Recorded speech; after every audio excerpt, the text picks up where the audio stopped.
Aesthetic Theory, titles in the Bloomsbury Revelations series. Aesthetic Theory, Theodor W. Adorno. On Religion, Karl Barth. The Intelligence of Evil, Jean Baudrillard. In Defense of Politics, Bernard Crick. Intensive Science and Virtual Philosophy, Manuel Delanda. 1,000 Plateaus, Gilles Deleuze and Félix Guattari. Anti-Oedipus, Gilles Deleuze and Félix Guattari. Taking Rights Seriously, Ronald Dworkin. Discourse on Free Will, Desiderius Erasmus and Martin Luther. Education for Critical Consciousness, Paulo Freire. To Have or to Be, Erich Fromm. Truth and Method, Hans-Georg Gadamer. All Men Are Brothers, Mohandas K. Gandhi. Eclipse of Reason, Max Horkheimer. After Virtue, Alasdair MacIntyre. Time for Revolution, Antonio Negri. The Politics of Aesthetics, Jacques Rancière. An Actor Prepares,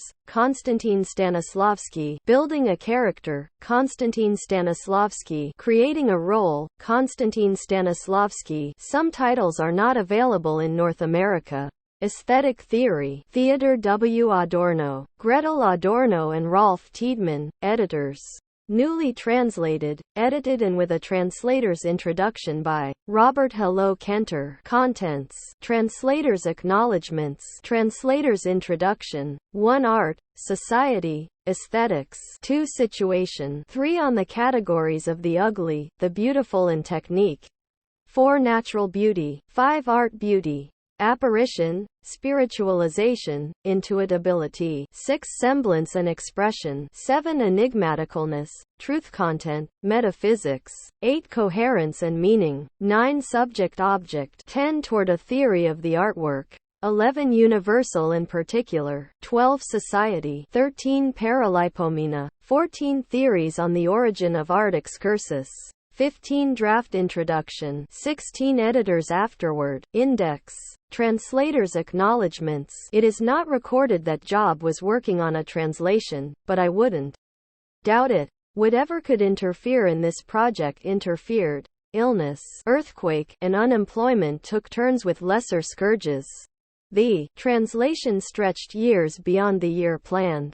That it did not finally get left on a doorstep or slid behind a bookshelf I owe in part to friends, to Steve Babson, Jerry Zaslov, Marty J., Bill Donahue, Milton Cantor, and most of all to my wife, Odile Hello Kenter. And every reader of this book is indebted to Julianne Brand, who painstakingly checked the translation against the original, word by word, suggested innumerable improvements, and, as its copy editor as well, helped bring the translation to an altogether new level.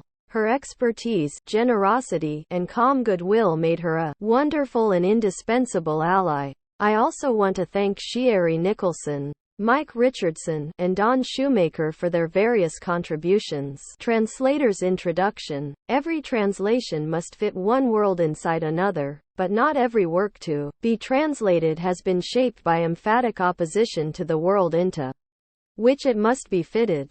This is, however, the case with aesthetic theory, which Theodor Adorno was able to write only by leaving the United States, where he had lived for a decade during the war years, became a citizen, and often thought he might need to remain.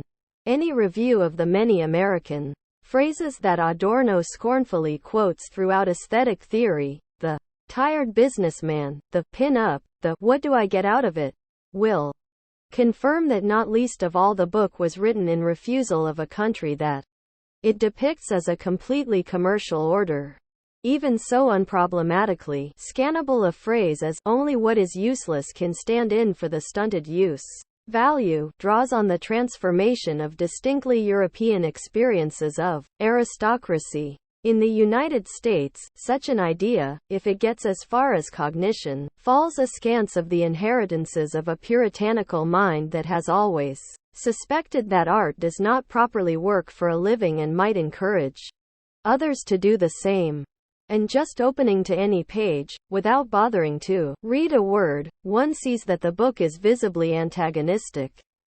No one from the land of edutainment would compose these starkly unbeckoning sheer sides of type, uninterrupted by chapter titles or typographic markers, that have severed and jettisoned every approach and patched over most every apparent handhold. The book's stylistic peculiarities derive, as a whole, from what makes aesthetic theory inimical to an American context, that it is oriented not to its readers but to the thing in itself. This is not, as will be immediately suspected, motivated by indifference to its readers. On the contrary, the book makes itself remote from its consumption out of interest in, and by its power of, self-immersion. Aesthetic theory is an attempt to overcome the generally recognized failing of aesthetics, its externality to its object, that Barnett Newman once did the world the favor of putting in a nutshell when he famously quipped, speaking of himself as a painter, that aesthetics is for me like what ornithology must be like for the birds. One artworks are after all unique, not least in that, when they are experienced from within. It is possible to vanish into a novel or a painting and be half surprised, looking away for a moment, that the world was ever there at all. Anyone turning to aesthetics would expect that, to call itself aesthetics, it would be allied with what is exceptional in the experience of its object. But what is discovered instead is a discipline that throughout its history has worked at the conceptual undergirding of standards of beauty, the sublime, taste, art's dignity, and so on, while failing to achieve the standard of the experience of what it purports to treat. The suspicion is irrepressible that either aesthetics is the work of the willfully deaf, blind, and insensate, or that art is under a spell that prohibits its inner comprehension, as if here one is permitted entry as nowhere else only on the condition that one leave empty-handed and never be able to say what the difference is between it and just having been distracted. Adorno's aesthetic theory means to breach this externality of aesthetics to art. It is hardly the first effort to do so. But when aesthetics has become dissatisfied with itself and tried to escape its externality, it has almost always taken the form of pretending to be art in a pictorial, effusive voice. Or it has offered to act as maitre d' to a specialized domain of pleasure. Either effort, however, only camouflages the presupposition that intellect must renounce knowing art from within. Aesthetic theory, by contrast, is oriented to an early aphorism that Adorno wrote about music that was seminal to his thinking about art as a whole. We don't understand music, it understands us. The aesthetics required by this perception would be remote to all art appreciation. Its sightlines would run opposite those angled by the intensifying need for art that makes people mill around art. Museums in constantly greater numbers, it would be art's own understanding, the presentation of its truth content. Conjuring this genie out of the bottle would seem to require the sacrifice of subjectivity to what is beyond itself. If the thing in itself is to speak, subjectivity's own voice must only interfere. This thesis could perhaps look for confirmation in Dialectic of Enlightenment, in which Adorno and Horkheimer show that fascism did not simply coax cornered reason into delirium but was itself a potential implicit in reason's own compulsion toward all-encompassing domination. Yet the authors never sought to subvert subjectivity or to countermand enlightenment, the course of subjectivity's development as reason. If enlightenment had come to a dead end in fascism, its abrogation would make terror permanent. Rather, Adorno and Horkheimer took the side of enlightenment and tried to discern the logic of its failure. What they showed was that it missed its aim of human emancipation from natural necessity and the second nature of social constraint, because the domination of nature unwittingly requires the sacrifice of subjectivity. The recognition that in maxima potentia minima, licentia is millennia old. But Dialectic of Enlightenment took this thought in a strictly modern direction. If the self is progressively limited and deprived through the domination of its object, if humanity is subordinated to necessity by the struggle against it, then the emancipation of the subject depends on its capacity to emancipate its object, and this requires all possible subjective spontaneity. Adorno's thesis that subjectivity could only be transcended by way of subjectivity, and not by its limitation, is one way of formulating his seminal insight that identity is the power of non-identity. The philosophical means for giving shape to what is more than subjectivity would be, paradoxically, those of conceptual cognition that, since Kant's Copernican turn, specifically limited knowledge to the world constituted by subjectivity, this side of the thing in itself. As Adorno wrote in the introduction to Negative Dialectics, he considered it the task of his thought to use the strength of the subject to break through the fraud of constitutive subjectivity. 3. The power of identity, manifest in Kant's transcendentalism as concepts that constitutively define the likeness of the world with the subject, would go beyond constitutive subjectivity if concepts could be developed in such a way as to present what is more than conceptual in them. That concepts are more than their definitional content is implicit in the idea of a dialectic of enlightenment. For if enlightenment regresses to the natural necessity that it attempts to dominate, then concepts, which ostensibly serve to identify the world with its knower, are actually artifacts most deeply shaped by what enlightenment never mastered. Identity must be more than identity in that it draws back into itself what it purports to overcome. The concealed content of enlightenment, the content of concepts, would be that nature that subjectivity sought to dominate in its own rise to power. This defines Adorno's approach in aesthetic theory to the possibility of breaching the externality of aesthetics to art, an aesthetics that wants to know art from within. To present what art itself understands, would consist of what a contemporary nominalist intelligence, always verging on irrationalism, dismisses as the oppressive, overstuffed furnishings of an age credulous of absolutes, natural beauty, art beauty, truth, semblance, and so on. The fundamental concepts of aesthetics, although these concepts emerged in the effort to master their material, they are more than that. Freed from the compulsion of domination, they would potentially reveal their participation in what they sought to dominate, and the impress of that through which they developed. Aesthetic concepts would become the memory of nature sedimented in art, which for Adorno takes shape in aesthetic theory as the unconscious, mimetically written history of human suffering against which enlightenment elsewhere seals itself off. Only this content could possibly bring reason's struggle for domination to its senses and direct its power to what would actually fulfill it. Thus Adorno organized aesthetic theory as a paratactical presentation of aesthetic concepts that, by eschewing subordinating structures, breaks them away from their systematic philosophical intention so that the self-relinquishment that is implicit in identity could be critically explicated as what is non-intentional in them, the primacy of the object. Throughout his years in the United States, Adorno on many occasions met with the rejection of his work by publishers who saw his writings simply as disorganized. It was obvious to Adorno that what he was pursuing required his return to Germany, if only because in the 1950s publishing was still less commercially unified than in the United States and permitted writers greater control over their work than here. 41 event did, however, finally prompt him to leave. When the editorial board at the Psychoanalytic Society of San Francisco finished with his essay, Psychoanalysis Revised, he found that the entire text was disfigured beyond recognition. The basic intention could not be discerned.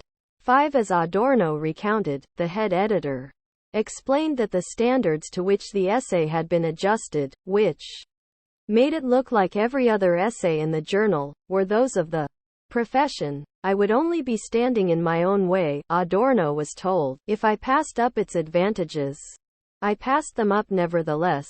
6. Adorno moved back to Europe. Adorno's sense that staying here would have impossibly burdened his work was confirmed long after the fact by the first English translation of Aesthetic Theory in 1984.7. The publisher, partially against the will of the translator, discarded the book's form as a superstitiously imposed impediment that would only stymie the book's consumption. 8. Diametrically opposed to the course the book took in its various drafts in Adorno's own hands, a process that led in the final version to the rejection of the division of the book into chapters. The 1984 translation arrived on bookstore shelves, divided into numbered chapters with main headings and subheadings inserted in the text. Paragraph indentations were distributed arbitrarily throughout, completing the image of a monodirectional sequence of topic sentences that could be followed stepwise from chapter 1 through chapter 12. This subordinated the text's paratactical order to a semblance of progressive argumentation that offered to present the book's content conveniently. This device provided a steady external grip on the book while causing it to collapse internally. For in lieu of any argumentative structure in the text itself, because it contains no homogeneous substance that can be followed from start to finish, the flaring clarity of paragraph indentations only produced a contrast by which the simulated paragraphs appeared murky in their refusal to parse into stages of thesis and evidence. And, whereas the paratactical text demands that every sentence undertake to be the topic sentence and that the book be composed of long, complex phrases, each of which seems under the obligation to present the book as a whole, the 1984 translation carved up sentences in the image of declarative vehicles of content. The original paratactical text is concentrically arranged around a mute middle point through which every word seeks to be refracted, and that it must express. The text cannot refer forward or backward without disturbing this nexus through which the parts become binding on each other. The linear argumentative structure imposed on the text by the translation thus dismissed the text's middle point as a detour and severed its nexus. Compulsory unification serves only to fragment. The imposed structure set whole passages adrift whose suddenly evident isolation required further apparatus to span them. Therefore, transitional phrases were interpolated such as we saw, or as we said, or let us remember. The narrative persona that was projected into the text at these points and elsewhere was credible insofar as it seemed to substantiate an argumentative model of knowledge and its transmission. But this further contributed to muffling a text that, by its own standards, succeeds only insofar as what is particular in it begins to speak for itself. The rejection of the work's form as a superstition was carried over to the treatment of the original's many Greek, Latin, and French concepts and phrases. They were rendered literally, in English, and without any marking, as if their content was clear enough once they had been freed from their alphabetical inconvenience. Thus, for instance, charismos, the contrary of methexis, was translated as separatism, obfuscating the articulation of the problem of the participation of idea and object from Plato to Benjamin, that is, so to speak, the topic of aesthetic theory and the whole of Adorno's writings. The many American phrases, which have such abrupt expressive power in the original, were likewise seamlessly absorbed into the scenery. Almost ingeniously, the language of the 1984 text pulls away from the movement of thought that can still be sensed gesturing underneath, giving the book a disembodied quality, as if it were dubbed rather than translated, subordinated to the principle of exchange by its coerced identity with the subject's form of consumption. Aesthetische theory in translation became a model of what it protests against, the primacy of the constitutive subject. The irony is, of course, that by narrowing the distance of the book from its readers, ostensibly for their own good, but fundamentally to sell it to them, the work was put beyond them. 9. This volume is an entirely new translation of aesthetische theory. The spatial organization of the text is identical to the original. The major sections of the English text are divided only where the original divides. The sentence structure and phrasing of the original were maintained wherever possible, given the tremendous differences of English syntax from the original. All words foreign to the original, including English words, occur here in italic. This translation, however, took its lead not so much from the aim to copy the appearance of the original, but rather from Adorno's description of the hearing implicit to Mahler's music, an amplitude of a hearing encompassing the far distance to which the most remote analogies and consequences are virtually present.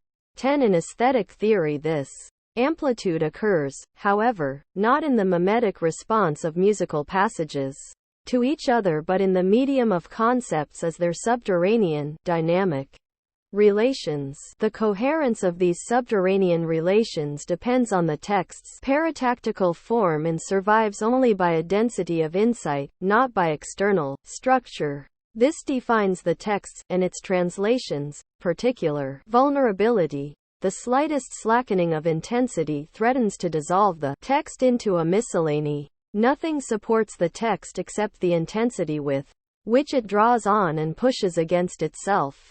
With few exceptions, paratactical works are therefore short, fragmentary, and compacted by the crisis of their own abbreviation. Paratactical texts are intensive, almost to the denial of their quality of extension, and the more extensive the paratactical work actually is, and aesthetic theory is almost unparalleled. In this, the greater the potential for its unraveling at each and every point. The text therefore requires a rhetoric that will heighten concentration and density and absorb the dozens of ways in which it is constantly exposed. Every reader will note the work's recurrence to abrupt, staccato, sometimes Delphi-Cali abbreviated expression that heightens the push-pull of the text, because it rejects certitude as a standard of truth in favor of exactness of insight. It necessarily tends toward the apodictic. Adorno is also able to produce concentration out of nowhere by beginning sentences with long-haul subordinate clauses that engage with a that grips cognition, like the ratchet on a roller coaster with a demand for cooperative, anti-gravitational struggle to the top of the first slope so momentum can be discovered shooting down the main clause into any number of concluding, subordinate sweeps. A paratactical text is inimical to exposition, and Adorno uses the most condensed gestures to invoke rather than propound relevant philosophical arguments. A single sickness unto death does the work of all of Kierkegaard, positive negation, all of Hegel, and any phrasing that even subliminally hints at in the age of is expected to conjure the entire argument of Benjamin's artwork in the age of mechanical reproduction, to which the book is, as a whole, a response. Out of the same demand for density, Adorno refers wherever possible to artists and artworks in the familiar. Recherche is more than enough for Proust's title, The Marriage Could Not Be Anything But That of Figaro, and George is plenty for Stephen George. Wherever parallel linguistic resources were available, these and Adorno's many other techniques of condensation and heightening have been used to maintain the density of this translation. In the case of some titles and authors, however, especially of German authors and works that have become progressively unknown in the aftermath of World War II, they are too improbably remote even to pretend they could not be recognized and had to be provided with first names and full titles. And there is another technique of condensed reference, used constantly by Adorno, that could not be incorporated at all because it is uniquely a potential of the original, vis-a-vis English. As is well known, German is able to refer by pronouns with specificity across any distance of text, long or short, and juggle many nouns with referential consistency. Adorno employs this linguistic resource to an extreme in order to avoid the repetition of nouns in a text that is allergic to even the few millimeters of slack such repetition would feed in. In some passages the weave of pronouns becomes so remote and tenuous that it seems it could only be followed by someone who would comprehend their reference anamnestically, as if known from eternity. They demand a level of concentration that inhabits the text completely. Since English has no comparable pronominal structure, this internal weave of reference could not possibly be matched in translation. It has, therefore, throughout been necessary to choose between potential glibness and precision of reference. Without exception the latter was preferred, however ungainly the result. This is the recognition of an aporia of translation, and its result is not entirely a betrayal of Adorno's text. For however difficult his writing may be, it is never vague or simply evocative. This translation has not supposed that it is simply a failed replica of the perfections of the original. The original has plenty of problems of its own, that it imposes on the translation. Some of these problems are reciprocal with the capacities of the original. On one hand, for instance, this paratactical text provides unmatched freedom. Since the text does not labor under schematic requirements, it can and must take a decisively new breath for every line. Those insights that authors of traditional forms know to be some of the best of what they have thought but must constantly reject as structurally inapposite, or what at every point motivate a paratactical text. But, on the other hand, this paratactical style is, by that same measure, unable, as mentioned, to refer backward or forward. Adorno never writes. As mentioned, every transition must be a transition in the object itself if it is not to unhinge the text.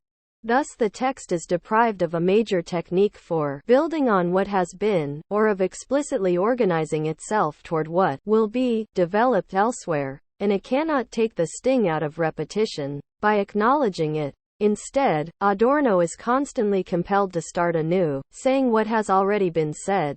The text produces a need for repetition. That is its innermost antagonist. Thus Adorno throughout repeatedly restates major motifs, that the artwork is a monad, that it is a social microcosm, that society is most intensely active in an artwork where it is most remote from society. If Adorno is a master of thematic variation and able to use the dynamic energy of these repeated motifs not just to justify what is waiting to be said, but as a catapult for new insights, all the same, anyone who actually studies the book will rankle at a repetitiveness that really is as inevitable as it comes to seem. The text is single-mindedly concerned with escaping jargon and developing what is potentially new in concepts that have become rigidified and obsolete, but the obligatory repetitiveness of its formulations courts jargon and makes the central motifs of the work vulnerable to facile trivialization by anyone who cares to do so.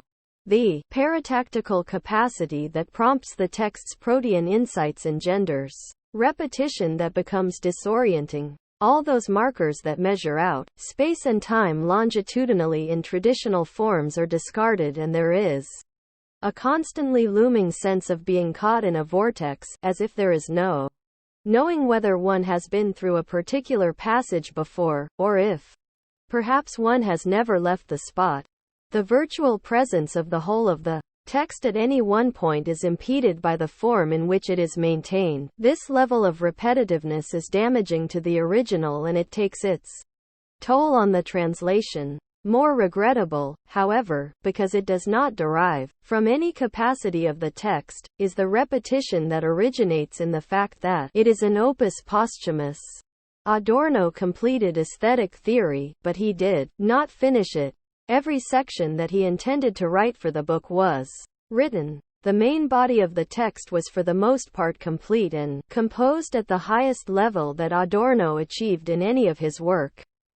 Yet, Adorno did not live to carry out the final, crucial revision of the text.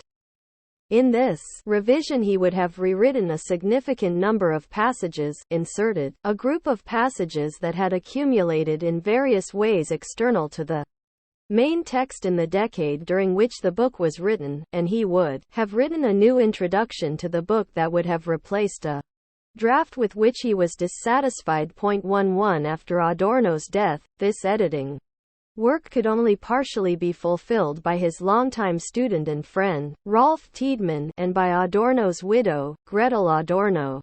They deciphered Adorno's handwriting in the main text, collected the fragments into the Parallelipomena that in this edition comes after the main text, and appended the draft introduction, and an excursus entitled Theories on the Origin of Art. At the end of this volume they have provided an afterword in which they describe in detail the state of the text at Adorno's death and how they constructed the present volume. As they point out, they could not rewrite passages even when the needed improvements were self-evident.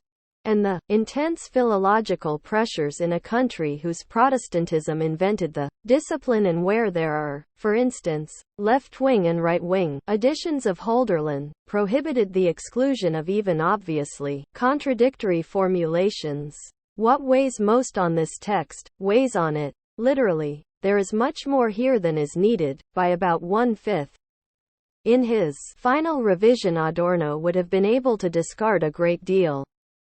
The repetitive discussions of classicism and genius, for instance, which now seem strewn around, could have been grouped and condensed.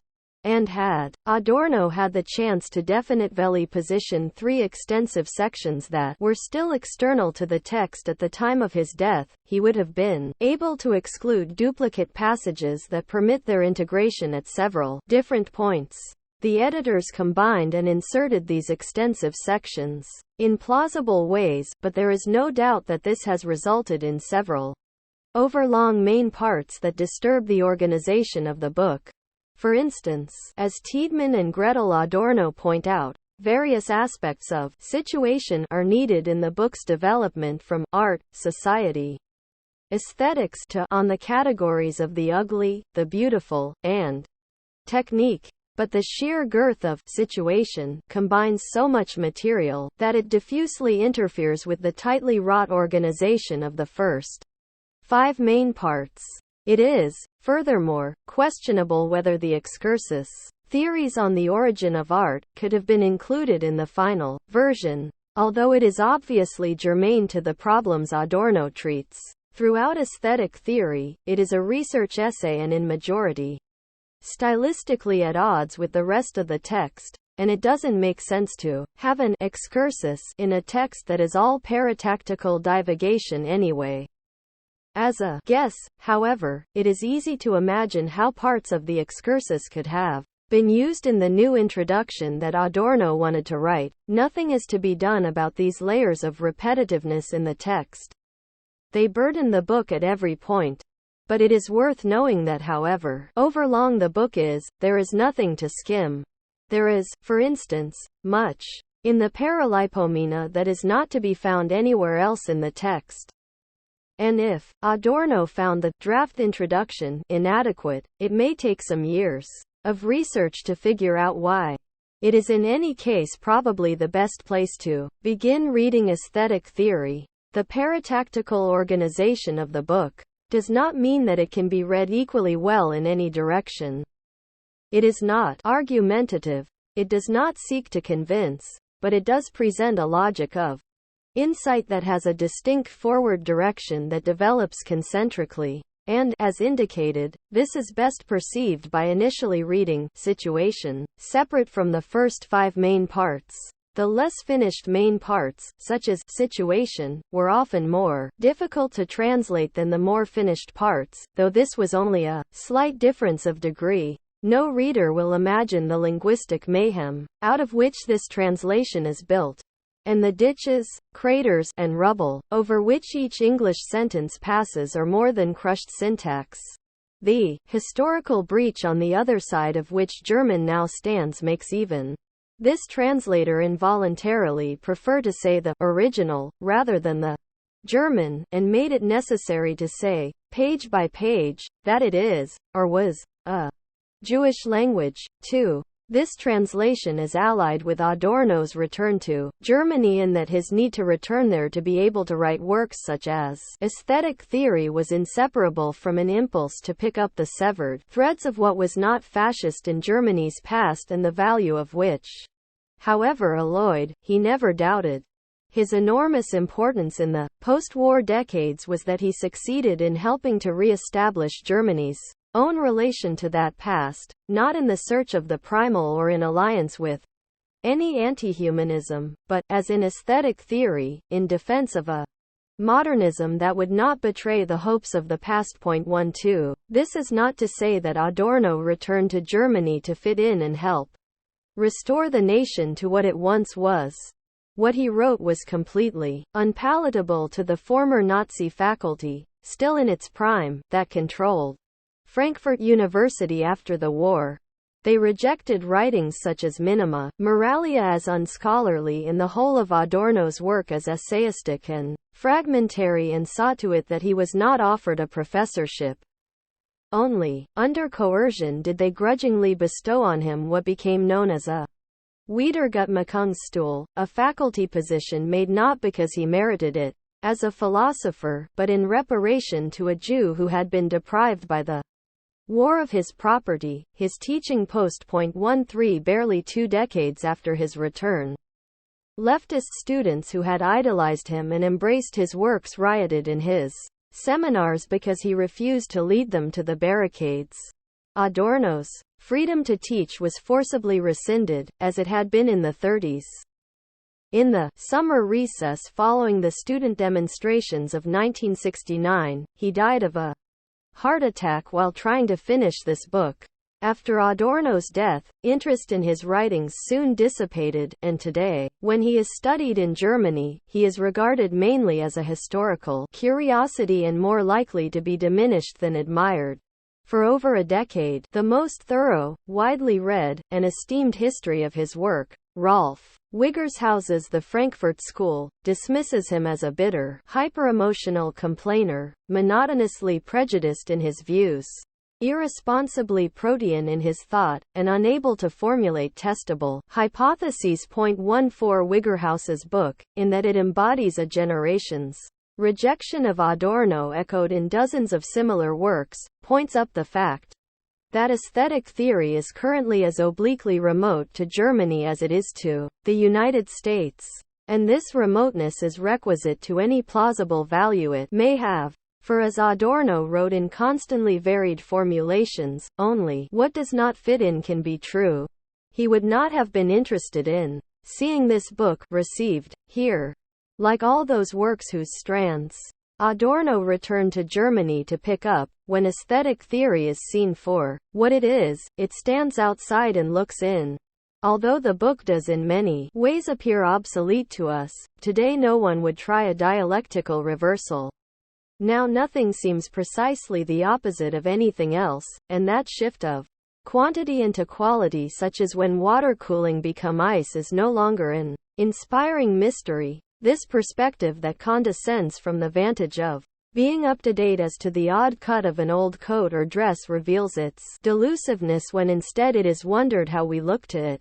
For even though students once complained that Adorno had no interest in praxis but was preoccupied only with art, from the book's perspective it will be noticed that the word has completely disappeared from contemporary language, whereas for this book on art, praxis would be the ensemble of means for minimizing material necessity, and as such it would be identical with pleasure, happiness, and that autonomy in which these means are sublimated. Much of what catches the eye as obsolete in aesthetic theory is what would be new if it were not blocked. Here what is perceived as old hat masks the disappointment of what can no longer be hoped for. Aesthetic theory wants to be what is German that is not German, and if it finds real resonance here, it will be with what is American that is not American, none of which could be put on a list of national character traits. What is hard about translation is not, as those who have never tried it imagine, finding the right word. The right word is always there, it just can't be used. Inevitably it starts with the same letter as the 3 words on either side of it, and, in a translation, pulling 4 oranges says fake, not jackpot. Line by line, the wrong word is always, unbearably, coming to the rescue. The sureness with which translation taps fate puts the I Ching to shame. The word needed at any one point has somehow always just been used in the previous clause to cover for some other right word that would not fit. If translation were just pinning the tail on the donkey it would be easy, but the donkey is running and the translator is riding another beast, going in some other direction. Each language, and each and every word, has its own momentary vector. So, for instance, even when the original wants to dictate the right word, e.g., program, directly into English, with only a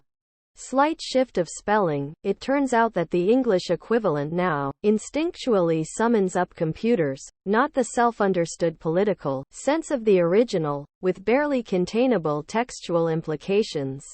Since the right word was always waiting, and had to be left waiting, this translation is made of whatever else was handy.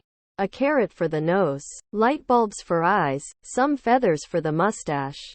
Propped on a bench in the distance with its back to the sunset, perhaps it even looks alive. But it is not to be leaned against, and neither will it bear all that much scrutiny.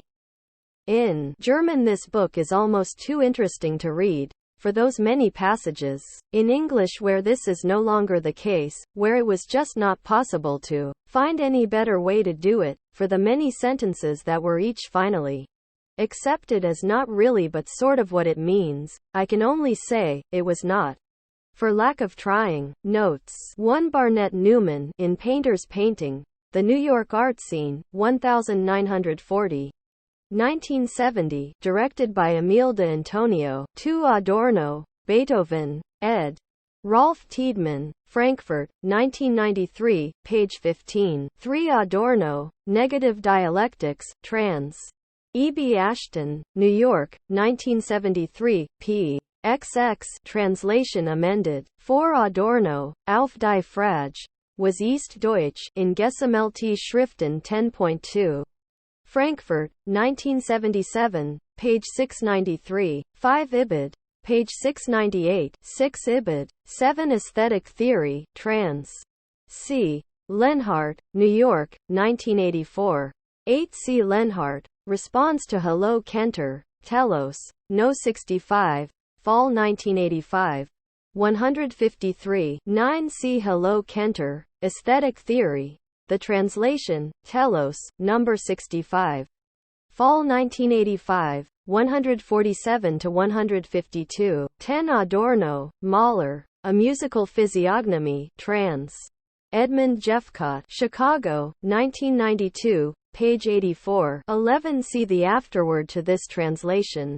12. See Jürgen Habermas, A Letter to Christa Wolf, From the Normalcy of a Berlin Republic, trans. Michael Roloff, forthcoming. 13. Conversation with Rolf Tiedemann, October 15, 1995. 14. Rolf Wiggershaus, The Frankfurt School, Its History, Theories, and Political Significance, trans. Michael Robertson, Cambridge, Massachusetts, 1994, c. e.g., pp. 245, 246, 254, 458, and 510.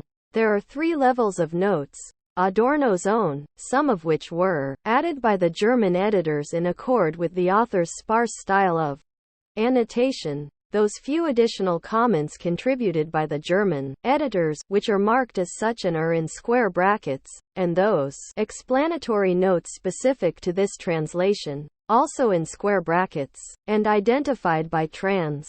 Citations are given exclusively in English except when German or French poetry is quoted in the text, in which case the original is provided in the note.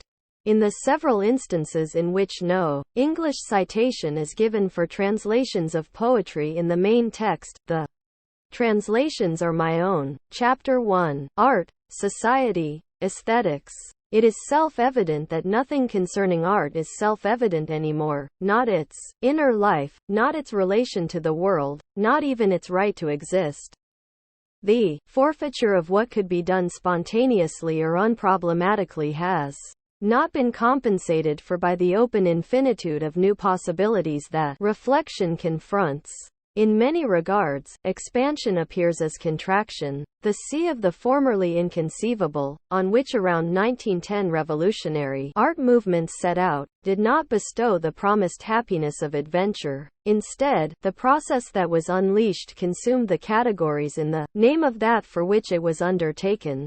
More was constantly pulled into the vortex of the newly taboo, Everywhere artists rejoiced less over the newly won realm of freedom than that they immediately sought once again, after ostensible yet scarcely adequate order. For absolute freedom in art, always limited to a particular, comes into contradiction with the perennial unfreedom of the whole. In it the place of art became uncertain. The autonomy it achieved, after having freed itself from cultic function and its images, was nourished by the idea of humanity. As society became ever less a human one, this autonomy was shattered. Drawn from the ideal of humanity, art's constituent elements withered by art's own law of movement. Yet art's autonomy remains irrevocable. All efforts to restore art, by giving it a social function, of which art is itself uncertain and by which it expresses its own uncertainty, are doomed. Indeed, art's autonomy shows signs of blindness. Blindness was ever an aspect of art. In the age of art's emancipation, however, this blindness has begun to predominate in spite of, if not because of, art's lost naivete, which, as Hegel already perceived, art cannot undo. This binds art to a naivete of a second order, the uncertainty over what purpose it serves. It is uncertain whether art is still possible, whether, with its complete emancipation, it did not sever its own preconditions. This question is kindled by art's own past. Artworks detach themselves from the empirical world and bring forth another world, one opposed to the empirical world, as if this other world too were an autonomous entity. Thus, however tragic they appear, artworks tend a priori toward affirmation. The clichés of art's reconciling glow enfolding the world are repugnant not only because they parody the emphatic concept of art with its bourgeois version and class it among those Sunday institutions that provide solace. These clichés rub against the wound that art itself bears. As a result of its inevitable withdrawal from theology, from the unqualified claim to the truth of salvation, a secularization without which art would never have developed, art is condemned to provide the world as it exists, with a consolation that, shorn of any hope of a world beyond, strengthens the spell of that from which the autonomy of art wants to free itself. The principle of autonomy is itself suspect of giving consolation, by undertaking to posit totality out of itself, whole and self-encompassing. This image is transferred to the world in which art exists, and that engenders it, by virtue of its rejection of the empirical world, a rejection that inheres in art's concept and thus is no mere escape, but a law immanent to it. Art sanctions the primacy of reality. In a work dedicated to the praise of art, Helmut Kuhn warranted that art's each and every work is a P.N.1. His thesis would be true, were it meant critically. In the face of the abnormity into which reality is developing, art's inescapable affirmative essence has become insufferable. Art must turn against itself, in opposition to its own concept, and thus become uncertain of itself right into its innermost fiber. Yet art is not to be dismissed simply by its abstract negation. By attacking what seemed to be its foundation throughout the whole of its tradition, art has been qualitatively transformed. It itself becomes qualitatively other. It can do this because through the ages, by means of its form, art has turned against the status quo and what merely exists just as much as it has come to its aid by giving form to its elements. Art can no more be reduced to the general formula of consolation than to its opposite. The concept of art is located in a historically changing constellation of elements. It refuses definition. Its essence cannot be deduced from its origin, as if the first work were a foundation on which everything that followed were constructed and would collapse if shaken. The belief that the first artworks are the highest and purest is warmed over Romanticism. With no less justification it could be claimed that the earliest artistic works are dull and impure in that they are not yet separated from magic, historical documentation, and such pragmatic aims as communicating over great distances by means of calls or horn sounds. The classical conception of art gladly made use of such arguments. In bluntly historical terms, the facts blur point to the effort to subsume the historical genesis of art ontologically under an ultimate motif would necessarily flounder in such disparate material that the theory would emerge empty-handed except for the obviously relevant insight that the arts will not fit into any gapless concept of art. Point 3 In those studies devoted to the aesthetica archae, positivistic sampling of material and such speculation as is otherwise disdained by the sciences flourish wildly alongside each other. Bachofen is the best example of this. If, nevertheless, one wanted in the usual philosophical fashion categorically to distinguish the so-called question of origin, as that of art's essence, from the question of art's historical origin, that would amount only to turning the concept of origin arbitrarily against the usual sense of the word. The definition of art is, at every point indicated by what art once was, but it is legitimated only by what art became with regard to what it wants to, and perhaps can, become. Although art's difference from the merely empirical is to be maintained, this difference is transformed in itself qualitatively. Much that was not art, cultic works, for instance, has over the course of history metamorphosed into art, and much that was once art is that no longer.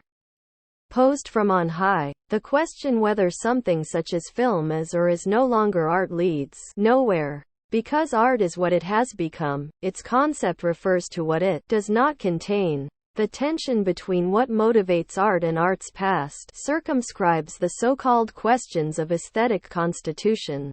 Art can be understood only by its laws of movement, not according to any set of invariants. It is defined by its relation to what it is not. The specifically artistic in art must be derived concretely from its other. That alone would fulfill the demands of a materialistic dialectical aesthetics. Art acquires its specificity by separating itself from what it developed out of. Its law of movement is its law of form. It exists only in relation to its other. It is the process that transpires with its other. Nietzsche's late insight, honed in opposition to traditional philosophy, that even what has become can be true, is axiomatic for a reoriented aesthetic. The traditional view, which he demolished, is to be turned on its head. Truth exists exclusively as that which has become. What appears in the artwork as its own lawfulness is the late product of an inner technical evolution as well as art's position within progressive secularization. Yet doubtless artworks became artworks only by negating their origin. They are not to be called to account for the disgrace of their ancient dependency on magic, their servitude to kings and amusement. As if this were art's original sin, for art retroactively annihilated that from which it emerged. Dinner music is not inescapable for liberated music, nor was dinner music honest service from which autonomous art outrageously withdrew. The former's miserable mechanical clattering is on no account improved because the overwhelming part of what now passes for art drowns out the echo of that clatter. The Hegelian vision of the possible death of art accords with the fact that art is a product of history. That Hegel considered art transitory while all the same chalking it up to absolute spirit stands in harmony with the double character of his system, yet it prompts a thought that would never have occurred to him, that the substance of art, according to him its absoluteness, is not identical with art's life and death. Rather, art's substance could be its transitoriness.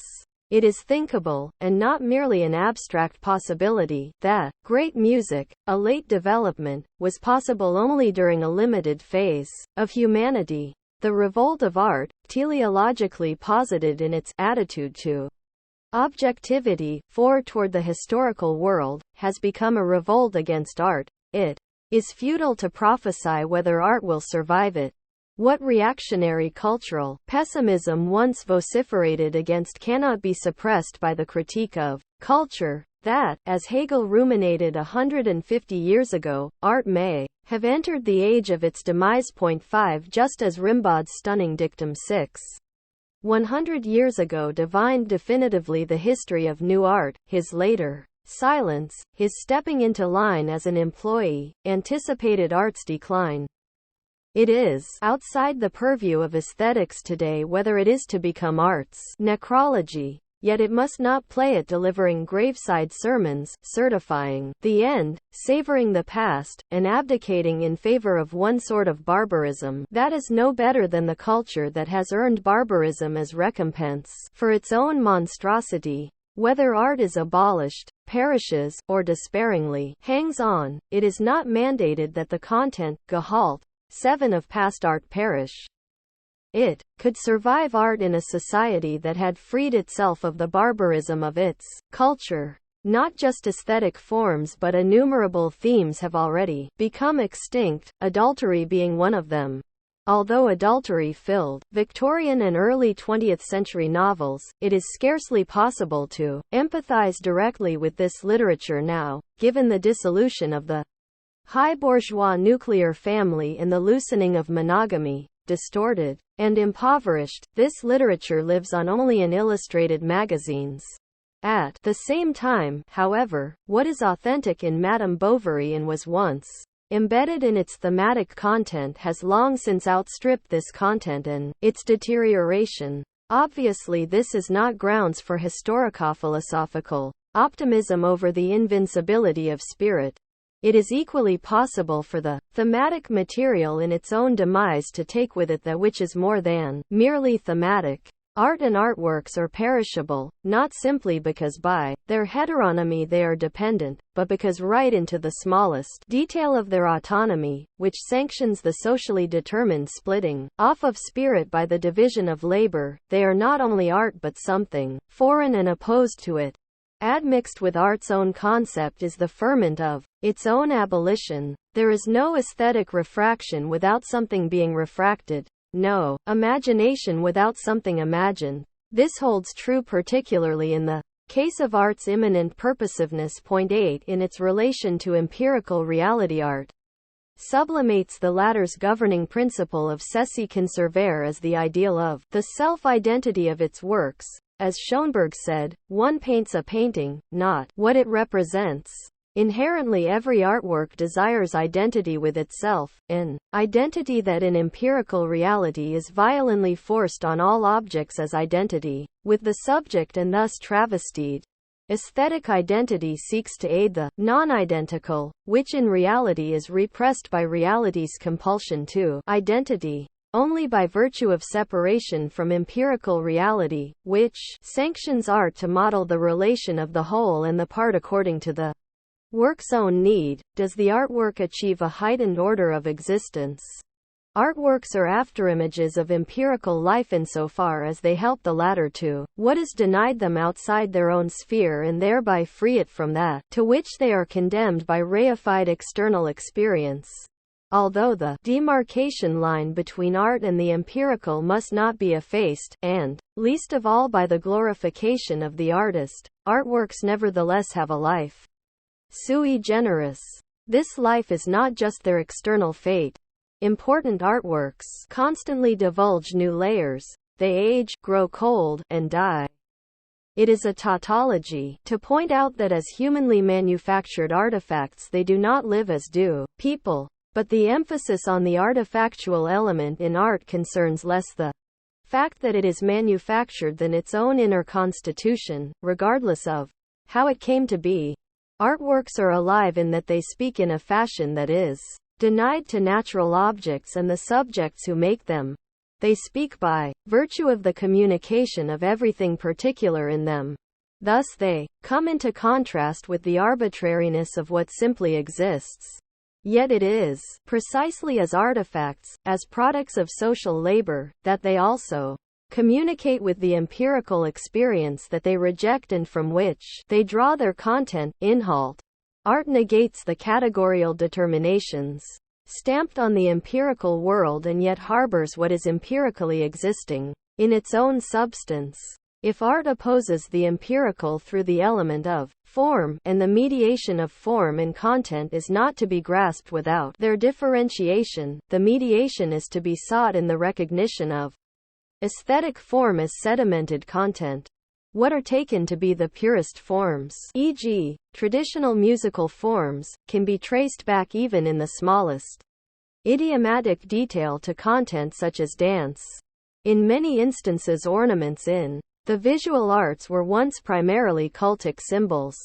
Tracing aesthetic forms back to contents, such as the Warburg Institute undertook to do by following the afterlife of classical antiquity, deserves to be more broadly undertaken. The communication of artworks with what is external to them, with the world from which they blissfully or unhappily seal themselves off, occurs through non-communication. Precisely thereby they prove themselves refracted. It is easy to imagine that art's autonomous realm has nothing in common with the external world other than borrowed elements that have entered into a fully changed context.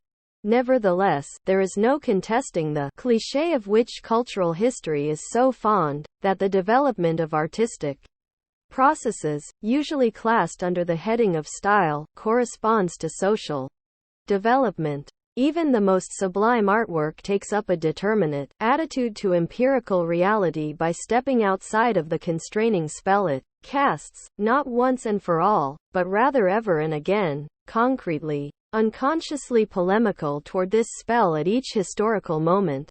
That artworks as windowless monads represent what they themselves are not can scarcely be understood except in that their own dynamic, their immanent historicity as a dialectic of nature and its domination, not only is of the same essence as the dialectic external to them but resembles it without imitating it. The aesthetic force of production is the same as that of productive labor and has the same teleology, and what may be called aesthetic relations of production, all that in which the productive force is embedded and in which it is active, are sedimentations or imprintings of social relations of production. Art's double character as both autonomous and fait social is incessantly reproduced on the level of its autonomy. It is by virtue of this relation to the empirical that artworks recuperate, neutralized, what once was literally and directly experienced in life and what was expulsed by spirit. Artworks participate in enlightenment because they do not lie. They do not feign the literalness of what speaks out of them. They are real as answers to the puzzle externally posed to them. Their own tension is binding in relation to the tension external to them. The basic levels of experience that motivate art are related to those of the objective world from which they recoil. The unsolved antagonisms of reality return in artworks as immanent problems of form. This, not the insertion of objective elements, defines the relation of art to society. The complex of tensions in artworks crystallizes undisturbed in these problems of form and through emancipation from the external world's factual facade, converges with the real essence. Art, chori sigma from the empirically existing, takes up a position to it in accord with Hegel's argument against Kant. The moment a limit is posited, it is overstepped, and that against which the limit was established is absorbed. Only this, not moralizing, is the critique of the principle of l'art pour l'art, which by abstract negation posits the charisme au sigma of art as absolute. The freedom of artworks, in which their self-consciousness glories and without which these works would not exist, is the ruse of art's own reason. Each and every one of their elements binds them to that over which, for their happiness, they must soar and back into which, at every moment they threaten once again to tumble. In their relation to empirical reality, artworks recall the theologumenon that in the redeemed world everything would be as it is and yet wholly other. There is no mistaking the analogy with the tendency of the profane to secularize the realm of the sacred to the point that only as secularized does the latter endure. The realm of the sacred is objectified, effectively staked off, because its own element of untruth at once awaits secularization and through conjuration wards off the secular. Accordingly, the pure concept of art could not define the fixed circumference of a sphere that has been secured once and for all. Rather, its closure is achieved only in an intermittent and fragile balance that is more than just comparable to the psychological balance between ego and id. The act of repulsion must be constantly renewed. Every artwork is an instant. Every successful work is a cessation, a suspended moment of the process, as which it reveals itself to the unwavering eye. If artworks are answers to their own questions, they, themselves thereby truly become questions. The tendency to perceive art, either in extra-aesthetic or pre-aesthetic fashion, which to this day is undiminished by an obviously failed education, is not only a barbaric residue or a danger of regressive consciousness. Something in art calls for this response. Art perceived strictly aesthetically is art aesthetically misperceived. Only when art's other is sensed as a primary layer in the experience of art does it become possible to sublimate this layer, to dissolve the thematic bonds, without the autonomy of the artwork becoming a matter of indifference. Art is autonomous and it is not, without what is heterogeneous to it, its autonomy eludes it. The great epics, which have survived even their own oblivion, were in their own age intermingled with historical and geographical reportage. Valéry the artist took note of how much of their material had yet to be recast by the formal requirements of the Homeric, pagan Germanic, and Christian epics, without this reducing their rank vis-a-vis drosseless works.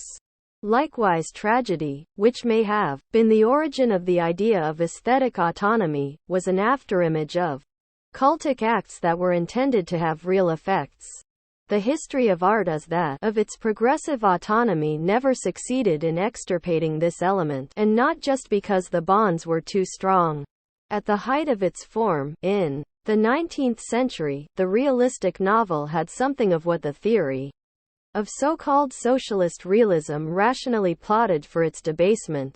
Reportage, the anticipation of what social science would later ascertain. The fanatic linguistic perfection of Madame Bovary is probably a symptom of precisely this contrary element, the unity of both, of reportage and linguistic perfectionism, accounts for the book's unfaded actuality.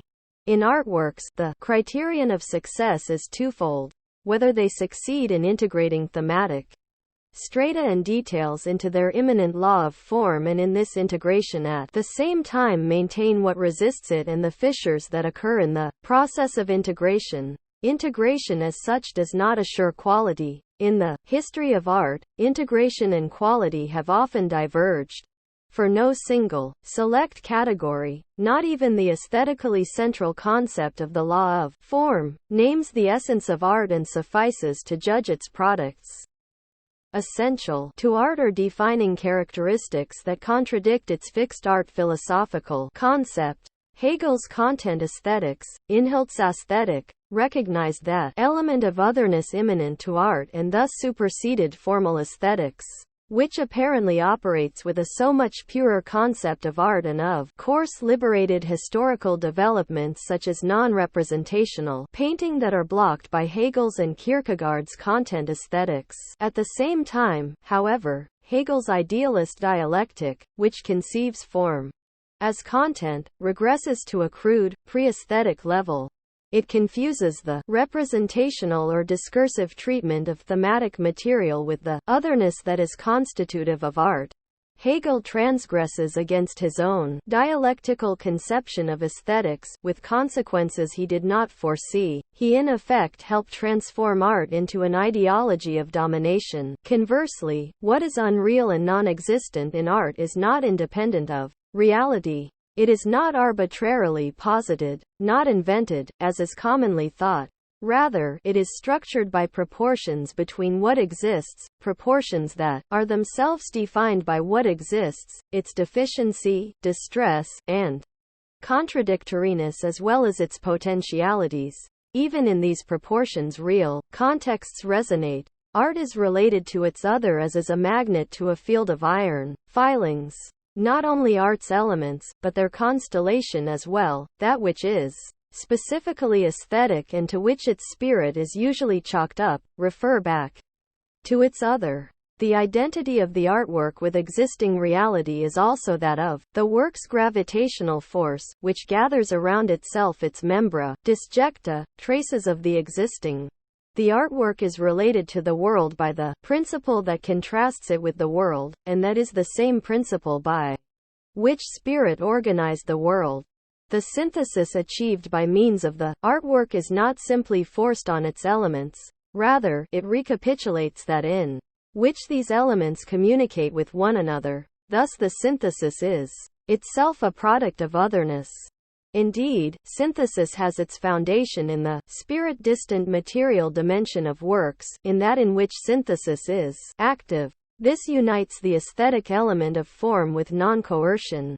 By its difference from empirical reality, the artwork necessarily constitutes itself in relation to what it is not, and to what makes it an artwork in the first place.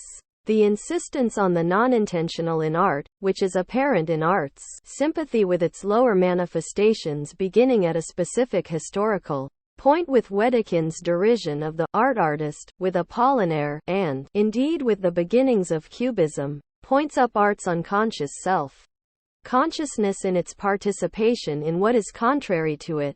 This self-consciousness motivated art's culture critical turn that cast off the illusion of its purely spiritual being. Art is the social antithesis of society, not directly deducible from it. The constitution of art's sphere corresponds to the constitution of an inward space of men as the space of their representation. A priori, the constitution of this space participates in sublimation. It is therefore plausible to conceive of developing the definition of art out of a theory of psychic life. Skepticism toward anthropological theories of human invariance recommends psychoanalytic theory, but this theory is more productive psychologically than aesthetically, for psychoanalysis considers artworks to be essentially unconscious projections of those who have produced them. And, preoccupied with the hermeneutics of thematic material, it forgets the categories of form and, so to speak, transfers the pedantry of sensitive doctors to the most inappropriate objects, such as Leonardo da Vinci or Baudelaire. The narrow-mindedness, in spite of all the emphasis on sex, is revealed by the fact that as a result of these studies, which are often offshoots of the biographical fad, artists whose work gave uncensored shape to the negativity of life are dismissed as neurotics. Laforgue's Book 9 actually, in all seriousness, accuses Baudelaire of having suffered from a mother complex. The question is never once broached whether a psychically sound Baudelaire would have been able to write The Flowers of Evil, not to mention whether the poems turned out worse because of the neurosis. Psychological normalcy is outrageously established as the criterion, even as in Baudelaire, where aesthetic quality is bluntly predicated on the absence of mens sana. According to the tone of psychoanalytic monographs, art should deal affirmatively with the negativity of experience. The negative element is held to be nothing more than the mark of that process of repression that obviously goes into the artwork. For psychoanalysis, artworks are daydreams. It confuses them with documents and displaces them into the mind of a dreamer, while on the other hand, as compensation for the exclusion of the experimental sphere, it reduces artworks to crude thematic material, falling strangely short of Freud's own theory of the dream work. As with all positivists, the fictional element in artworks is vastly overestimated by the presumed analogy with the dream. In the process of production, what is projected is only one element in the artist's relation to the artwork and hardly the definitive one. Idiom and material have their own importance, as does, above all, the product itself. This rarely, if ever, occurs to the analysts. The psychoanalytic thesis, for instance, that music is a defense against the threat of paranoia, does indeed for the most part hold true clinically, yet it says nothing about the quality and content of a particular composition. The psychoanalytic theory of art is superior to idealist aesthetics in that it brings to light what is internal to art and not itself artistic. It helps free art from the spell of absolute spirit. whereas vulgar idealism, rancorously opposed to knowledge of the artwork and especially knowledge of its entwinement with instinct, would like to quarantine art in a putatively higher sphere. Psychoanalysis works in the opposite direction, in the spirit of enlightenment, where it deciphers the social character that speaks from a work and in which on many occasions the character of its author is manifest. Psychoanalysis furnishes the concrete, mediating links between the structure of artworks and the social structure, but psychoanalysis too casts a spell related to idealism, that of an absolutely subjective sign system denoting subjective instinctual impulses. It unlocks phenomena, but falls short of the phenomenon of art. Psychoanalysis treats artworks as nothing but facts, yet it neglects their own objectivity, their inner consistency, their level of form, their critical impulse, their relation to non-psychical reality, and, finally, their idea of truth. When a painter, obeying the pact of total frankness between analyst and patient, mocked the bad Viennese engravings that defaced his walls, she was informed by the analyst that this was nothing but aggression on her part. Artworks are incomparably less a copy and possession of the artist than a doctor who knows the artist exclusively from the couch can imagine. Only dilettantes reduce everything in art to the unconscious, repeating clichés. In artistic production, unconscious forces are one sort of impulse, material, among many others. They enter the work mediated by the law of form. If this were not the case, the actual subject portrayed by a work would be nothing but a copy. Artworks are not thematic apperception tests of their makers. Part of the responsibility for this Philistinism is the devotion of psychoanalysis to the reality principle. Whatever refuses to obey this principle is always merely escape. Adaptation to reality becomes the summum bonum. Yet reality provides too many legitimate reasons for fleeing it for the impulse to be met by the indignation of an ideology sworn to harmony. On psychological grounds alone, art is more legitimate than psychology acknowledges. True, imagination is escape, but not exclusively so. What transcends the reality principle towards something superior is always also part of what is beneath it. To point a taunting finger at it is malicious. The image of the artist, as one of the tolerated, integrated as a neurotic in a society sworn to the division of labor, is distorted.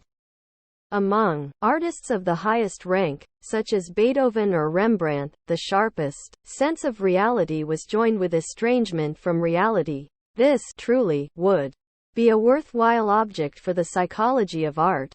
It would need to decipher the artwork not just as being like the artist but as being unlike as well, as labor on a reality resisting the artist. If art has psychoanalytic roots, then they are the roots of fantasy and the fantasy of omnipotence. This fantasy includes the wish to bring about a better world.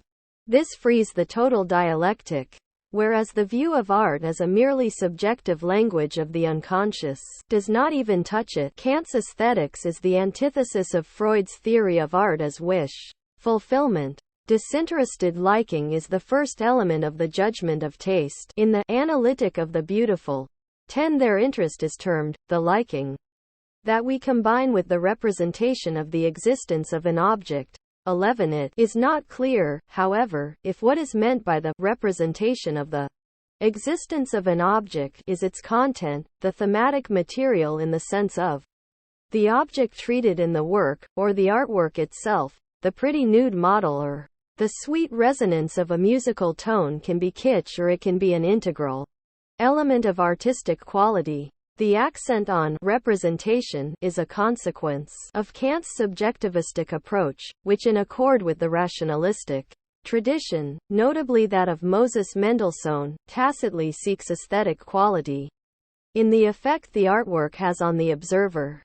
What is revolutionary in the critique of judgment is that without leaving the circle of the older effect, aesthetics Kant at the same time restricted it through immanent criticism. This is in keeping with the whole of his subjectivism, which plays a significant part in his objective effort to save objectivity through the analysis of subjective elements. Disinterestedness sets itself at a distance from the immediate effect that liking seeks to conserve, and this initiates the fragmentation of the supremacy of liking.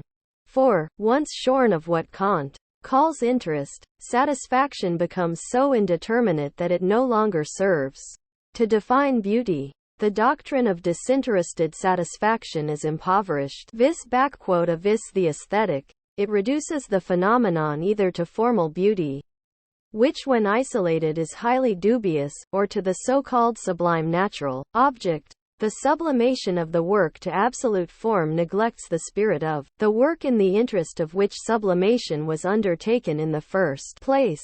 This is honestly and involuntarily attested by Kant's strained footnote 12, in which he asserts that a judgment of an object of liking may indeed be disinterested, yet interesting. That is, it may produce interest even when it is not based on it. Kant divides aesthetic feeling, and thus, in accord with the whole of his model, art itself, from the power of desire, to which the representation of the existence of an object refers. The liking of such a representation always has reference to the power of desire.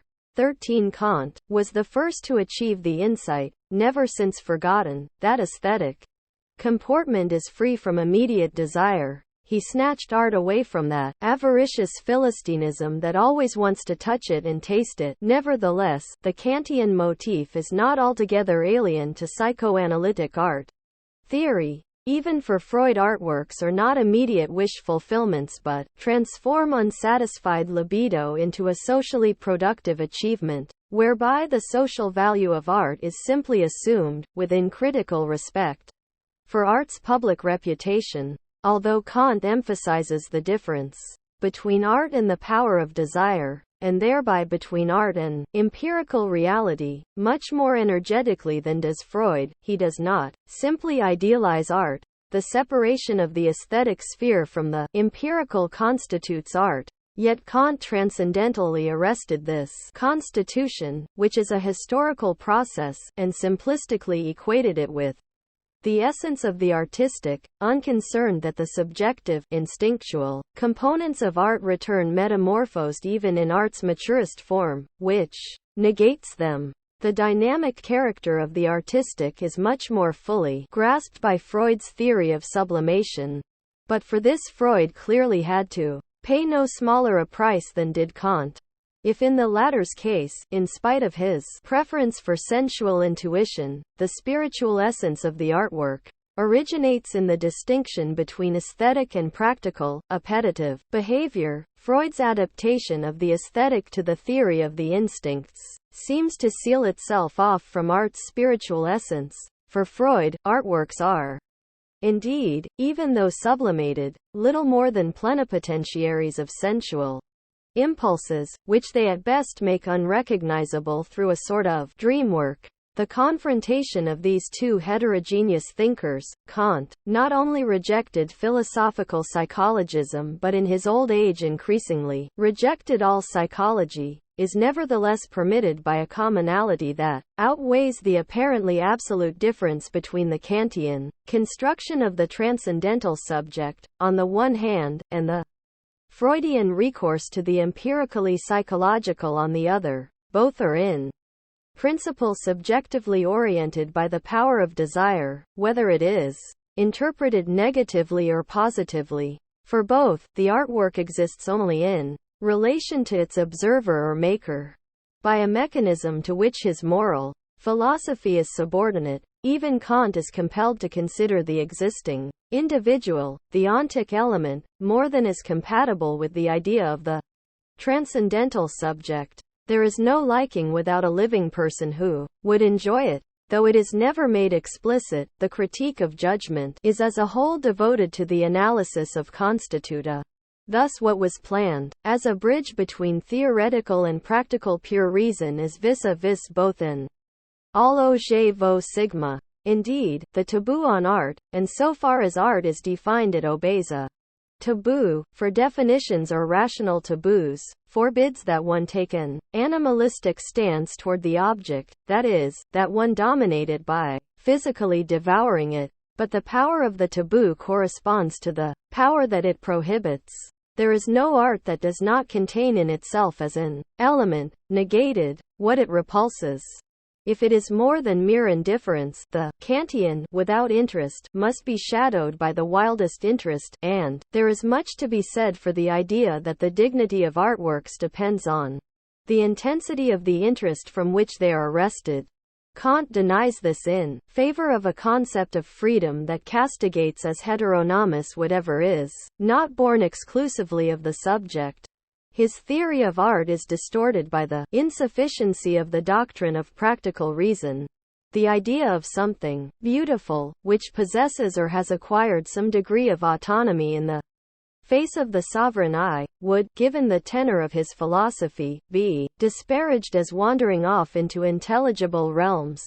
But along with that, from which art antithetically originated, art is shorn of all content, and in its place he posits something as formal as aesthetic satisfaction.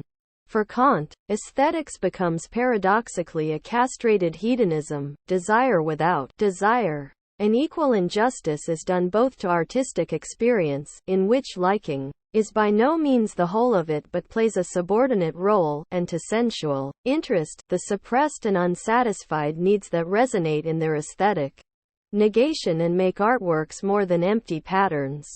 Aesthetic disinterestedness has broadened interest beyond particularity. The interest in the aesthetic totality wanted to be, objectively, an interest in a correct organization of the whole. It aims not at the fulfillment of the particular but, rather at unbound possibility, though that would be no possibility at all, without the presupposition of the fulfillment of the particular. Correlative to the weakness of Kant's aesthetics, Freud's is much more idealistic than it suspects. When artworks are translated purely into psychical immanence, they are deprived of their antithetic stance to the not I, which remains unchallenged by the thorniness of artworks.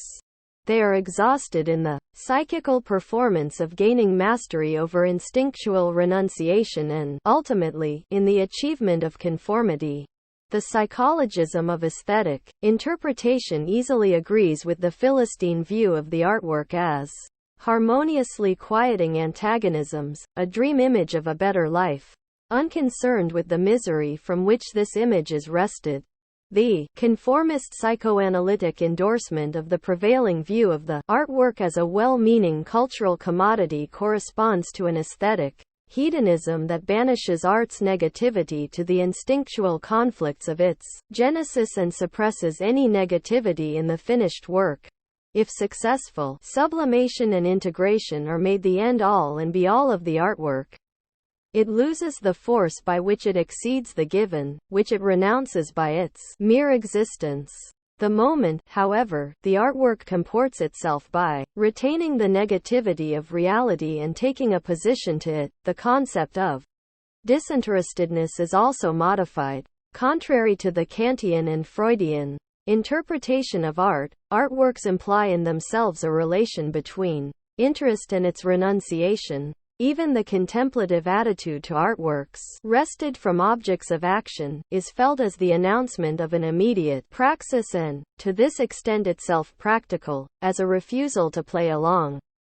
Only artworks that are to be sensed as a form of comportment have a raison d'être. Art is not only the plenipotentiary of a better praxis than that which has to date predominated, but is equally the critique of praxis as the rule of brutal self-preservation at the heart of the status quo and in its service. It gives the lie to production for production's sake and opts for a form of praxis beyond the spell of labor. Art's promesse du bonheur means not only that hitherto praxis has blocked happiness but that happiness is beyond praxis. The measure of the chasm separating praxis from happiness is taken by the force of negativity in the artwork. Certainly Kafka does not awaken the power of desire. Yet the real fear triggered by prose works like metamorphosis or the penal colony, that shock of revulsion and disgust, that shakes the physis, has, as defense, more to do with desire than with the old disinterestedness cancelled by Kafka and what followed him. As a response, disinterestedness would be crudely inadequate to his writings. Ultimately, disinterestedness debases art to what Hegel mocked, a pleasant or useful plaything of Horace's Ars Poetica. It is from this that the aesthetics of the idealist age, contemporaneously with art itself, freed itself. Only once it is done with tasteful savoring does artistic experience become autonomous. The route to aesthetic autonomy proceeds by way of disinterestedness. The emancipation of art from cuisine or pornography is irrevocable. Yet art does not come to rest in disinterestedness. For disinterestedness immanently reproduces, and transforms, interest. In the false world all H.Ada is false. For the sake of happiness, happiness is renounced. It is thus that desire survives in art. Pleasure masquerades beyond recognition in the Kantian disinterestedness. What popular consciousness and a complaisant aesthetics regard as the taking pleasure in art, modeled on real enjoyment, probably does not exist. The empirical subject has only a limited and modified part in artistic experience telephone quell, and this part may well be diminished the higher the works rank. Whoever concretely enjoys artworks is a Philistine. He is convicted by expressions like, a feast for the ears. Yet if the last traces of pleasure were extirpated, the question of what artworks are for would be an embarrassment. Actually, the more they are understood, the less they are enjoyed. Formerly, even the traditional attitude to the artwork, if it was to be absolutely relevant to the work, was that of admiration that the works exist as they do in themselves and not for the sake of the observer. What opened up to, and overpowered, the beholder was their truth, which as in works of Kafka's type outweighs every other element. They were not a higher order of amusement. The relation to art was not that of its physical devouring. On the contrary, the beholder disappeared into the material. This is even more so in modern works that shoot toward the viewer as on occasion a locomotive does in a film. Ask a musician if the music is a pleasure, the reply is likely to be, as in the American joke of the grimacing cellist under Toscanini, I just hate music. For him who has a genuine relation to art, in which he himself vanishes, art is not an object. Deprivation of art would be unbearable for him, yet he does not consider individual works sources of joy. Incontestably, no one would devote himself to art without, as the bourgeois put it, getting something out of it. Yet this is not true in the sense that a balance sheet could be drawn up. Heard the Ninth Symphony tonight, enjoyed myself so and so much, even though such feeble-mindedness has by now established itself as common sense. The bourgeois want art voluptuous and life ascetic. The reverse would be better. Reified consciousness provides an ersatz for the sensual immediacy of which it deprives people in a sphere that is not its abode. While the artwork's sensual appeal seemingly brings it close to the consumer, it is alienated from him by being a commodity that he possesses and the loss of which he must constantly fear. The false relation to art is akin to anxiety over possession. The fetishistic idea of the artwork as property that can be possessed and destroyed by reflection has its exact correlative in the idea of exploitable property within the psychological economy of the self. If, according to its own concept, art has become what it is, this is no less the case with its classification as a source of pleasure. Indeed, as components of ritual praxis, the magical and animistic predecessors of art were not autonomous, yet precisely because they were sacred they were not objects of enjoyment. The spiritualization of art incited the rancor of the excluded, and spawned consumer art as a genre, while conversely antipathy toward consumer art compelled artists to ever more reckless spiritualization. No naked Greek sculpture was a pin-up. The affinity of the modern for the distant past and the exotic is explicable on the same grounds. Artists were drawn by the abstraction from natural objects as desirable. Incidentally, in the construction of symbolic art, Hegel did not overlook the unsensuous element of the archaic. The element of pleasure in art, a protest against the universally mediated commodity character, is in its own fashion mediable. Whoever disappears into the artwork thereby gains dispensation from the impoverishment of a life that is always too little. This pleasure may mount to an ecstasy for which the meager concept of enjoyment is hardly adequate, other than to produce disgust for enjoying anything.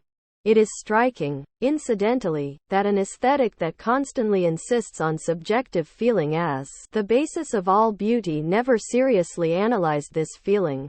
Almost without exception its descriptions were Banasic, perhaps because from the beginning the subjective approach made it impossible to recognize that something compelling can be grasped of aesthetic experience only on the basis of a relation to the aesthetic object, not by recurring to the fun of the art lover. The concept of artistic enjoyment was a bad compromise between the social and the socially critical essence of the artwork. If art is useless for the business of self-preservation, bourgeois society never quite forgives that. It should at least demonstrate a sort of use-value modeled on sensual pleasure. This distorts art as well as the physical fulfillment that art's aesthetic representatives do not dispense. That a person who is incapable of sensual differentiation, who cannot distinguish a beautiful from a flat sound, a brilliant from a dull color, is hardly capable of artistic experience, is hypostatized. Aesthetic experience does indeed benefit from an intensified sensual differentiation as a medium of giving form, yet the pleasure in this is always indirect. The importance of the sensual in art has varied.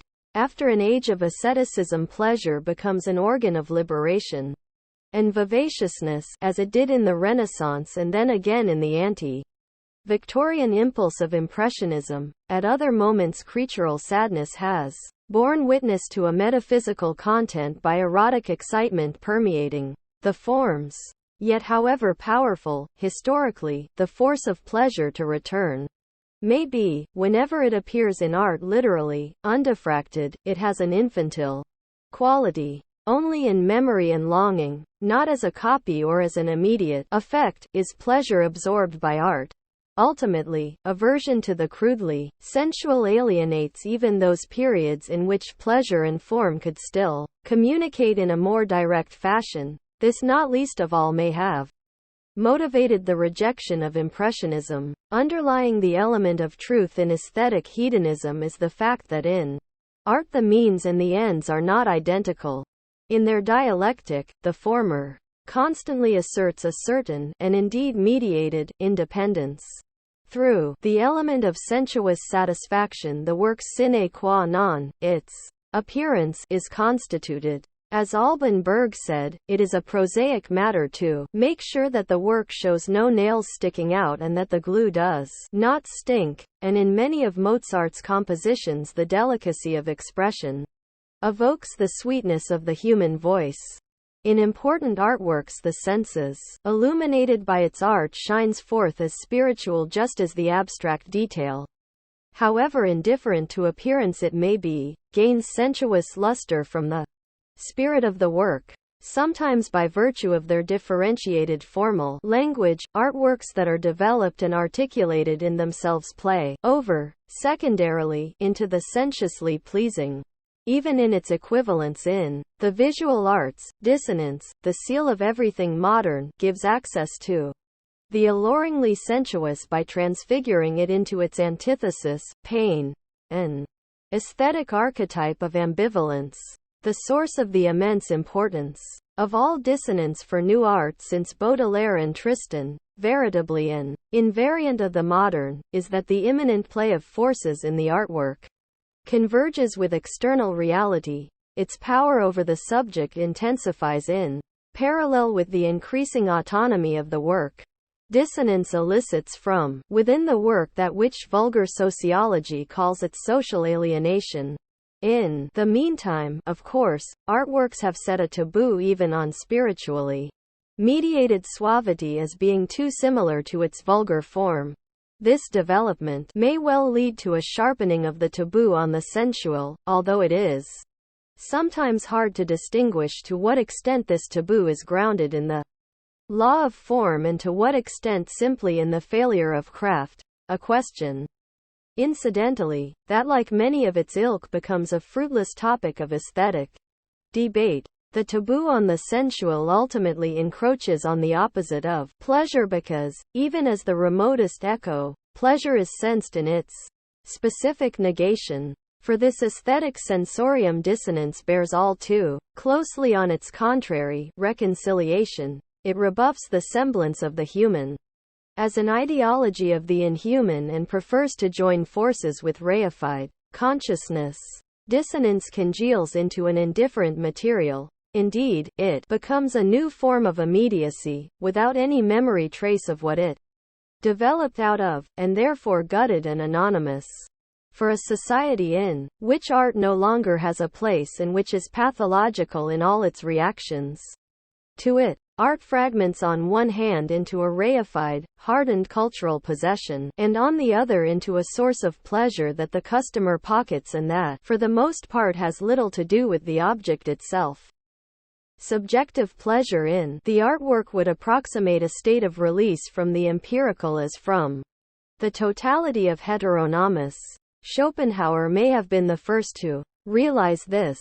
The happiness gained from artworks is that of having suddenly escaped, not a morsel of that from which art escaped. It is accidental and less essential to art than the happiness in its knowledge. The concept of aesthetic pleasure as constitutive of art is to be superseded.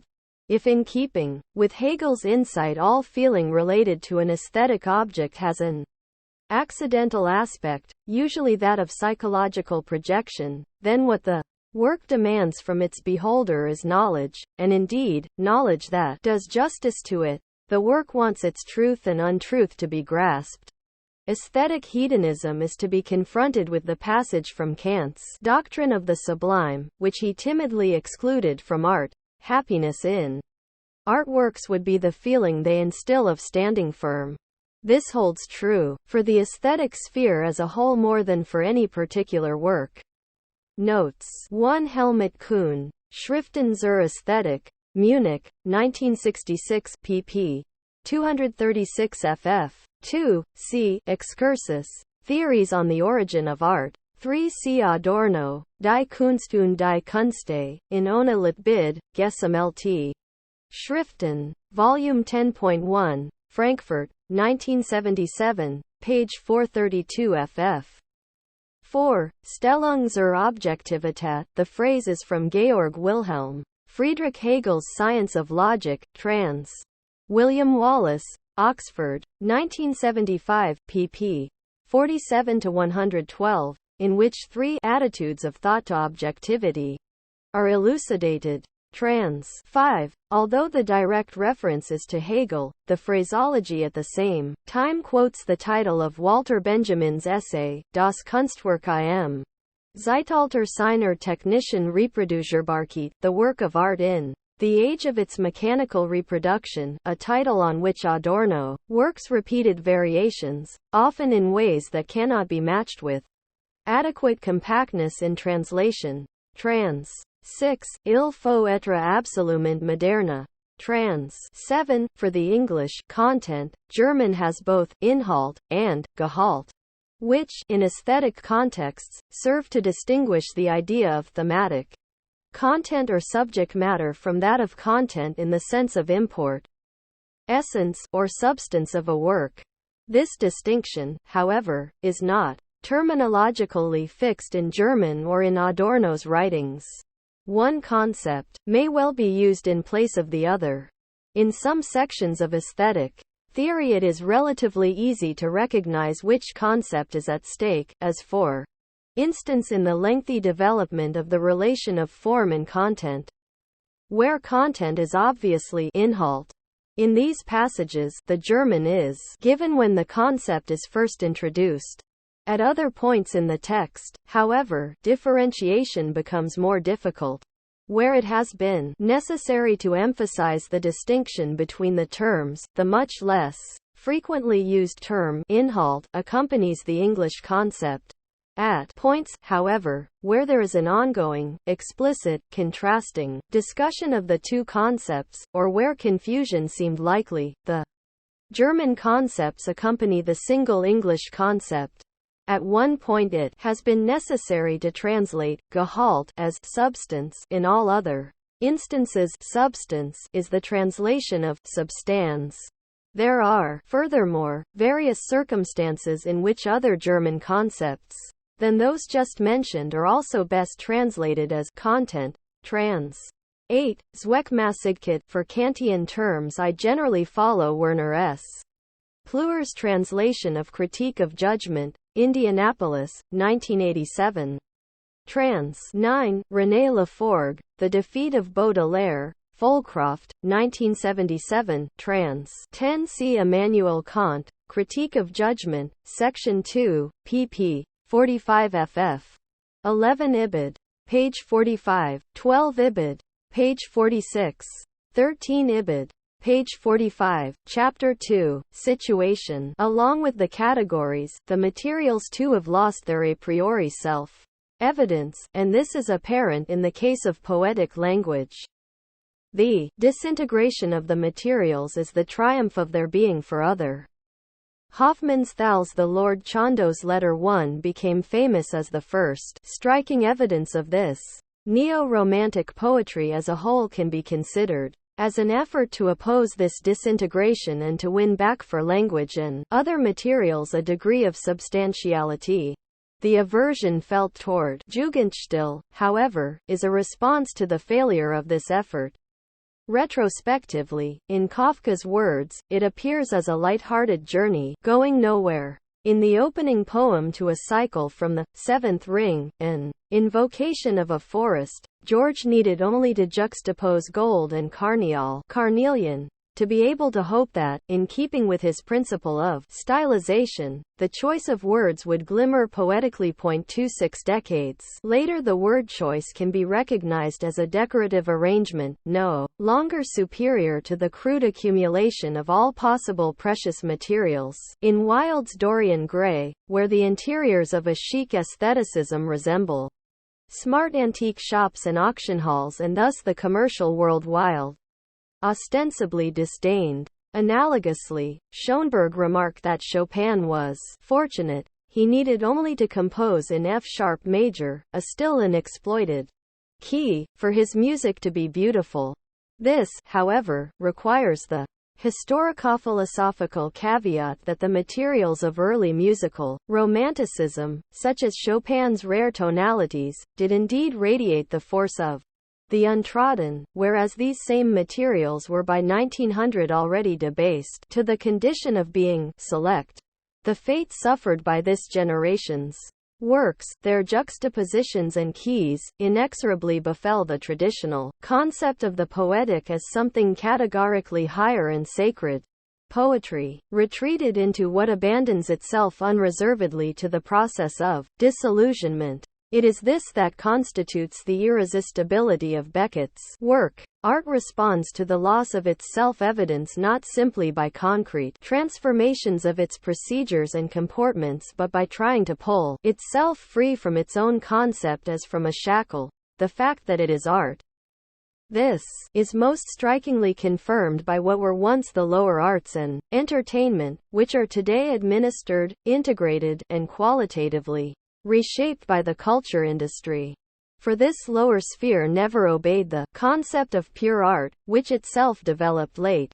This sphere, a testimony of culture's failure that is constantly intruded upon this culture, made it will itself to failure, just what all humor, blessedly concordant in both its traditional and contemporary forms, accomplishes.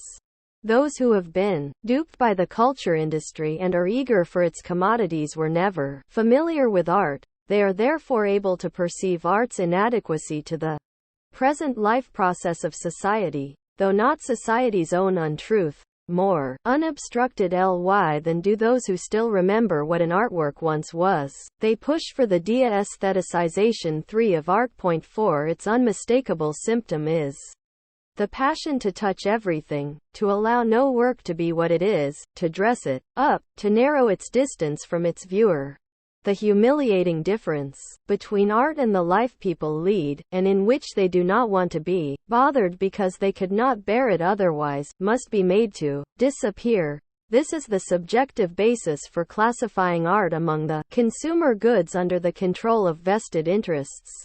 If despite all this, art does not become simply consumable, then at least the relation to it can be modeled on the relation to actual commodity goods. This is made easier because in the age of overproduction the commodity's use value has become questionable and yields to the secondary gratification of prestige, of being in step, and, finally, of the commodity character itself, a parody of aesthetic semblance. Nothing remains of the autonomy of art, that artworks should be considered better than they consider themselves to be, arouses indignation in culture customers, other than the fetish character of the commodity, regression to the archaic fetishism in the origin of art. To this extent the contemporary attitude to art is regressive. What is consumed is the abstract being for other of the cultural commodities, though without their actually being for others. By serving the customers, they themselves are betrayed. The old affinity of the beholder and the beheld is turned on its head, insofar as the now typical attitude makes the artwork something merely factual, even art's mimetic element, itself incompatible with whatever is purely a thing, is bartered off as a commodity. The consumer arbitrarily projects his impulses, mimetic remnants, on whatever is presented to him. Prior to total administration, the subject who viewed, heard, or read a work was to lose himself, forget himself, extinguish himself. In the artwork, the identification carried out by the subject was ideally not that of making the artwork like himself, but rather that of making himself like the artwork. This identification constituted aesthetic sublimation. Hegel named this comportment freedom to the object. He thus paid homage to the subject that becomes subject in spiritual experience through self-relinquishment, the opposite of the Philistine demand that the artwork give him something. As a tabula rasa of subjective projections, however, the artwork is shorn of its qualitative dimension. The poles of the artwork's de-aestheticization are that it is made as much a thing among things as a psychological vehicle of the spectator. What the reified artworks are no longer able to say is replaced by the beholder with the standardized echo of himself to which he hearkens. This mechanism is set in motion and exploited by the culture industry. It contrives to make that appear near and familiar to its audience that has been estranged from them and brought close again only by having been heteronomously manipulated.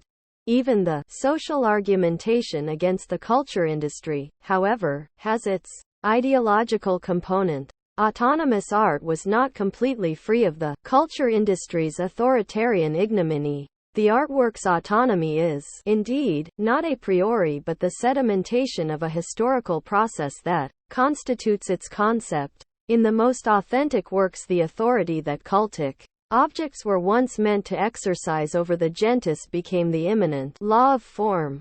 The idea of freedom, akin to aesthetic autonomy, was shaped by domination, which it universalized. This holds true as well for artworks. The more they freed themselves from external goals, the more completely they determined themselves as their own masters.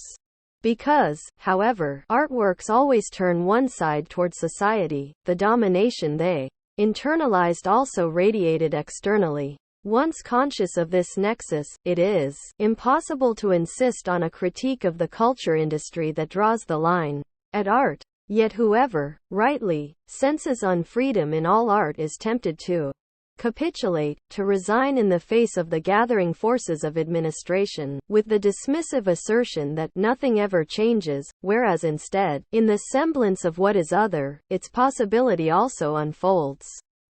that in the midst of the imageless world the need for art intensifies, as it does also among the masses, who were first confronted with art through mechanical means of reproduction, tends to arouse doubts rather than, given the externality of this need for art, enabling art's continued existence to be defended. The complementary character of this need, an afterimage of magic as consolation for disenchantment, degrades art to an example of mundus vult discipi and deforms it. Also belonging to the ontology of false consciousness are those characteristics in which the bourgeoisie, which liberated at the same time that it bridled spirit, self-maliciously accepts and enjoys of spirit only what it cannot completely believe of it. To the extent that art corresponds to manifest social need, it is primarily a profit-driven industry that carries on for as long as it pays, and by its smooth functioning, it obscures the fact that it is already dead.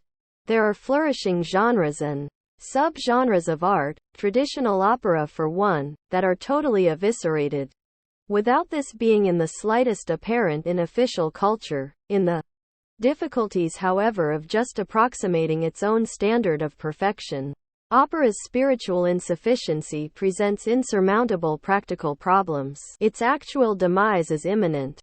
Trust in the needs of those who, with heightened productive powers, were to raise the whole to a higher form no longer makes sense, now that these needs have been integrated by a false society and transformed into false ones.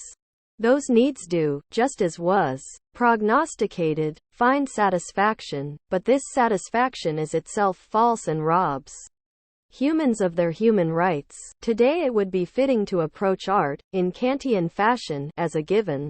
Whoever pleads its cause manufactures ideologies and makes art one of them. If thought is in any way to gain a relation to art, it must be on the basis that something in reality, something back of the veil spun by the interplay of institutions and false needs, objectively demands art, and that it demands an art that speaks for what the veil hides.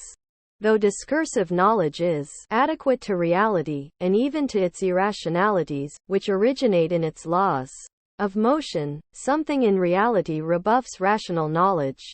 Suffering remains foreign to knowledge, though knowledge can subordinate it conceptually and provide means for its amelioration. Knowledge can scarcely express it through its own means of experience without itself becoming irrational. Suffering conceptualized remains mute and inconsequential, as is obvious in post-Hitler Germany.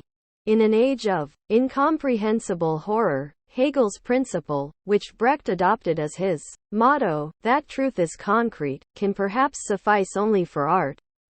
Hegel's thesis, that art is consciousness of plight, has been confirmed beyond anything he could have envisioned. Thus his thesis was transformed into a protest against his own verdict on art, a cultural pessimism that throws into relief his scarcely secularized theological optimism, his expectation of an actual realization of freedom. The darkening of the world makes the irrationality of art rational, radically darkened art. What the enemies of modern art, with a better instinct than its anxious apologists, call its negativity, is the epitome of what established culture has repressed and that toward which art is drawn. In its pleasure in the repressed, art at the same time takes into itself the disaster, the principle of repression, rather than merely protesting hopelessly against it. That art enunciates the disaster by identifying with it, anticipates its enervation. This, not any photograph of the disaster or false happiness, defines the attitude of authentic contemporary art to a radically darkened objectivity. The sweetness of any other gives itself the lie. Fantastic art in Romanticism, as well as its traces in Mannerism and the Baroque, presents something non-existent as existing. The fictions are modifications of empirical reality. The effect they produce is the presentation of the non-empirical as if it were empirical. This effect is facilitated because the fictions originate in the empirical. New art is so burdened by the weight of the empirical that its pleasure in fiction lapses. Even less does it want to reproduce the facade. By avoiding contamination from what simply is, art expresses it all the more inexorably. Already, Kafka's power is that of a negative feel for reality. What those who misunderstand him take to be fantastic in his work is, comments say, by its epoche from the empirical world, new art ceases to be fantastic. Only literary historians would class Kafka and Meyerink five together, and it takes an art historian to class Klee and Kuban together. Admittedly, in its greatest works, such as parts of Poe's Pim, Kernberger's Der Amerika Mood, 6 and Wedekind's Mein Haha, fantastic art plays over into what modernity achieved in its freedom from normal referentiality. All the same, nothing is more damaging to theoretical knowledge of modern art than its reduction to what it has in common with older periods. What is specific to its slips. Through the methodological net of nothing new under the sun, it is reduced to the undialectical, gapless continuum of tranquil development that it in fact explodes. There is no denying the fatality that cultural phenomena cannot be interpreted without some translation of the new into the old, yet this implies an element of betrayal. Second reflection would have the responsibility of correcting this. In the relation of modern artworks to older ones that are similar, it is their differences that should be elicited. Immersion in the historical dimension should reveal what previously remained unsolved. In no other way can a relation between the present and the past be established. In comparison, the aim of the current history of ideas is virtually to demonstrate that the new does not exist. Yet since the mid-19th century and the rise of high capitalism, the category of the new has been central, though admittedly in conjunction with the question whether anything new had ever existed. Since that moment no artwork has succeeded that rebuffed the ever-fluctuating concept of the modern. Works that thought they would save themselves from the problematic attributed to the modern only accelerated their demise. Even a composer as immune to the charge of modernism as Anton Bruckner would not have attained his most important achievements had he not worked with the most advanced material of his period, Wagner's harmony, which he then of course paradoxically transformed. His symphonies pose the question how the old is, after all, still possible, which is to say as something new. The question testifies to the irresistibility of the modern, whereas the after all is already something false, which the conservatives of the time could deride as something incoherent. That the category of the new cannot be brushed off as art alien sensationalism is apparent in its irresistibility.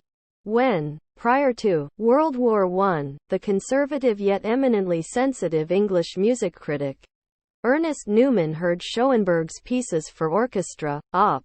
16, he warned that one should not underestimate this man Schoenberg. With him it was all or nothing. Newman's hatred thus registered the destructive element of the new with a surer instinct than that of the apologists of the new. Even the old Saint-Saëns sensed something of this when, rejecting the effect of Debussy's music, he insisted that surely there must be alternatives to it. Whatever shuns or evades those transformations in the material that important innovations entail thereby shows itself to be impoverished and ineffectual. Newman must have noticed that the sounds liberated by Schoenberg's pieces for orchestra could no longer be dreamed away and, henceforward, bore consequences that would ultimately displace the traditional language of composition altogether. This process continues throughout the arts. After a play by Beckett, one need only see a work by a moderate lesser contemporary to realize how much the new is a non-judging judgment. Even the ultra-reactionary Rudolf Borchardt confirmed that an artist must dispose over the achieved standard of his period. The new is necessarily abstract. It is no more known than the most terrible secret of Poe's pit. Yet something decisive, with regard to its content, is encapsulated in the abstractness of the new. Toward the end of his life Victor Hugo touched on it in his comment that Rimbaud bestowed a frisson nouveau on poetry. The shudder is a reaction to the cryptically shut, which is a function of that element of indeterminacy. At the same time, however, the shudder is a mimetic comportment reacting mimetically to abstractness.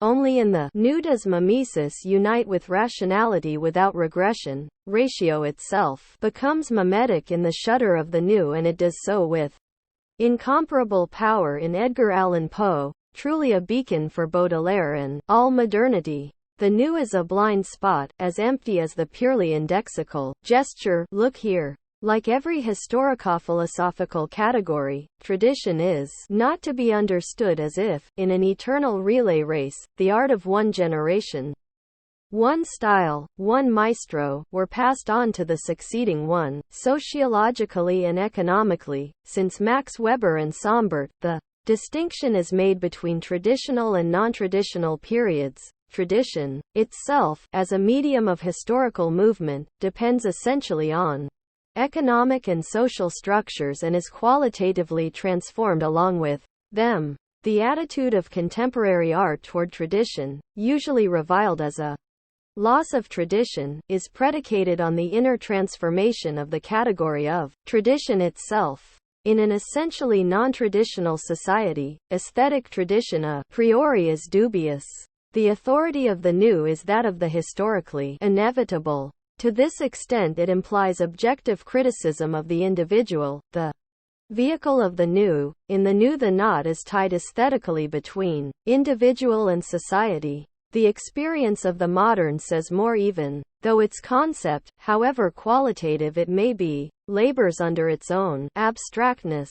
Its concept is privative. Since its origins it is more the negation of what no longer holds than a positive slogan. It does not, however, negate previous artistic practices, as styles have done throughout the ages, but rather tradition itself. To this extent it simply ratifies the bourgeois principle. In art, the abstractness of the new is bound up with the commodity character of art. This is why the modern, when it was first theoretically articulated, in Baudelaire, bore an ominous aspect. The new is akin to death. What adopts a satanic bearing in Baudelaire is the negative self, reflection of identification with the real negativity of the social situation, Weltschmer's defects to the enemy, the world. Something of this remains, admixed as ferment in everything modern. For direct protest that did not surrender to its opponent would in art be reactionary. This is why in Baudelaire the imago of nature is strictly taboo. To this day the modern has capitulated whenever it disavowed this taboo. This is the source of the harangues about decadence and of the racket that obstinately accompanies the modern. Nouveauté is aesthetically the result of historical development, the trademark of consumer goods appropriated by art by means of which artworks distinguish themselves from the ever-same inventory in obedience to the need for the exploitation of capital, which, if it does not expand, if it does not, in its own language, offer something new, is eclipsed. The new is the aesthetic seal of expanded reproduction, with its promise of undiminished plenitude. Baudelaire's poetry was the first to codify that, in the midst of the fully developed commodity society, art can ignore this tendency only at the price of its own powerlessness. Only by immersing its autonomy in society's imagery can art surmount the heteronomous market. Art is modern art through mimesis of the hardened and alienated. Only thereby, and not by the refusal of a mute reality, does art become eloquent. This is why art no longer tolerates the innocuous. Baudelaire neither railed against nor portrayed reification. He protested against it in the experience of its archetypes, and the medium of this experience is the poetic form. This raises him supremely above late Romantic sentimentality. The power of his work is that it syncopates the overwhelming objectivity of the commodity character, which wipes out any human trace, with the objectivity of the work in itself, anterior to the living subject. The absolute artwork converges with the absolute commodity. The modern pays tribute to this in the vestige of the abstract in its concept. If in monopoly capitalism it is primarily exchange value, not use value, that is consumed. 7. In the modern artwork it is its abstractness, that irritating indeterminateness of what it is and to what purpose it is, that becomes a cipher of what the work is. This abstractness has nothing in common with the formal character of older aesthetic norms, such as Kant's. On the contrary, it is a provocation, it challenges the illusion that life goes on, and at the same time it is a means for that aesthetic distancing that traditional fantasy no longer achieves. From the outset, aesthetic abstraction, which in Baudelaire was a still rudimentary and allegorical reaction to a world that had become abstract, was foremost a prohibition on graven images. This prohibition falls on what provincials 8 ultimately hope to salvage under the name message 9 appearance as meaningful. After the catastrophe of meaning, appearance becomes abstract. From Rimbaud to contemporary avant-garde art, the obstinacy of this prohibition is unflagging. It has changed no more than has the fundamental structure of society. The modern is abstract by virtue of its relation to what is past. Irreconcilable with magic, it is unable to bespeak what has yet to be, and yet must seek it, protesting against the ignominy of the ever-same. This is why Baudelaire's cryptograms equate the new with the unknown, with the hidden telos, as well as with what is monstrous by virtue of its incommensurability with the ever-same and thus with the gaud du néant. The arguments against the aesthetic cupiditas rerum novarum, which so plausibly call as evidence the contentlessness of the category, are at heart pharisaical. The new is not a subjective category, rather it is a compulsion of the object itself, which cannot in any other way come to itself and resist heteronomy. The force of the old presses toward the new, without which the old cannot be fulfilled. Yet the moment this is invoked, artistic practice and its manifestations become suspect. The old that it claims to safeguard usually disavows the specificity of the work. Aesthetic reflection, however, is not indifferent to the entwinement of the old and new. The old has refuge only at the vanguard of the new, in the gaps, not in continuity. Schoenberg's simple motto, "If you do not seek, you will not find," is a watchword of the new. Whatever fails to honor it in the context of the artwork becomes a deficiency. Not least among the aesthetic abilities is the capacity, in the process of the work's production, to sound for residual constraints. Through the new critique, the refusal becomes an objective element of art itself. Even the camp followers of the new, whom everyone disdains, are more forceful than those who boldly insist on the tried and true. If in accord with its model, the fetish character of the commodity, the new becomes a fetish. This is to be criticized in the work itself, not externally simply because it became a fetish. Usually the problem is a discrepancy between new means and old ends. If a possibility for innovation is exhausted, if innovation is mechanically pursued in a direction that has already been tried, the direction of innovation must be changed and sought in another dimension. The abstractly new can stagnate and fall back into the ever-same. Fetishization expresses the paradox of all art that is no longer self-evident to itself, the paradox that something made exists for its own sake. Precisely. This paradox is the vital nerve of new art. By exigency, the new must be something willed. As what is other, however, it could not be what was willed. Velleity binds the new to the ever-same, and this establishes the inner communication of the modern and myth. The new wants non-identity, yet intention reduces it to identity. Modern art constantly works at the Munchausen trick of carrying out the identification of the non-identical. Scars of damage and disruption are the modern seal of authenticity. By their means, art desperately negates the closed confines of the ever-same. Explosion is one of its invariants. Anti-traditional energy becomes a voracious vortex.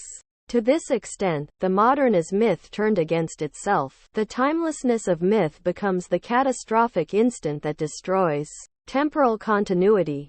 Benjamin's concept of the dialectical image contains this element. Even when modern art maintains traditional achievements in the form of technical resources, these are transcended by the shock that lets nothing inherited go unchallenged. Given that the category of the new was the result of a historical process that began by destroying a specific tradition, and then destroyed tradition as such, modern art cannot be an aberration, susceptible to correction by returning to foundations that no longer do or should exist. This is, paradoxically, the foundation of the modern and normative for it. Even in aesthetics, invariants are not to be denied, surgically extracted and displayed, however, they are insignificant. Music can serve as a model. It would be senseless to contest that it is a temporal art or that, however little it coincides with the temporality of real experience, it too is irreversible. If, however, one wanted to pass beyond vague generalities, such as that music has the task of articulating the relation of its content, inhalt, its intratemporal elements, to time, one falls immediately into pedantry or subreption. For the relation of music to formal musical time is determined exclusively in the relation between the concrete musical event and time.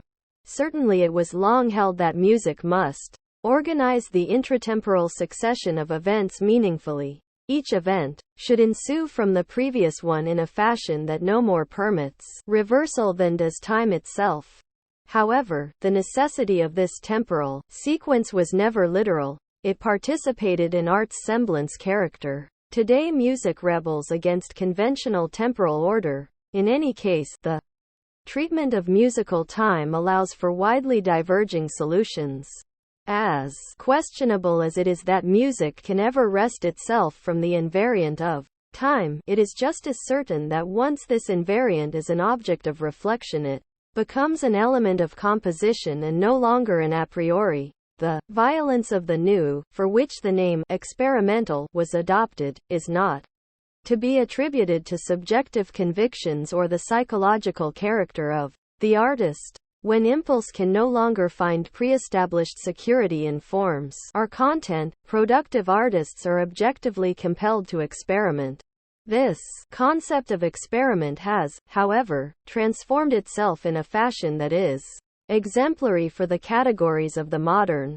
Originally it meant simply that the will, conscious of itself, tested unknown or unsanctioned technical procedures.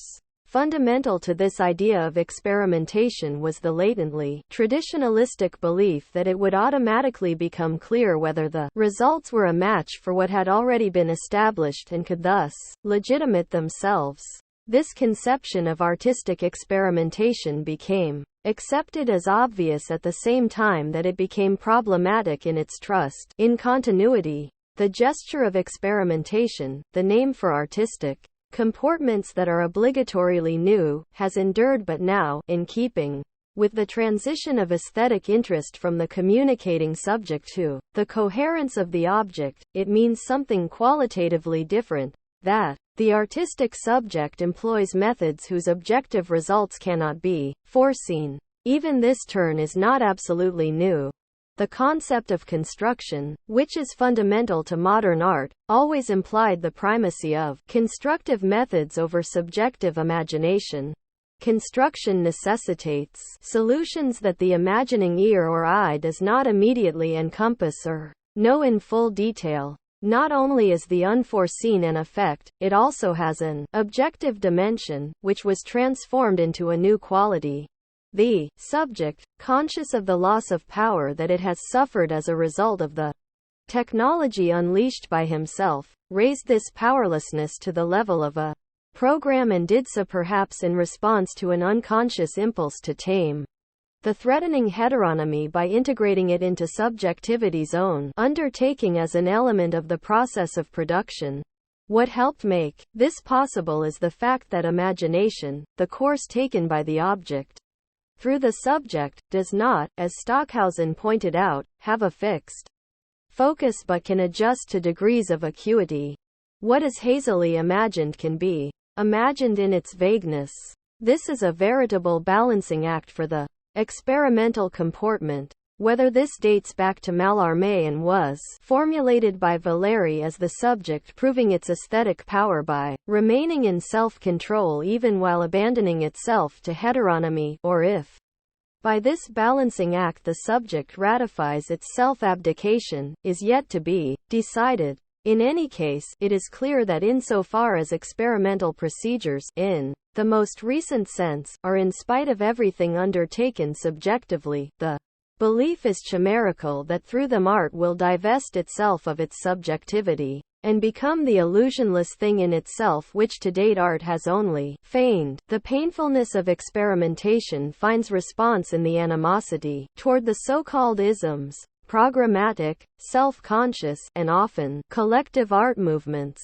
This rancor is shared by the likes of Hitler, who loved to rail against these I am and expressionists, and by writers who out of a politically avant-garde zealousness are wary of the idea of an aesthetic avant-garde. Picasso expressly confirmed this with regard to pre-World War I Cubism. Within an ism the quality of individual artists can be clearly distinguished, although initially those who most explicitly draw attention to the peculiar characteristics of the school tend to be overrated in comparison with those who, like Pissarro among the Impressionists, cannot be reduced so conclusively to the program.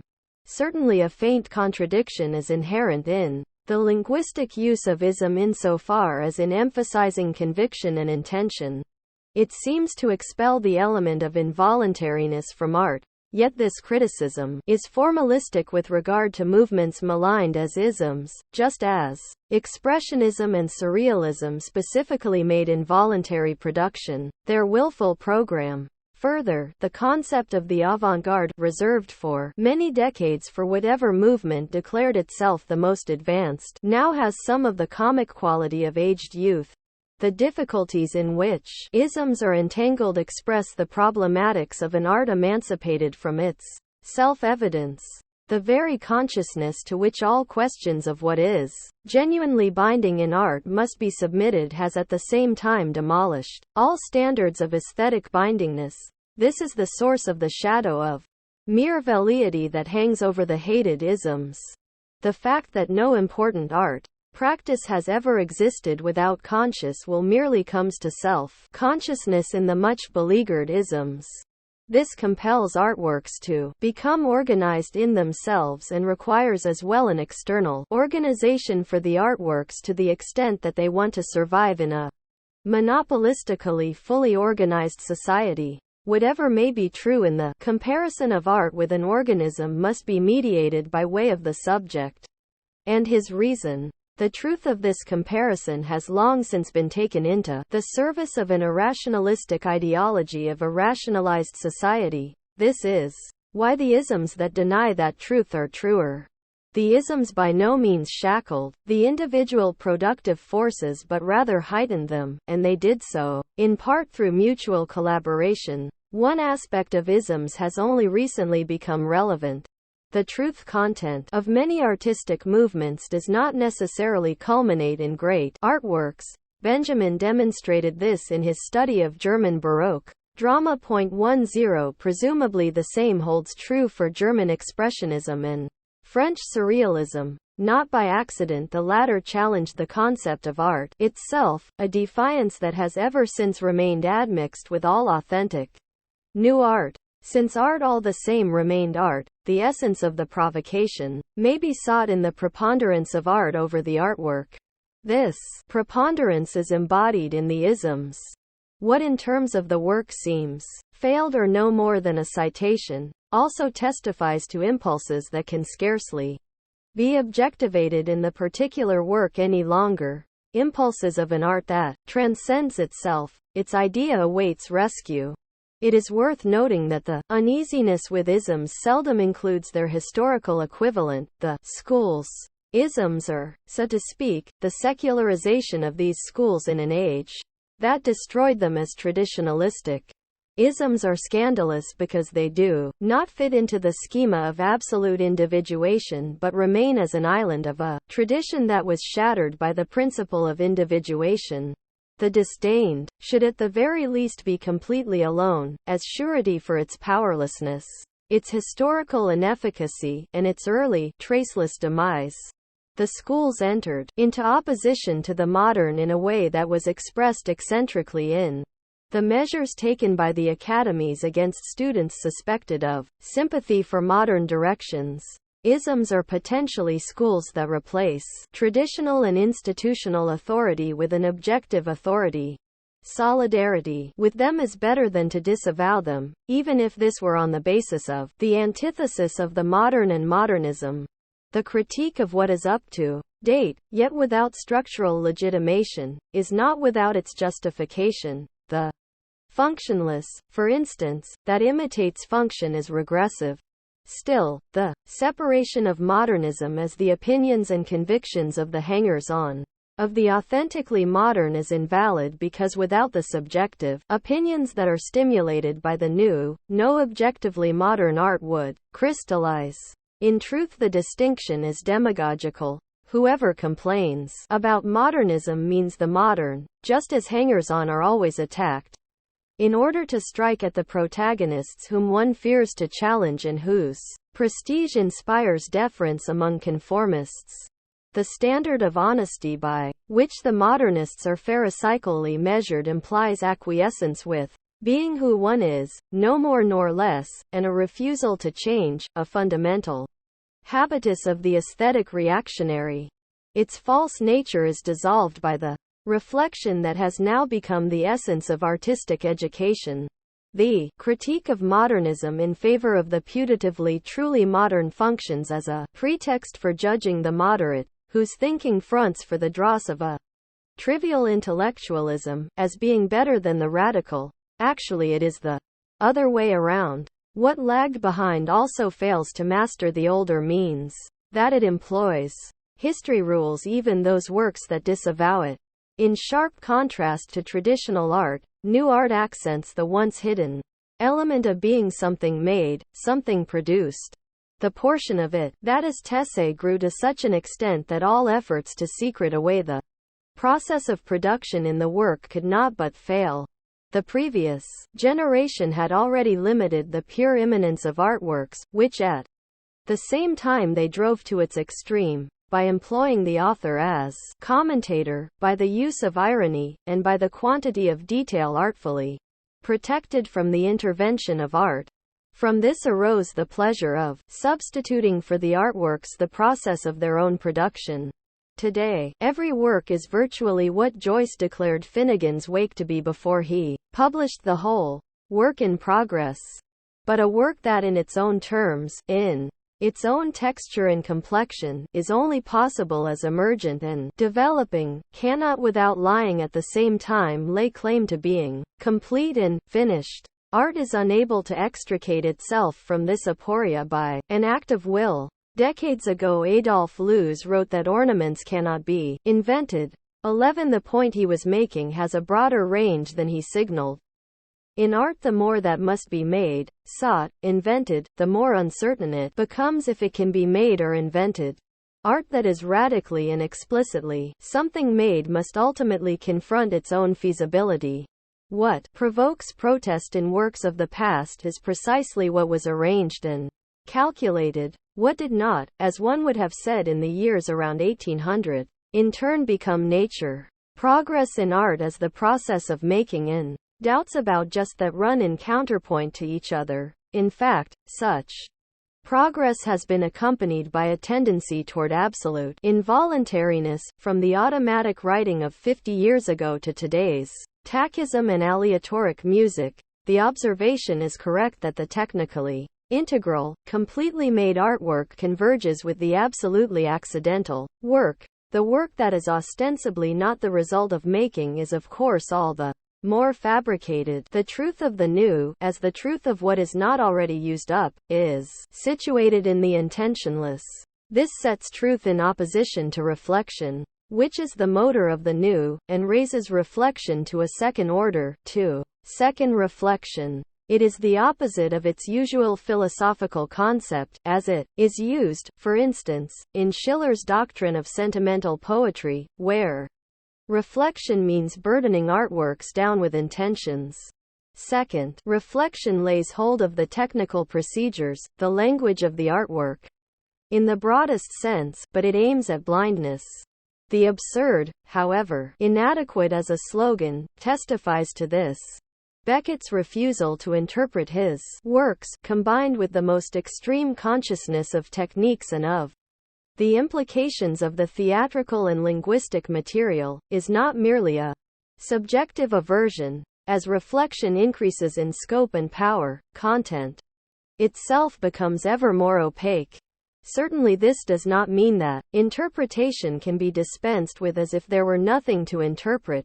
To remain content with that is the confused claim that all the talk about the absurd gave rise to. Any artwork that supposes it is in possession of its content is plainly naive in its rationalism. This may define the historically foreseeable limit of Brecht's work, unexpectedly confirming Hegel's thesis of the transformation of mediation into immediacy. Second, reflection restores naivete in the relation of content to first reflection.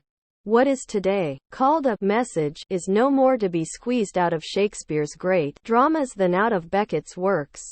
But the increasing opacity is itself a function of transformed content. As the negation of the absolute idea, content can no longer be identified with reason as it is postulated by idealism. Content has become the critique of the omnipotence of reason, and it can therefore no longer be reasonable according to the norms set by discursive thought. The darkness of the absurd is the old darkness of the new. This darkness must be interpreted, not replaced by the clarity of meaning. The category of the new produced a conflict, not unlike the 17th-century querelle des anciens et des modernes. This is a conflict between the new and duration. Artworks were always meant to endure. It is related to their concept, that of objectivation. Through duration, art protests against death. The paradoxically transient eternity of artworks is the allegory of an eternity bare of semblance. Art is the semblance of what is beyond death's reach. To say that no art endures is as abstract a dictum as that of the transience of all things earthly. It would gain content only metaphysically.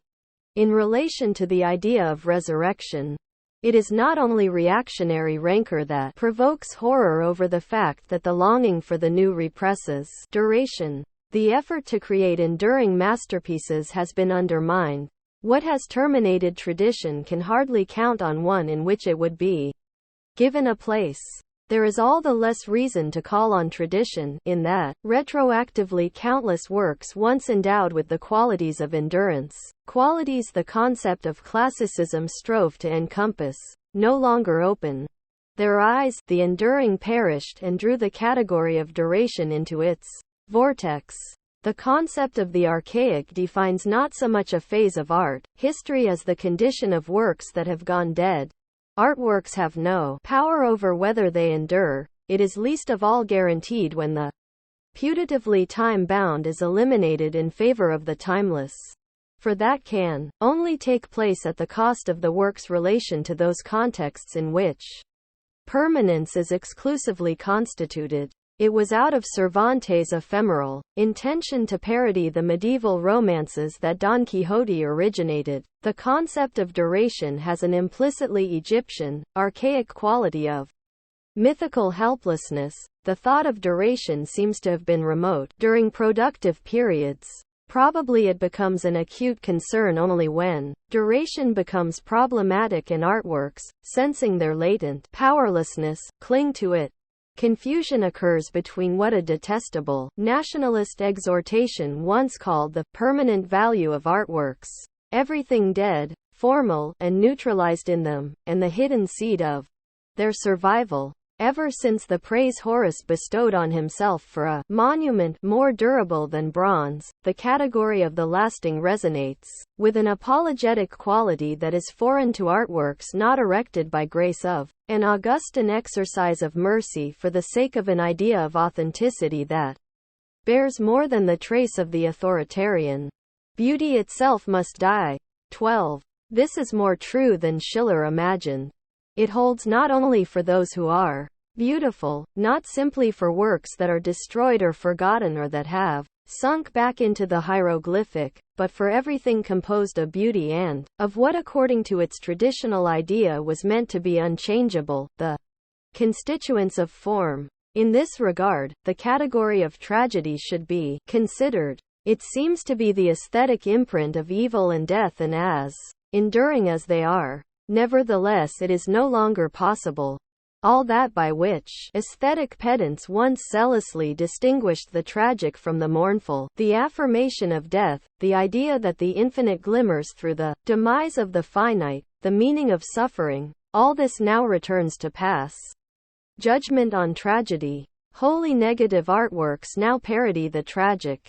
Rather than being tragic, all art is mournful, especially those works that appear cheerful and harmonious.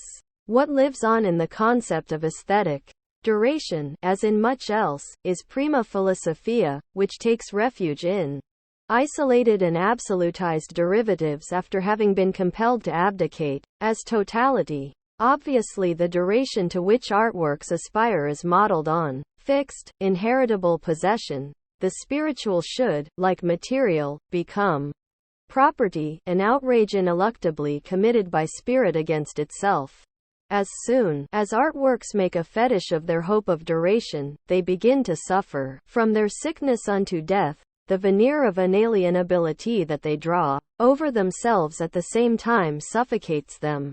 Many artworks of the highest caliber effectively seek to lose themselves in time so as not to become its prey, entering thus into insoluble antimony with the necessity for objectivation. Ernst Schoen once praised the unsurpassable noblesse of fireworks as the only art that aspires not to duration but only to glow for an instant and fade away. It is ultimately in terms of this idea that the temporal arts of drama and music are to be interpreted, the counterpart of a reification without which they would not exist and yet that degrades them.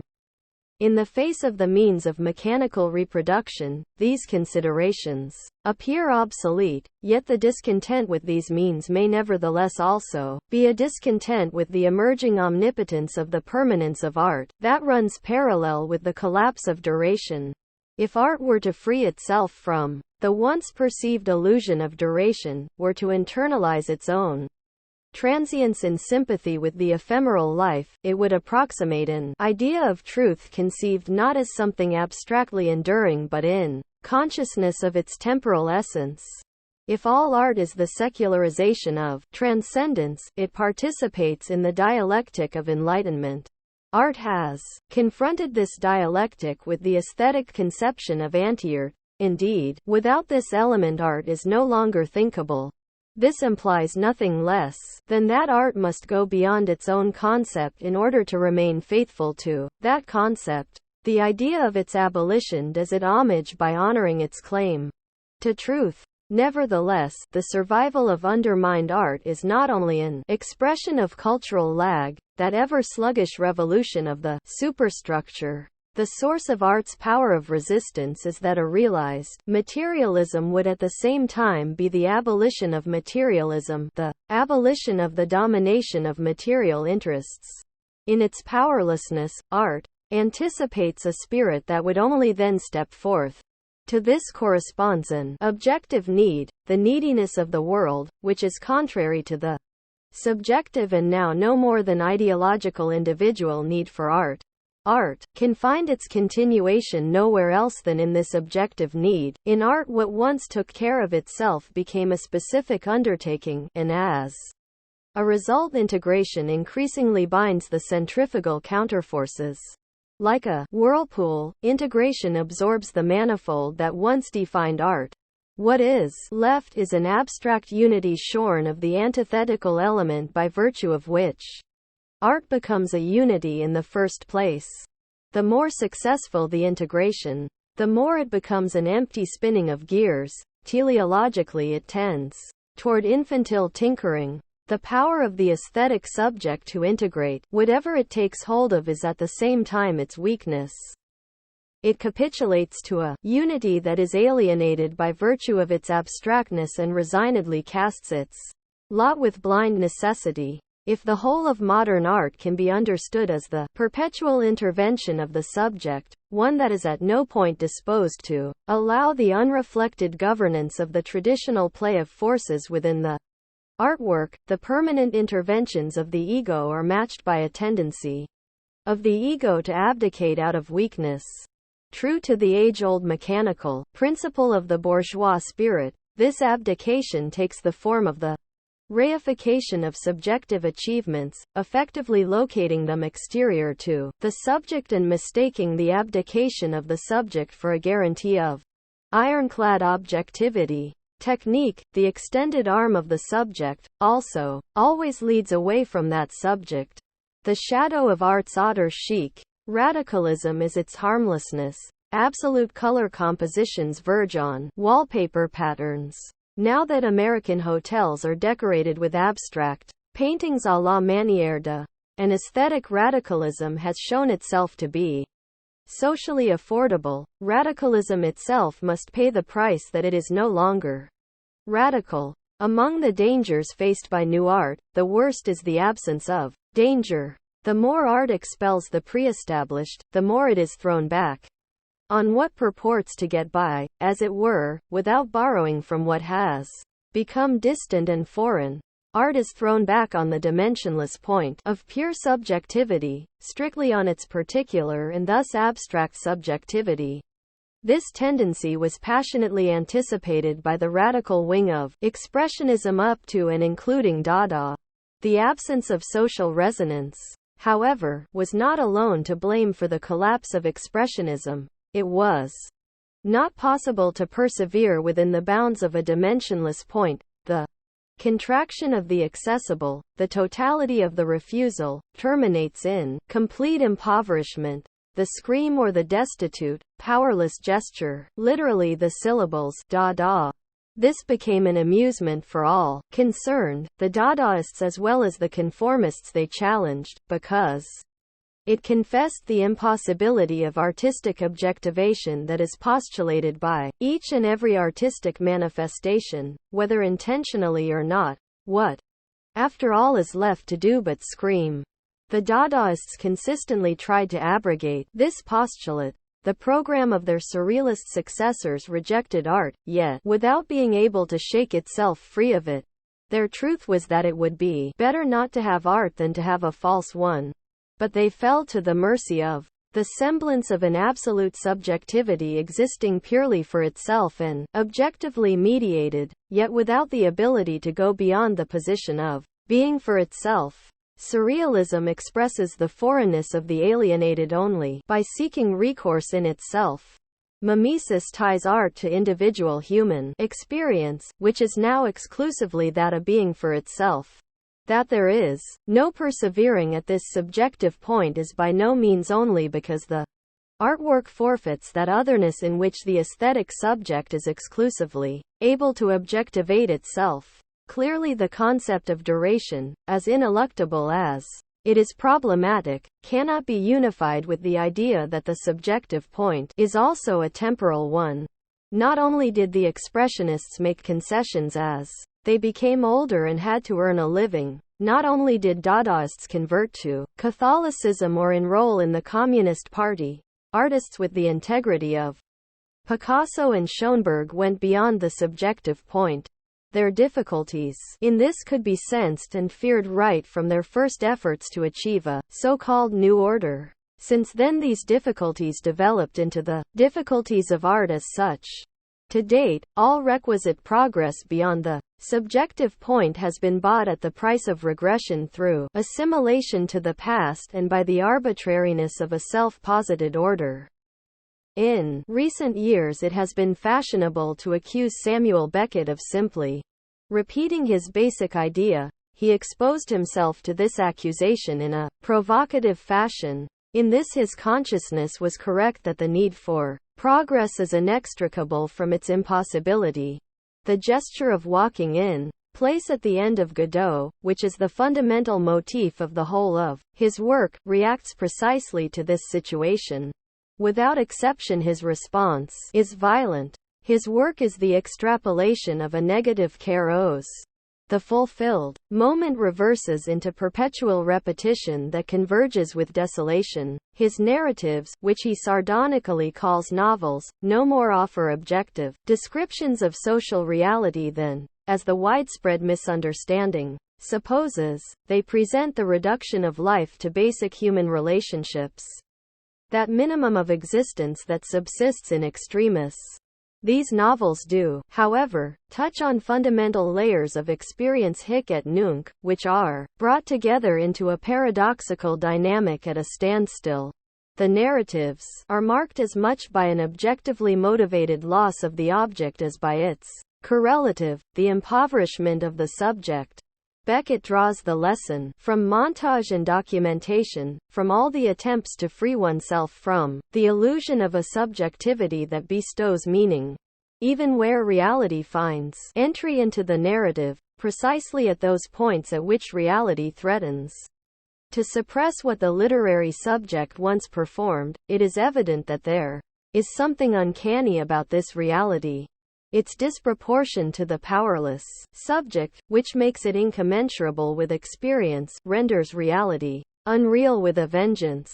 The surplus of reality amounts to its collapse. By striking the subject dead, reality itself becomes deathly. This transition is the artfulness of all anti-art, and in Beckett it is pushed to the point of the manifest annihilation of reality. The more total society becomes, the more completely it contracts to a unanimous system, and all the more do the artworks in which this experience is sedimented become the other of this society. If one applies the concept of abstraction in the vaguest possible sense, it signals the retreat from a world of which nothing remains except its caput mortuum. New art is as abstract as social relations have in truth become. In like manner, the concepts of the realistic and the symbolic are put out of service.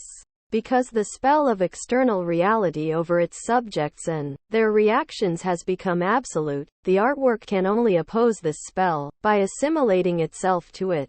At ground zero, however, where Beckett's plays unfold like forces in infinitesimal physics, a second world of images springs forth, both sad and rich, the concentrate of historical experiences that, otherwise, in their immediacy, fail to articulate the essential, the evisceration of subject and reality. This shabby, damaged world of images is the negative imprint of the administered world. To this extent Beckett is realistic. Even in what passes vaguement under the name of abstract art, something survives of the tradition it effaced. Presumably it corresponds to what one already perceives in traditional painting insofar as one sees images and not copies of something. Art carries out the eclipse of concretion, an eclipse to which expression is refused by a reality in which the concrete continues to exist only as a mask of the abstract, and the determinate particular is nothing more than an exemplar of the universal that serves as its camouflage and is fundamentally identical with the ubiquity of monopoly. This critique of pseudo-concreteness directs its barbs retrospectively at the whole of art as it has come down to the present. The tangents of the empirical world need only be slightly extended to see that they converge in the insight that the concrete serves for nothing better than that something, by being in some way distinct, can be identified, possessed, and sold. The marrow of experience has been sucked out. There is none, not even that apparently set at a remove from commerce, that has not been gnawed away. At the heart of the economy is a process of concentration and centralization that has the power to absorb what is scattered. It leaves traces of independent existences only for professional statistics and permeates the most subtle spiritual innervations often without its being possible to perceive the mediations. The mendacious personalization of politics and the blather about man in the age of inhumanity are appropriate to the objective pseudo-individualization, but this becomes an unbearable burden for art because there is no art without individuation. In other words, the contemporary situation of art is hostile to what the jargon of authenticity calls the message. The question so insistently posed by East German Dramaturgy. What does he mean? Just barely suffices to frighten Hector. Authors, but would be absurd if applied to any one of Brecht's plays, whose program actually was to set thought processes in motion, not to communicate maxims. Otherwise the idea of dialectical theater would have been meaningless from the start. Brecht's efforts to destroy subjective nuances and halftones with a blunt objectivity, and to do this conceptually as well, or artistic means, in the best of his work they become a principle of stylization, not a fabula docet.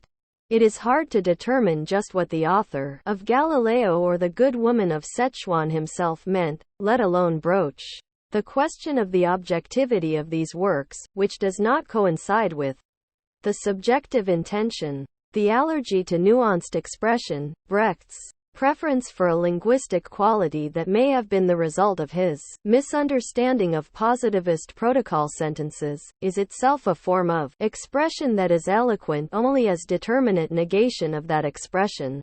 Just as art cannot be, and never was, a language of pure feeling, nor a language of the affirmation of the soul, neither is it for art to pursue the results of ordinary knowledge, as for instance in the form of social documentaries that are to function as down payments on empirical research yet to be done. The space between discursive barbarism and poetic euphemism that remains to artworks is scarcely larger than the point of indifference into which Beckett burrowed. The relation to the new is modeled on a child at the piano searching for a chord never previously heard. This chord, however, was always there. The possible combinations are limited, and actually everything that can be played on it is implicitly given in the keyboard.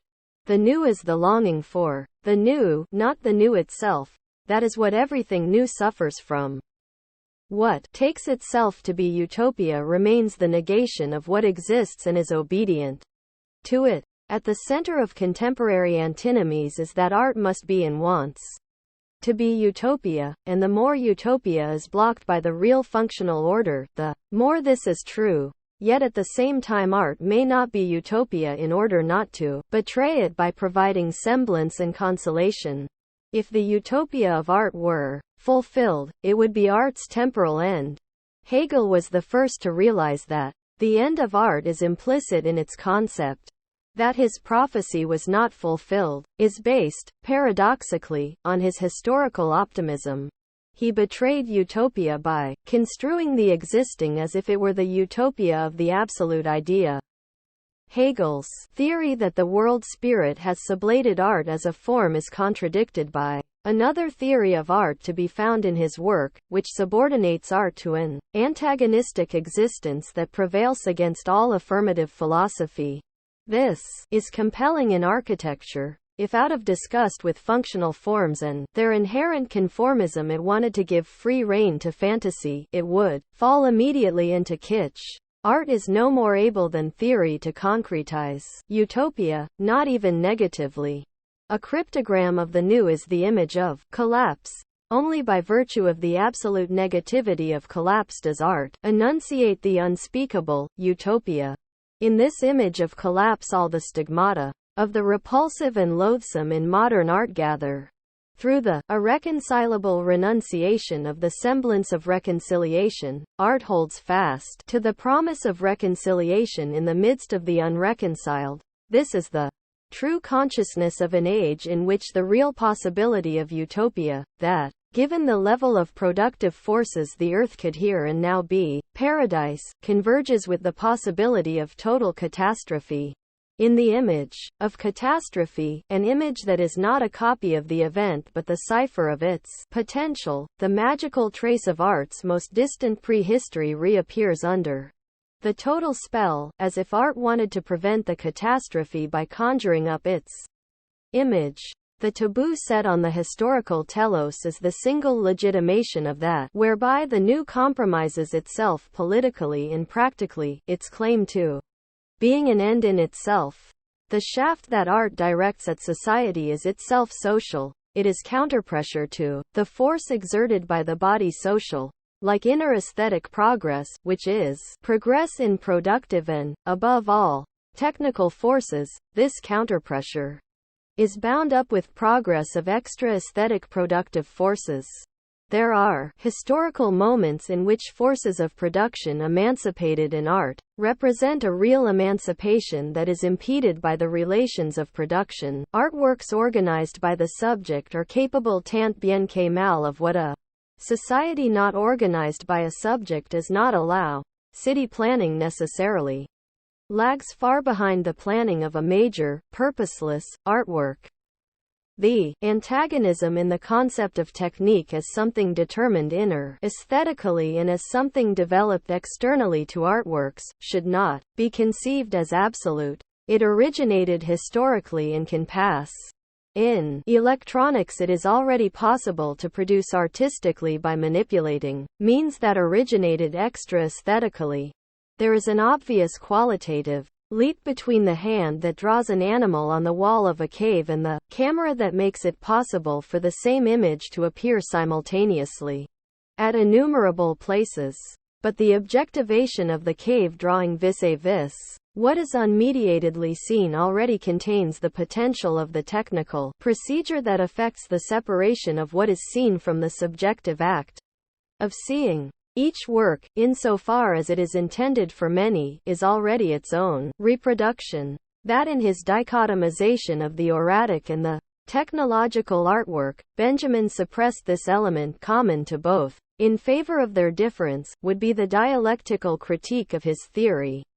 Certainly the concept of the modern is to be placed chronologically long before the idea of the modern as a historico-philosophical category. The modern, however, in the latter sense is not a chronological concept but the Rimbaudien postulate of an art of the most advanced consciousness, an art in which the most progressive and differentiated technical procedures are saturated with the most progressive and differentiated experiences.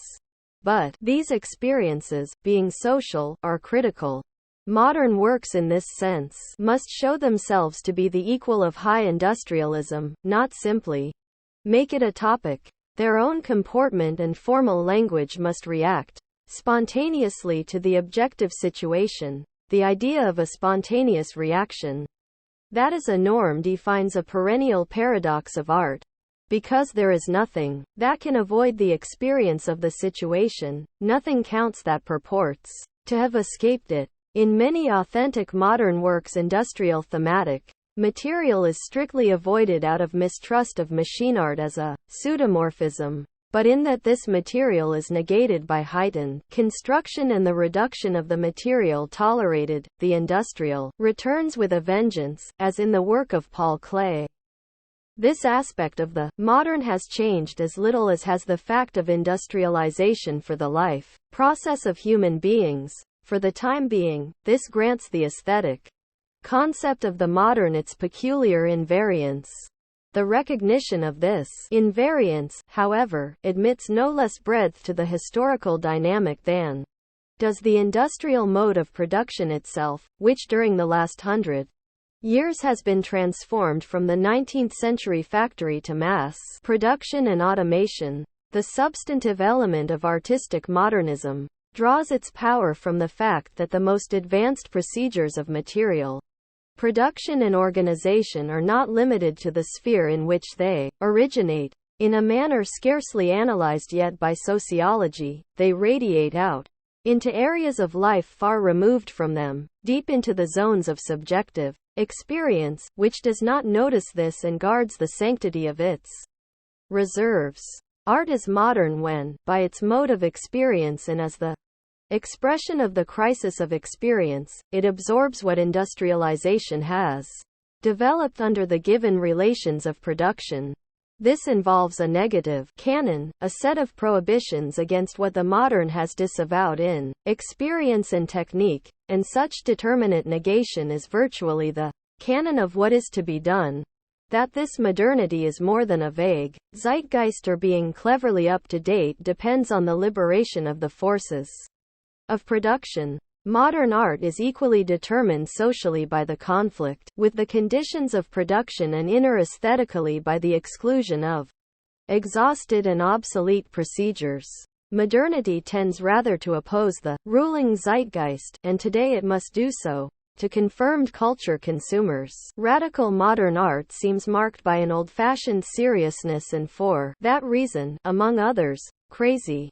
The historical essence of all art is nowhere expressed so emphatically as in the qualitative irresistibility of modern art, that the idea of inventions in material production comes to mind as not an accidental association. By an inherent tendency, important artworks annihilate everything of their own time that does not achieve their standard. Rancor is therefore one of the reasons why so many of the cultured oppose radical modern art. The murderous historical force of the modern is equated with the disintegration of all that to which the proprietors of culture despairingly cling. Modern art is questionable not when it goes too far, as the cliché runs, but when it does not go far enough, which is the point at which works falter out of a lack of internal consistency. Only works that expose themselves to every risk have the chance of living on, not those that, out of fear of the ephemeral, cast their lot with the past. Those renaissances of temperate modernism, promoted by a restorative consciousness and its interested parties, fizzle even in the eyes and ears of a public that is hardly avant-garde. In emphatic opposition to the illusion of the organic nature of art, the material concept of the modern implies conscious control over its means. Even here material production and artistic production converge. The necessity of going to the extreme is the necessity for this particular rationality in relation to the material, and not the result of a pseudo-scientific competition with the rationalization of the demystified world. This necessity categorically distinguishes the materially modern from traditionalism. Aesthetic rationality demands that all artistic means reach the utmost determinacy in themselves and according to their own function, so as to be able to perform what traditional means can no longer fulfill. The extreme is demanded by artistic technology. It is not just the yearning of a rebellious attitude. The idea of a moderate modernism is self-contradictory, because it restrains aesthetic rationality. That every element in a work absolutely accomplish what it is supposed to accomplish coincides directly with the modern as desideratum. The moderate work evades this requirement because it receives its means from an available or fictitious tradition to which it attributes a power it no longer possesses. If moderate, modernists pride themselves on their honesty, which supposedly protects them from getting carried away with every fad, this is dishonest given the ways in which moderation makes things easier for them. The purported immediacy of their artistic comportment is thoroughly mediated. The socially most advanced level of the productive forces, one of which is consciousness, is the level of the problem posed at the interior of the aesthetic monad. In their own figuration, artworks indicate the solution to this problem, which they are unable to provide on their own without intervention. This alone is legitimate tradition in art. Each and every important work of art leaves traces behind in its material and technique, and, following them, defines the modern as what needs to be done, which is contrary to having a nose for what is in the air.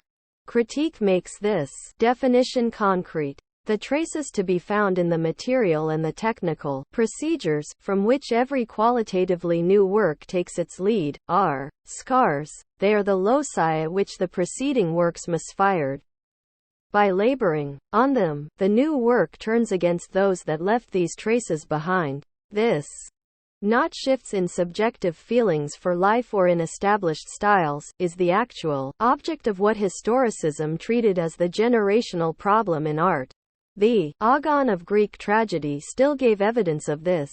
Only the pantheon of neutralized culture concealed it. The truth content of artworks is fused with their critical content. That is why works are also critics of one another. This, not the historical continuity of their dependencies, binds artworks to one another. Each artwork is the mortal enemy of the other. 13. The unity of the history of art is the dialectical figure of determinate negation. Only in this way does art serve its idea of reconciliation. A meager and impure idea of this dialectical unity is given by the way in which artists of a single genre perceive themselves to be working in a subterranean collective that is virtually independent of their individual products. In empirical reality, the negation of the negative is hardly ever affirmation, yet in the aesthetic sphere this dialectical maxim bears some truth. The power of immanent negation is not shackled in subjective artistic production as it is externally. Artists with extreme sensitivity of taste, such as Stravinsky and Brecht, brushed taste against the grain on the basis of taste. Dialectic lay hold of taste and drove it beyond itself, and this certainly is also its truth. By virtue of aesthetic elements under the facade, realistic artworks in the 19th century on occasion proved to be more substantial than those works that paid obeisance to the ideal of art's purity. Baudelaire extolled Manet and took Flaubert's side. In terms of peinture pure, Manet towered incomparably over Puvis de Chavannes. Comparing them is almost comical. The mistake of aestheticism was aesthetic. It confused its own guiding concept with the work accomplished. Idiosyncrasies of artists are sedimented in the canon of prohibitions, but they in turn become objectively binding so that in art the particular is literally the universal. For the idiosyncratic comportment, which is at first unconscious and hardly theoretically transparent to itself, is the sedimentation of a collective form of reaction. Kitsch is an idiosyncratic concept that is as binding as it is elusive to definition. That reflection as a requisite of art today means that it must become conscious of its idiosyncrasies and articulate them. As a consequence, art threatens to become allergic to itself. The quintessence of the determinate negation that art exercises is its own negation. Through correspondences with the past, what resurfaces becomes something qualitatively other. The deformation of figures and human faces in modern sculpture and paintings are reminiscent prima vista of archaic works in which the cultic replication of people was either not intended or impossible to achieve with the techniques available, but it makes a world of difference whether art, having once achieved the power of replication, negates it, as the word deformation implies, or if this power has yet to be gained. For aesthetics the difference is greater than the similarity. It is hard to imagine that art, having once experienced the heteronomy of portrayal, would again forget it and return to what it determinately and intentionally negated. Yet, admittedly, even prohibitions that originated historically are not to be hypostatized.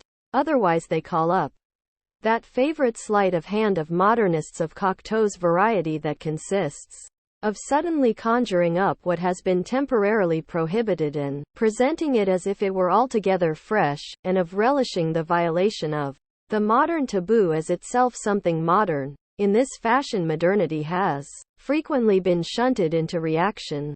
It is problems that return, not pre-problematic categories and solutions. The older Schoenberg is reliably reported to have said that for the moment there was no discussing harmony. Clearly this was not a prophecy that someday one would again be able to compose with triads, which he by the expansion of the material had relegated to exhausted special circumstances. The question, however, remains open whether the dimension of simultaneity in music as a whole was not degraded to a mere result, an irrelevance, something virtually accidental. Music lost one of its dimensions, that of the eloquent, simultaneous combination of sound, and this was not the least of the reasons why the immeasurably enriched material was impoverished. Triads and other chords from the treasury of tonality are not to be restituted. It is conceivable, however, that if qualitative counterforces someday stir in opposition to the total quantification of music, the vertical dimension could once again become a matter of discussion in such a fashion as to allow the ear to listen for harmonies that had regained their specific value. An analogous prediction could be made for counterpoint, which was similarly scuttled by blind integration. Of course, the possibility of reactionary misuse cannot be disregarded. Rediscovered harmony, however it is constituted, would accommodate itself to harmonic tendencies. One need only imagine how easily the equally well-founded longing for the reconstruction of monodic lines could be transformed into the false resurrection of what the enemies of new music miss so painfully as melody. The prohibitions are both gentle and strict. The thesis that homeostasis is only binding as the result of a play of forces and not as slack well-proportionedness implies the weighty prohibition of those aesthetic phenomena that in the spirit of utopia block called carpet motifs, a prohibition whose powers are expanding retrospectively, as if it were an invariant. Even though it is avoided and negated, however, the need for homeostasis persists. Rather than resolving antagonisms, art at times expresses overwhelming tensions negatively through extreme distance from them. Aesthetic norms, however great their historical importance may be, lag behind the concrete life of artworks, yet all the same these norms participate in the latter's magnetic fields. Nothing, however, is served by affixing a temporal index externally to these norms. The dialectic of artworks takes place between these norms, more precisely, between the most advanced norms, and the work's specific form. The need to take risks is actualized in the idea of the experimental, which, in opposition to the image of the artist's unconscious organic labor, simultaneously transfers from science to art the conscious control over materials. Currently, official culture grants special funds to what it, mistrustfully, half hoping for failure, calls artistic experimentation, thus neutralizing it. Actually, art is now scarcely possible unless it does experiment. The disproportion between established culture and the level of productive forces has become blatant. What is internally consistent appears to society at large as a bogus promissory note on the future, and art, socially dispossessed, is in no way sure that it has any binding force of its own. For the most part, experimentation takes shape as the testing of possibilities, usually of types and species. It therefore tends to degrade the concrete work to a mere example. This is one of the reasons for the aging of new art.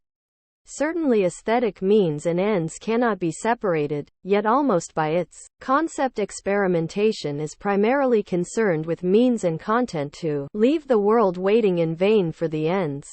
What is more, during the last several decades the concept of the experiment has itself become equivocal. If even as late as 1930 experimentation referred to efforts filtered through critical consciousness in opposition to the continuation of unreflected aesthetic practices, in the meantime the concept has acquired the stipulation that a work should have contents that are not foreseeable in the process of production, that, subjectively, the artist should be surprised by the work that results. In this transformation of the concept of experimentation, art becomes conscious of something that was always present in it and was pointed out by Mallarmé. The artist's imagination scarcely ever completely encompassed what it brought forth. The combinatorial arts, Ars Nova, for instance, and later that of the Netherlands school, infiltrated the music of the late Middle Ages with effects that probably surpassed the composer's subjective imagination. A combinatorial art that required of the artist, as alienated artist, the mediation of subjective imagination, was essential to the development of artistic techniques. This magnified the risk that aesthetic products would deteriorate because of inadequate or feeble imagination. The risk is that of aesthetic regression. Artistic spirit raises itself above what merely exists at the point where the imagination does not capitulate to the mere existence of materials and techniques. Since the emancipation of the subject, the mediation of the work through it is not to be renounced without its reversion to the status of a thing. Music theoreticians of the 16th century already recognized this. On the other hand, only stubbornness could deny the productive function of many surprise elements in much modern art, in action painting and aleatoric art, that did not result from being passed through the imagination. The solution to this contradiction is that all imagination has an arena of indeterminateness that is not, however, in rigid opposition to it. As long as Richard Strauss still wrote somewhat complex works, the virtuoso himself may have been unable to imagine each sound, each color, and each sounding combination precisely. It is well known that even composers with the best ears are usually astonished when they actually hear their orchestral works performed. This indeterminateness, however, including the indeterminateness that results from the inability of the ear, as Stockhausen has noted, to distinguish, much less imagine, each tone of a tone cluster, is built into determinateness as an element of it rather than that it encompasses the whole. In the jargon of musicians, you have to know exactly if something sounds, and only to a certain extent how it sounds. This leaves room for surprises, those that are desired as well as those that require correction. What made its precocious appearance as L'Imprévu in Berlioz is a surprise not only for the listener but objectively as well, and yet the ear can anticipate it. In the experiment, the ego alien must be respected as well as subjectively mastered. Only as something mastered does it bear witness to what has been liberated. The real source of the risk taken by all artworks, however, is not located in their level of contingency but rather in the fact that each one must follow the whippoorwill of objectivity immanent to it, without any guarantee that the productive forces, the spirit of the artist and his procedures, will be equal to that objectivity. If such a guarantee did exist, it would block the possibility of the new, which itself contributes to the objectivity and coherence of the work. What can, without stirring up the musty odors of idealism, justly be called serious in art is the pathos of an objectivity that confronts the individual with what is more and other than he is in his historically imperative insufficiency. The risk taken by artworks participates in their seriousness. It is the image of death in their own sphere. This seriousness is relativized, however, in that aesthetic autonomy remains external to suffering, of which the work is an image and from which the work draws its seriousness. The artwork is not only the echo of suffering, it diminishes it. Form, the organon of its seriousness, is at the same time the organon of the neutralization of suffering. Art thereby falls into an unsolvable aporia. The demand for complete responsibility on the part of artworks increases the burden of their guilt. Therefore this demand is to be set in counterpoint with the antithetical demand for irresponsibility. The latter is reminiscent of the element of play, without which there is no more possibility of art than of theory. As play, art seeks to absolve itself of the guilt of its semblance. Art is in any case irresponsible as delusion, as spleen, and without it there is no art whatsoever. The art of absolute responsibility terminates in sterility, whose breath can be felt on almost all consistently developed artworks. Absolute irresponsibility degrades art to fun. A synthesis of responsibility and irresponsibility is precluded by the concept itself. Any relation to what was once thought of as the dignity of art, what Hölderlin called that noble, grave genius, 14, has become ambivalent. True, in the face of the culture industry, art maintains that dignity. It enrobes two measures of a Beethoven quartet snatched up from between the murky stream of hit tunes while tuning the radio dial. By contrast, modern art that laid claim to dignity would be pitilessly ideological. To act dignified, it would have to put on airs, strike a pose, claim to be other than what it can be. It is precisely its seriousness that compels modern art to lay aside pretensions long since hopelessly compromised by the Wagnerian art religion. A solemn tone would condemn artworks to ridiculousness, just as would the gestures of grandeur and might. Certainly, without the subjective form-giving power, art is not thinkable. Yet this capacity has nothing to do with an artwork's achieving expressive strength through its form. Even subjectively, this strength is heavily compromised, for art partakes of weakness no less than of strength. In the artwork, the unconditional surrender of dignity can become an organ of its strength. Consider the strength it took for the rich and brilliant bourgeois heir, Verlaine, to let himself go, to sink so drastically in the world, to turn himself into the passively tumbling instrument of his poetry. To accuse him, as did Stefan Zweig, of having been a weakling, is not only petty but obtuse with regard to the variety of productive artistic comportments. Without his weakness, Verlaine would no more have been able to write his most beautiful works than to write those miserable verses he later marketed as raté. To survive reality at its most extreme and grim, artworks that do not want to sell themselves as consolation must equate themselves with that reality. Radical art today is synonymous with dark art. Its primary color is black. Much contemporary production is irrelevant because it takes no note of this and childishly delights in color. The ideal of blackness with regard to content is one of the deepest impulses of abstraction. It may well be that the current trifling with sound and color effects is a reaction to the impoverishment entailed by the ideal of black. Perhaps art will one day be able to abolish this axiom without self-betrayal, which is what Brecht may have sensed when he wrote, "What times are these, when, to speak of trees, is almost a crime, because it passes in silence over such infamy." 15 Art indicts superfluous poverty by voluntarily undergoing its own, but it indicts asceticism as well and cannot establish it as its own norm. Along with the impoverishment of means entailed by the ideal of blackness, if not by every sort of aesthetic sachlicate, what is written, painted, and composed is also impoverished. The most advanced arts push this impoverishment to the brink of silence. That the world, which, as Baudelaire wrote, 16 has lost its fragrance and since then its color, could have them restored by art strikes only the artless as possible. This further convulses the possibility of art, though without bringing it down. Incidentally, an early Romantic artist, Schubert, who was later so widely exploited by the insistently happy, already felt compelled to ask if there were such a thing as happy music.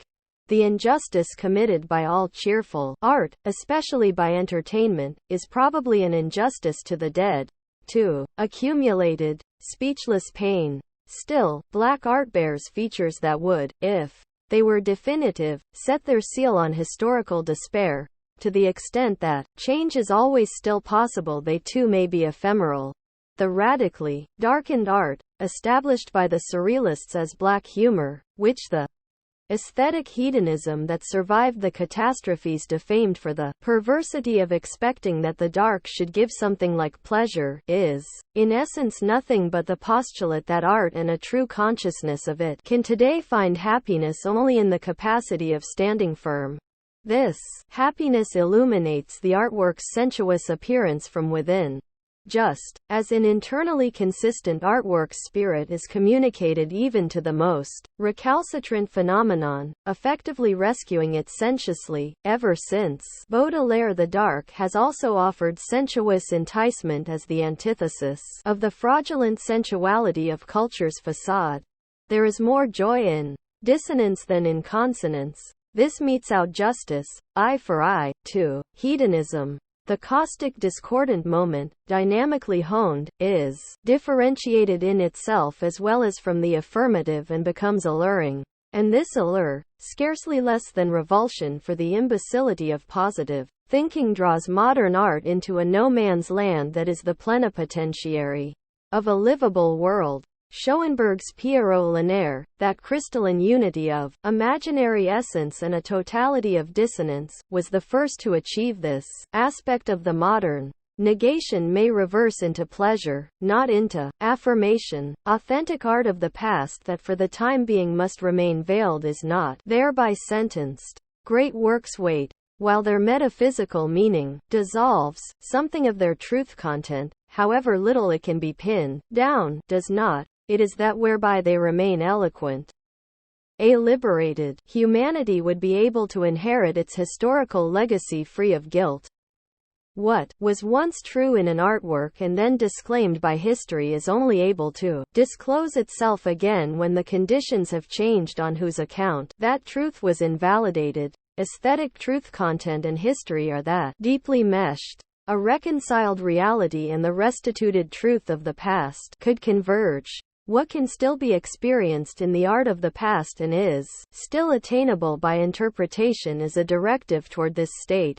Nothing guarantees that it will ever be followed. Tradition is to be not abstractly negated but criticized without naivete according to the current situation. Thus the present constitutes the past. Nothing is to be accepted unexamined, just because it is available and was once held valuable, nor is anything to be dismissed because it belongs to the past. Time alone provides no criterion. An incalculable store of what is past proves imminently to be inadequate, though in its own time and for the consciousness of its own period this may not have been the case. It is the course of time that unmasks these deficiencies, yet they are objective in quality and not a matter of shifting taste. Only the most advanced art of any period has any chance against the decay wrought by time. In the afterlife of works, however, qualitative differences become apparent that in no way coincide with the level of modernity achieved in their own periods. In the secret bellum omnium contra omnes that fills the history of art, the older modern may be victorious over the newer modern. This is not to say that someday what is par ordre du jour old-fashioned could prove superior and more enduring than the more advanced. Hopes for renaissances of Fitzner and Sibelius, Carosa or Hans Thoma, say more about those who cherish the hope than about the enduring value of the works of such souls. But works can be actualized through historical development, through correspondence with later developments. Names such as Gesualdo de Venosa, El Greco, Turner, Buckner are all famous examples, not accidentally rediscovered after the break with continuous tradition. Even works that did not reach the technical standard of their periods, such as Mahler's early symphonies, communicate with later developments and indeed precisely by means of what separated them from their own time. Mahler's music is progressive just by its clumsy, and at the same time objective refusal of the neo-romantic intoxication with sound, but this refusal was in its own time scandalous, modern perhaps in the same way as were the simplifications of Van Gogh and the Fauves vis impressionism. However true it is that art is no replica of the subject and that Hegel was right in his criticism of the popular idea that the artist must be more than his work, for not infrequently he is less, the empty husk of what he objectivated in the work. It holds equally true that no artwork can succeed, except to the degree that the subject gives it shape from out of himself. It is not for the subject, as the organon of art, to overleap the process of divisive individuation that is imposed on him and not a matter of opinion or accidental consciousness. This situation therefore compels art, as something spiritual, to undergo subjective mediation in its objective constitution. The share of subjectivity in the artwork is itself a piece of objectivity. Certainly the mimetic element that is indispensable to art is, as regards its substance, universal, but it cannot be reached other than by way of the inextinguishably idiosyncratic particular subject. Although art in its innermost essence is a comportment, it cannot be isolated from expression, and there is no expression without a subject. The transition to the discursively recognized universal by which the politically reflecting particular subject hopes to escape atomization and powerlessness is in the aesthetic sphere a desertion to heteronomy. If the artist's work is to reach beyond his own contingency, then he must in return pay the price that he, in contrast to the discursively thinking person, cannot transcend himself and the objectively established boundaries.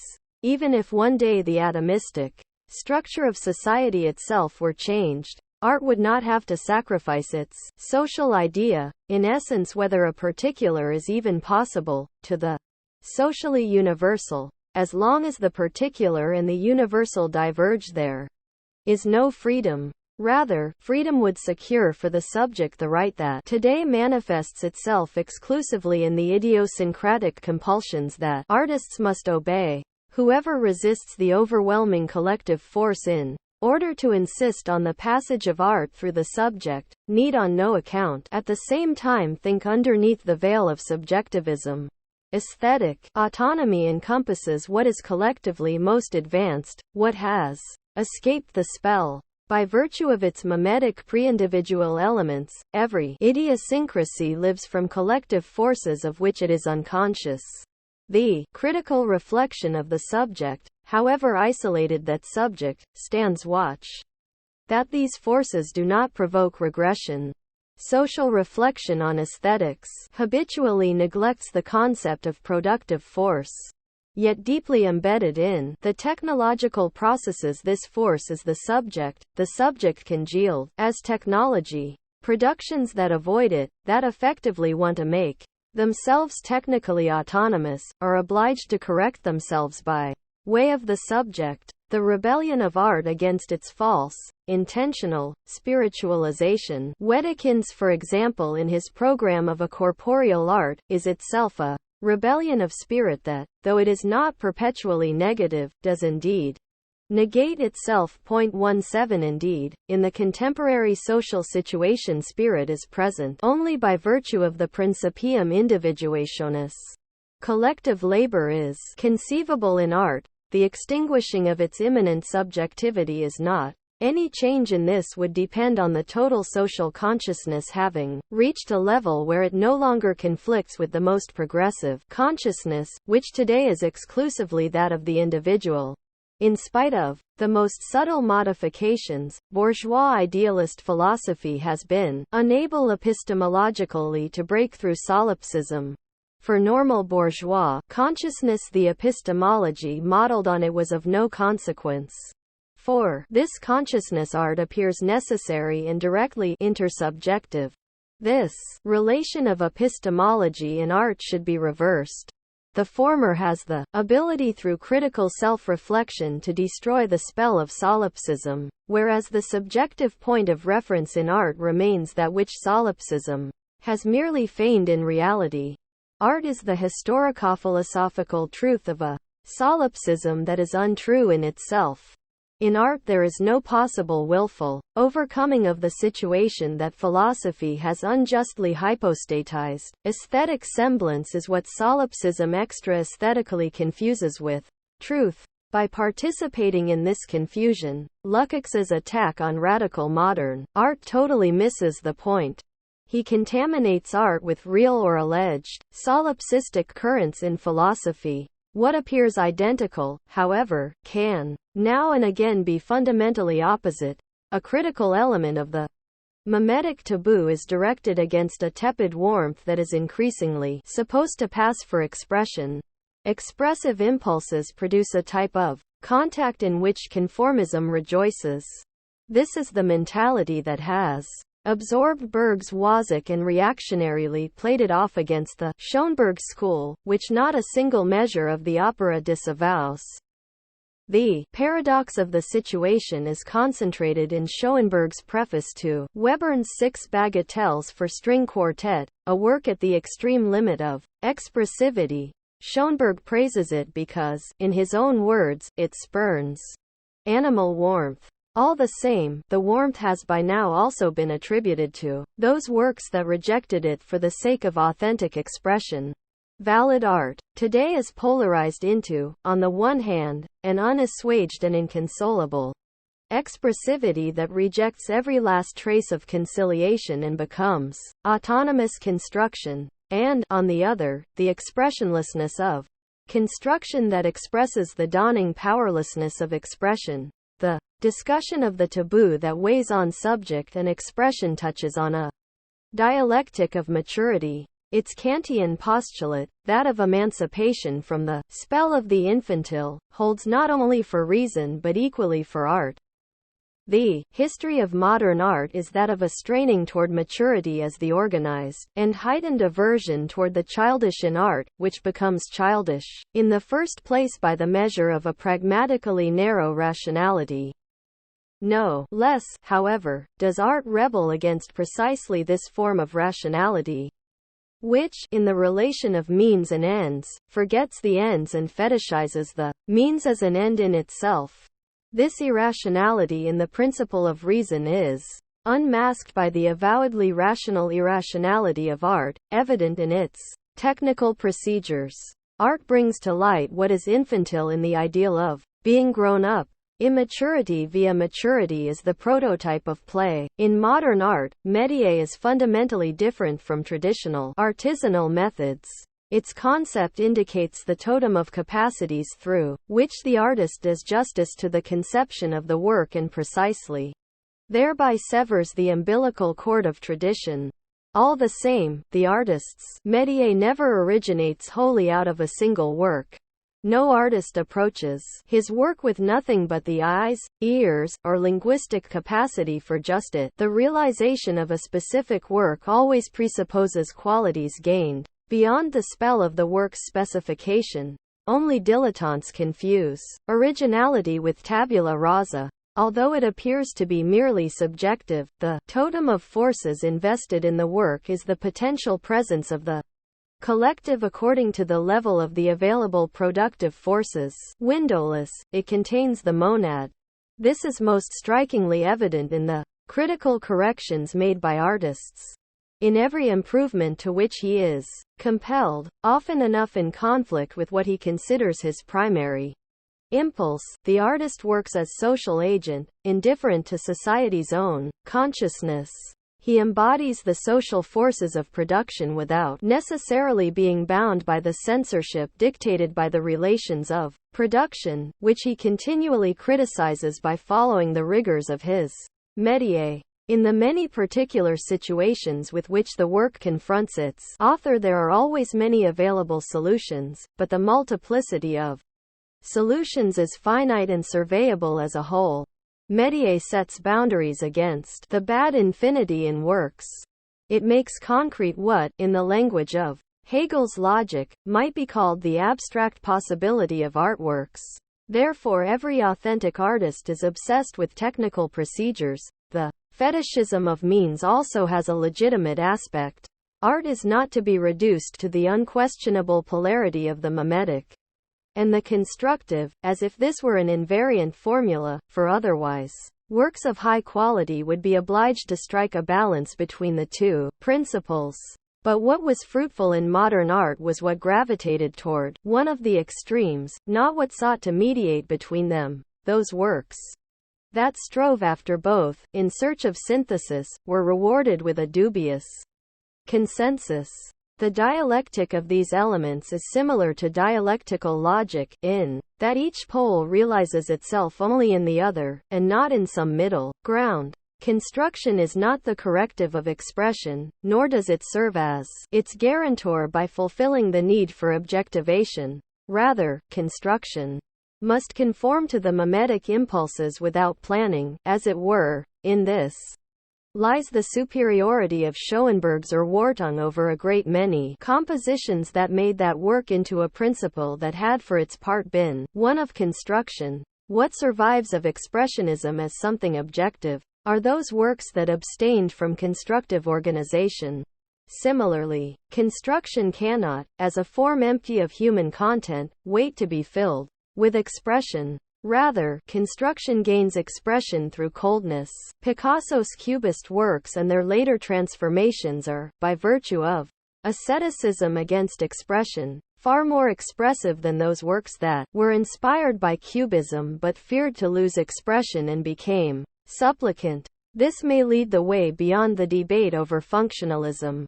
The critique of Sachlichkeit as a form of reified consciousness must not smuggle in a laxness that would imagine that the reduction of the requirement of construction would result in the restoration of an allegedly free fantasy and thus of the element of expression. Functionalism today, prototypically in architecture, would need to push construction so far that it would win expression through the rejection of traditional and semi-traditional forms. Great architecture gains its suprafunctional language when it works directly from its purposes, effectively announcing them mimetically as the work's content. H. B. Sharoun's Philharmonic Hall in Berlin is beautiful because, in order to create the ideal spatial conditions for orchestral music, it assimilates itself to these conditions rather than borrowing from them. By expressing its purpose through the building, it transcends mere purposiveness, though, incidentally, this transition is never guaranteed to purposive forms. Nui Sachlichkate's condemnation of expression and all mimesis as ornamental and superfluous, as arbitrary, subjective garnishing, holds true only for construction provided with a veneer of expression, not for works of absolute expression. Absolute expression would be objective, the object itself. The phenomenon of aura, which Benjamin described at once nostalgically and critically, has become bad wherever it is instituted and simulated. Wherever works that in their production and reproduction oppose the hic et nunc or, like the commercial film, provided with the semblance of this immediacy. To be sure, this also damages the individually produced work when, seeking to preserve aura, it concocts uniqueness and thus springs to the aid of an ideology that regales itself with the well-individuated, as if in the administered world such still existed. On the other hand, conceived non-dialectically, the theory of aura lends itself to misuse. It becomes a slogan of the de-aestheticization of art that is underway in the age of the technical reproducibility of the artwork. Aura is not only, as Benjamin claimed, the here and now of the artwork. It is whatever goes beyond its factual givenness, its content. One cannot abolish it and still want art. Even demystified artworks are more than what is literally the case. 18 The exhibition value that, according to Benjamin, supplants cult value is an imago of the exchange process. Art that devotes itself to its exhibition value is ruled by the exchange process in just the same way as the categories of socialist realism accommodate themselves to the status quo of the culture industry. The refusal by artworks to compromise becomes a critique even of the idea of their inner coherence, their drossless perfection and integration.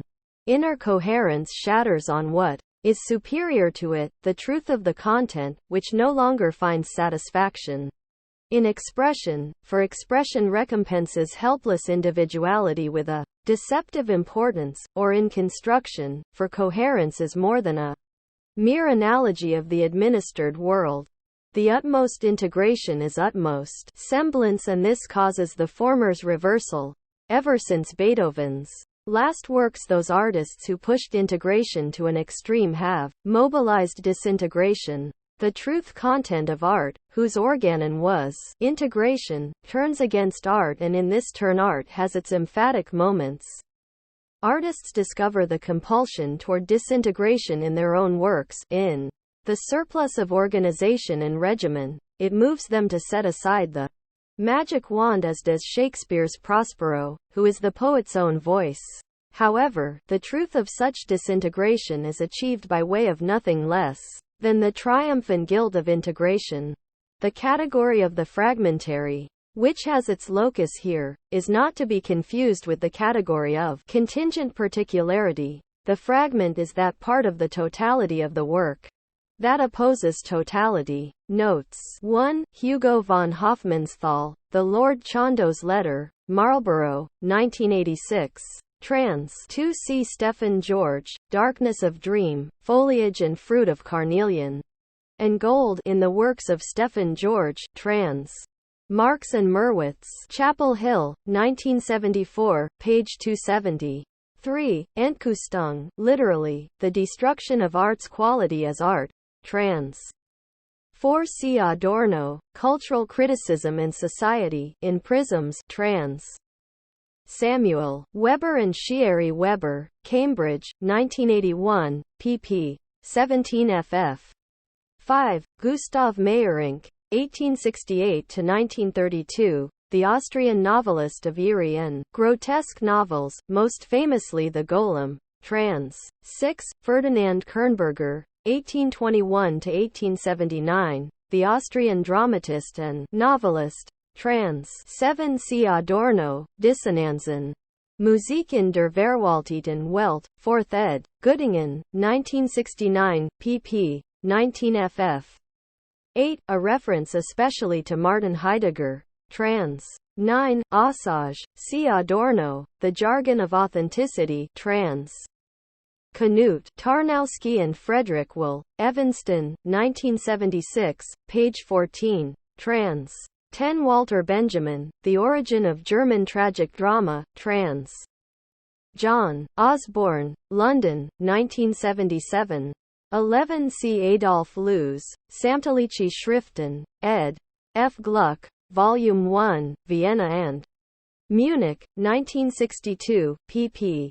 278, 393, and Passam. 12. Friedrich Schiller, Nenia, in Poetical Works. Trans.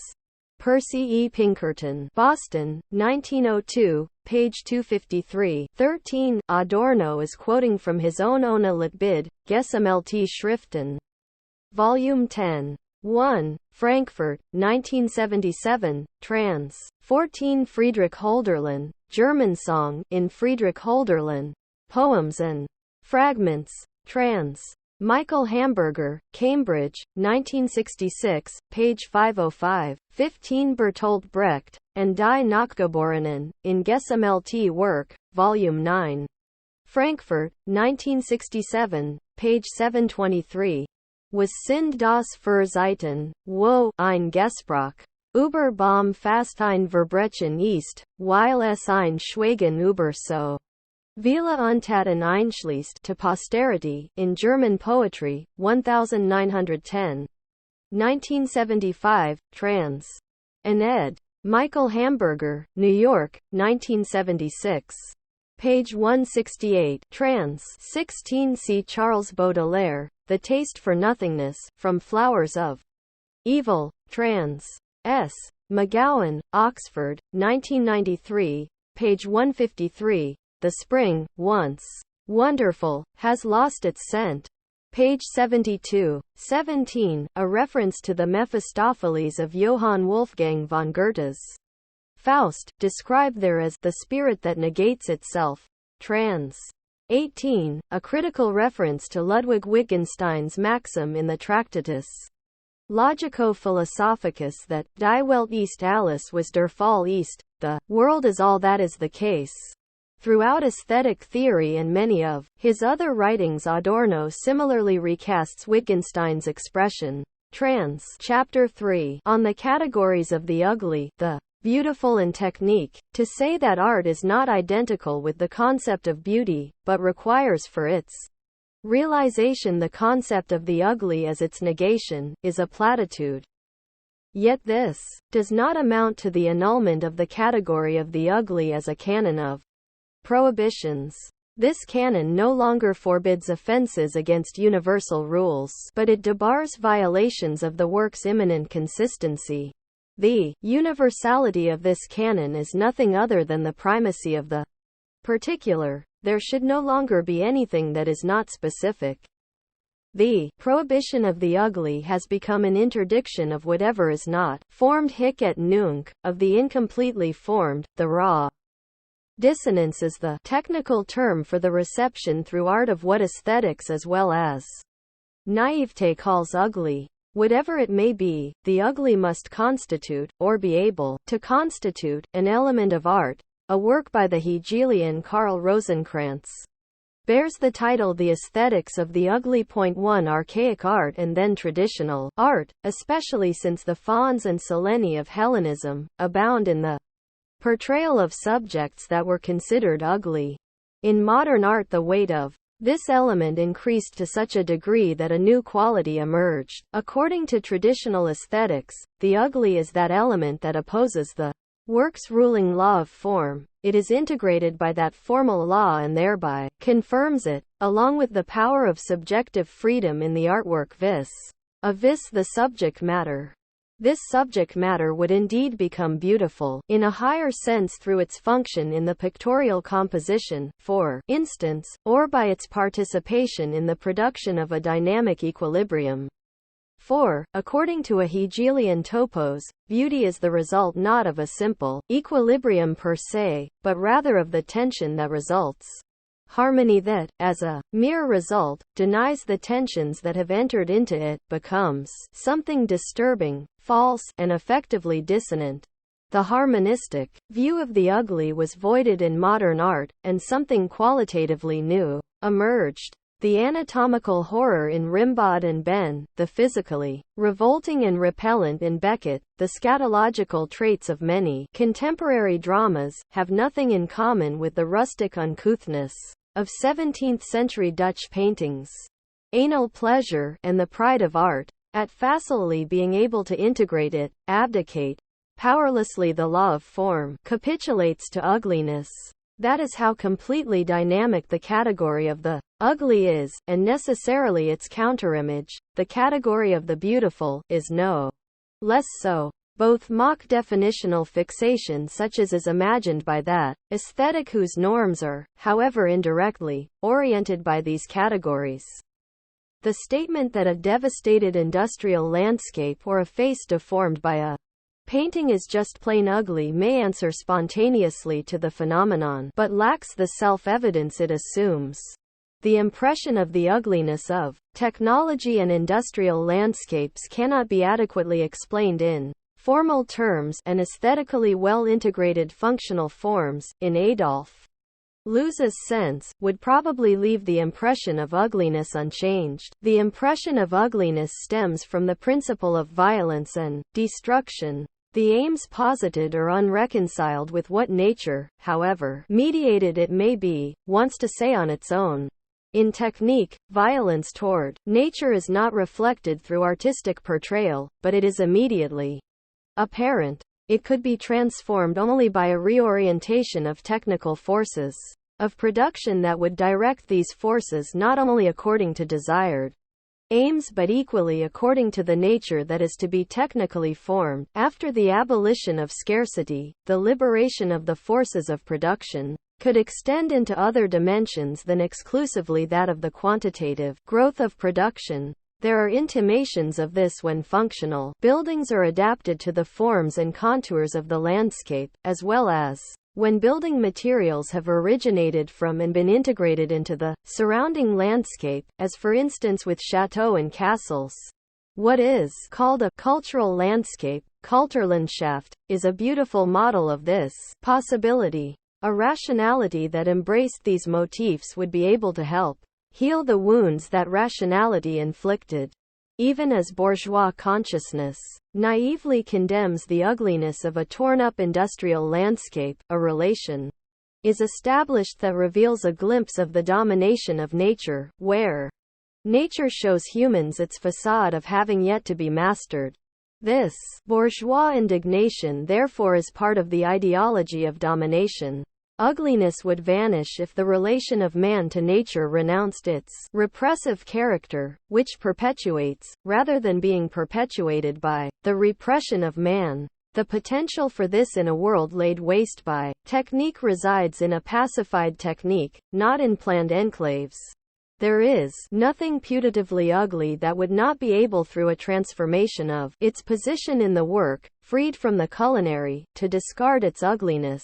What appears ugly is in the first place what is historically older, what art rejected on its path toward autonomy, and what is therefore mediated in itself. The concept of the ugly may well have originated in the separation of art from its archaic phase. It marks the permanent return of the archaic, intertwined with the dialectic of enlightenment in which art participates. Archaic ugliness, the cannibalistically threatening cult masks and grimaces, was the substantive imitation of fear, which it disseminated around itself in expiation. As mythical fear diminished with the awakening of subjectivity, the traits of this fear fell subject to the taboo whose organon they were. They first became ugly vis-a-vis the idea of reconciliation, which comes into the world with the subject and his nascent freedom.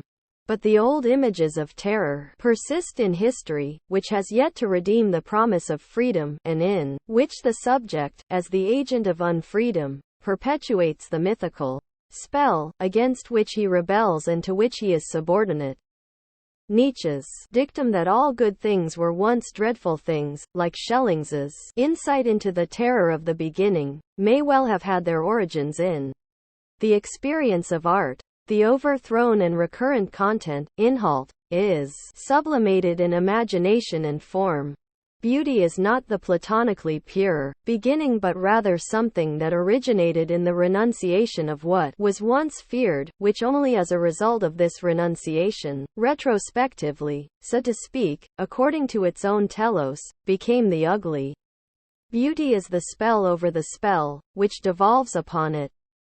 The ambiguousness of the ugly results from the fact that the subject subsumes, under the abstract and formal category of ugliness, everything condemned by art, polymorphous sexuality as well as the violently mutilated and lethal. The perpetually recurring becomes that antithetical other without which art, according to its own concept, would not exist. Appropriated through negation, this other, the antithesis to beauty, whose antithesis beauty was, gnaws away correctively on the affirmativeness of spiritualizing art. In the history of art, the dialectic of the ugly has drawn the category of the beautiful into itself as well. Kitsch is, in this regard, the beautiful as the ugly, taboo in the name of that very beauty that it once was and that it now contradicts in the absence of its own opposite. That, however, only formal definition may be given to the concept of the ugly, as well as to its positive correlate, is internally related to art's immanent process of enlightenment, for the more art is dominated throughout by subjectivity and must show itself to be irreconcilable with everything pre-established, the more that subjective reason, the formal principle itself, becomes the canon of aesthetics. Point 2. This formal principle, obedient to subjective lawfulness, regardless of what is other to it, and unshaken by its other, continues to give pleasure. In its subjectivity, unconscious of itself, enjoys the feeling of power. The aesthetic of pleasure, once free of crude materiality, coincides with mathematical relations in the artistic object, the most famous in the plastic arts being the golden mean, which has its musical correlative in the overtone relations of musical consonants. The appropriate caption for all aesthetics of pleasure is the paradoxical title of Max Frisch's play about Don Juan, the love of geometry. The formalism inherent in the concept of the ugly and the beautiful, as is acknowledged by Kant's aesthetics, a formalism against which artistic form is not immune, is the price art has to pay for raising itself above the domination of natural powers only in order to perpetuate them as domination over nature and human beings. Formalistic classicism commits an affront. Precisely the beauty that its concept glorifies is sullied by the manipulative, composed violence of its exemplary works. All that is imposed and added secretly gives the lie to the harmony that domination undertakes to produce.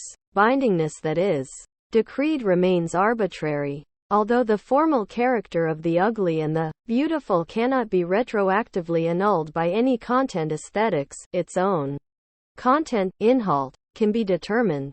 Precisely this is what gives it the weight that prevents the correction of the immanent abstractness of the beautiful by a clumsy surplus of material. Reconciliation as an act of violence, aesthetic, formalism, and unreconciled life forms a triad. The latent content, Inhalt, of the formal distinction between the ugly and the beautiful has its social aspect. The motive for the admission of the ugly was anti-feudal. The peasants became a fit subject for art. Later, in Rimbaud, whose poems about mutilated corpses pursued this dimension even more relentlessly than did Baudelaire's Martyr, the woman says, during the storming of the Tuileries, "I am scum." 3. That is, Fourth Estate, or Lumpenproletariat, the repressed who sides with the revolution is, according to the standards of the beautiful life in an ugly society, uncouth and distorted by resentment, and he bears all the stigmas of degradation under the burden of unfree, moreover, manual labor. Among the human rights of those who foot the bill for culture is one that is polemically directed against the affirmative, ideological totality, that the stigmas of degradation be dedicated to mnemosyne in the form of an image. Art must take up the cause of what is proscribed as ugly, though no longer in order to integrate or mitigate it or to reconcile it with its own existence through humor that is more offensive than anything repulsive. Rather, in the ugly, art must denounce the world that creates and reproduces the ugly in its own image, even if in this too the possibility persists that sympathy with the degraded will reverse into concurrence with degradation.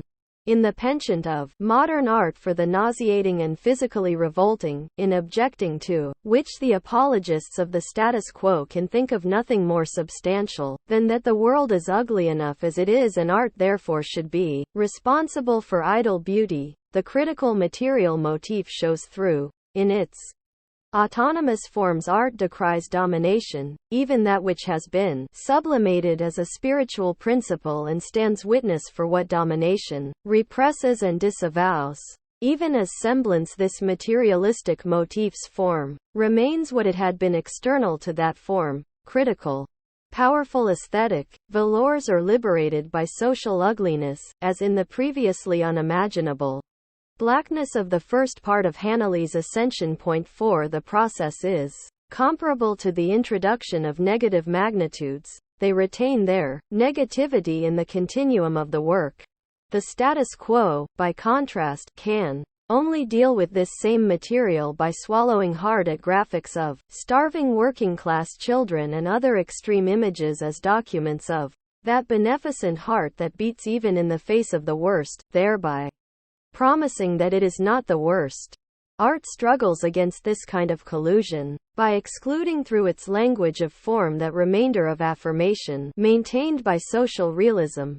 This is the social element in radical formalism. The infiltration of the aesthetic by the moral, as for example, Kant sought external to artworks in the sublime, is defamed by cultural apologists as degenerate. Art has struggled hard over the course of its development to establish its boundaries and so rarely fully respected them, when defined as those of amusement, that any indication of the frailty of these boundaries, anything hybrid, provokes the strongest rejection.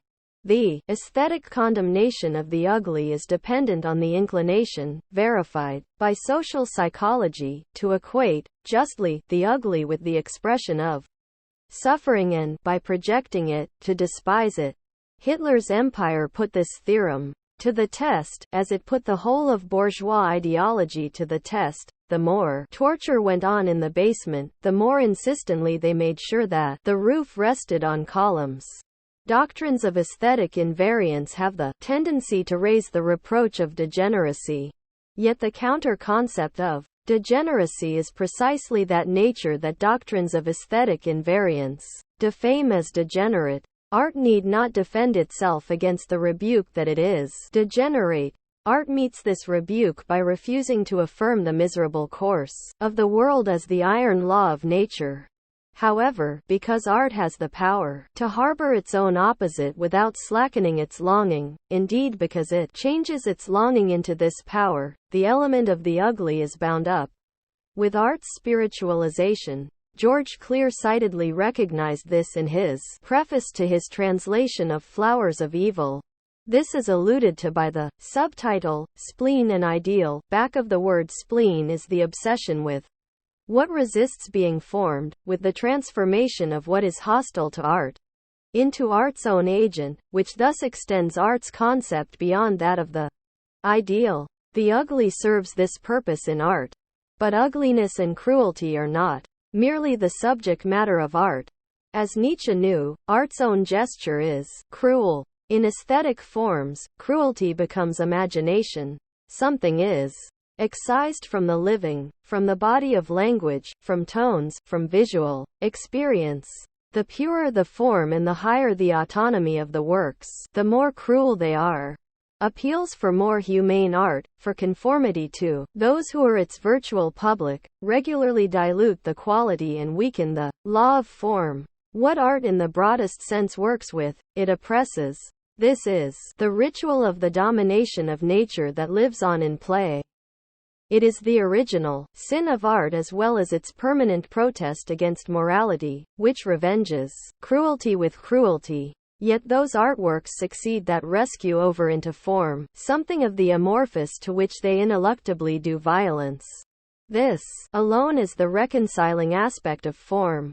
The violence done to the material, imitates the violence that issued from the material and that endures in its resistance to form. The subjective domination of the act of forming is not imposed on irrelevant materials but is read out of them. The cruelty of forming is mimesis of myth, with which it struggles.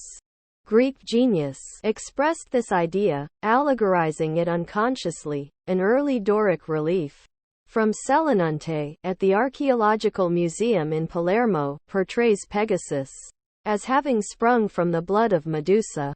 If in modern artworks cruelty raises its head undisguised, it confirms the truth that in the face of the overwhelming force of reality, art can no longer rely on its a priori ability to transform the dreadful into form. Cruelty is an element of art's critical reflection on itself. Art despairs over the claim to power that it fulfills in being reconciled. Cruelty steps forward unadorned from the artworks as soon as their own spell is broken. The mythical terror of beauty extends into artworks as their irresistibility, a trait once attributed to Aphrodite Python. Just as during the Olympian stage the amorphous power of myth was concentrated in a single deity who subordinated the all and the many and retained its destructiveness, great artworks, as destructive works, have also retained the power to destroy in the authority of their success. Their radiance is dark. The beautiful permeates negativity, which appears to have mastered it, as if they feared that immortality would draw out their life blood. Even the most seemingly neutral objects that art has sought to eternalize as beautiful radiate entirely out of their materials, hardness, unassimilability, indeed ugliness. The formal category of resistance, requisite of an artwork if it is not to sink to that level of empty play, dismissed by Hegel, introduces the cruelty of method even into artworks of happy periods such as that of Impressionism. Likewise, the sujets around which the movement developed its greatest works are rarely those of a strictly peaceful nature but have scattered throughout fragments of civilization that the painter blissfully seeks to incorporate. If one originated in the other, it is beauty that originated in the ugly, and not the reverse. However, putting the concept of beauty on the index, as many psychologies have done with the concept of the soul and many sociologies with that of society, would amount to resignation on the part of aesthetics. The definition of aesthetics as the theory of the beautiful is so unfruitful because the formal character of the concept of beauty is inadequate to the full content, inhalt, of the aesthetic. If aesthetics were nothing but a systematic catalogue of whatever is called beautiful, it would give no idea of the life that transpires in the concept of beauty. In terms of the intention of aesthetic reflection, the concept of beauty is but one element. The idea of beauty draws attention to something essential to art, without, however, articulating it directly. If artifacts were not in various ways judged to be beautiful, the interest in them would be incomprehensible and blind, and no one, neither artist nor beholder, would have reason to make that exodus from the sphere of practical aims, those of self-preservation and pleasure, that art requires by virtue of its constitution. Hegel arrests the aesthetic dialectic by his static definition of the beautiful as the sensual appearance of the idea. The beautiful is no more to be defined than its concept can be dispensed with, a strict antinomy. If it dispensed with categories, aesthetics would be no more than a hermetic historica. relativistic description of what beauty has signified in various societies and styles, any distillation of common characteristics would be no better than a parody and would be confounded by any new example. The fatal universality of the concept of beauty is, however, not contingent. The transition to the primacy of form codified by the category of the beautiful inherently tends toward that formalism, the convergence of the aesthetic object with the most universal subjective determinations, from which the concept of beauty suffers.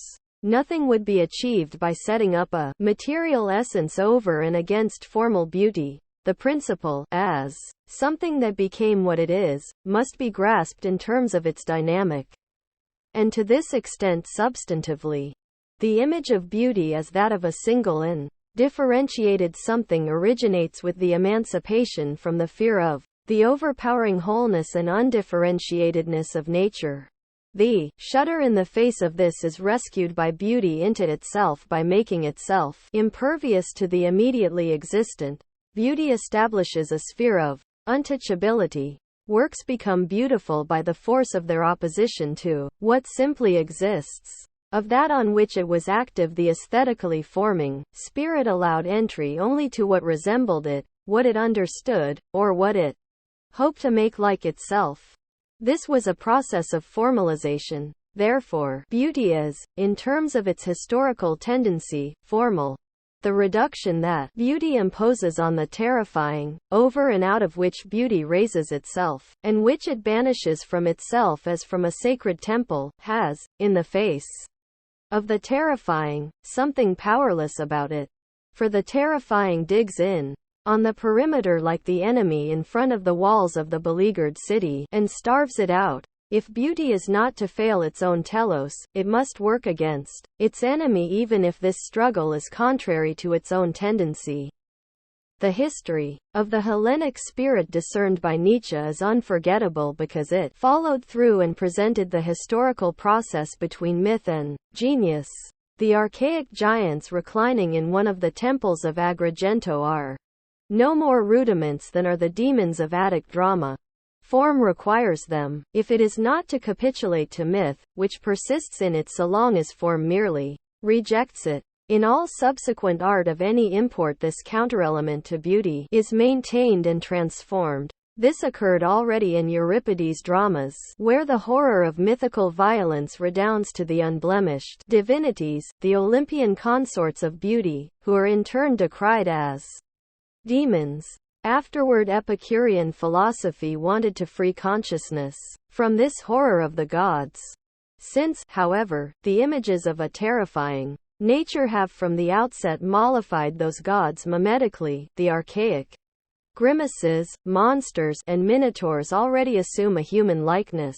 Orderly reason already governs these mixed creatures. Natural history did not allow their kind to survive.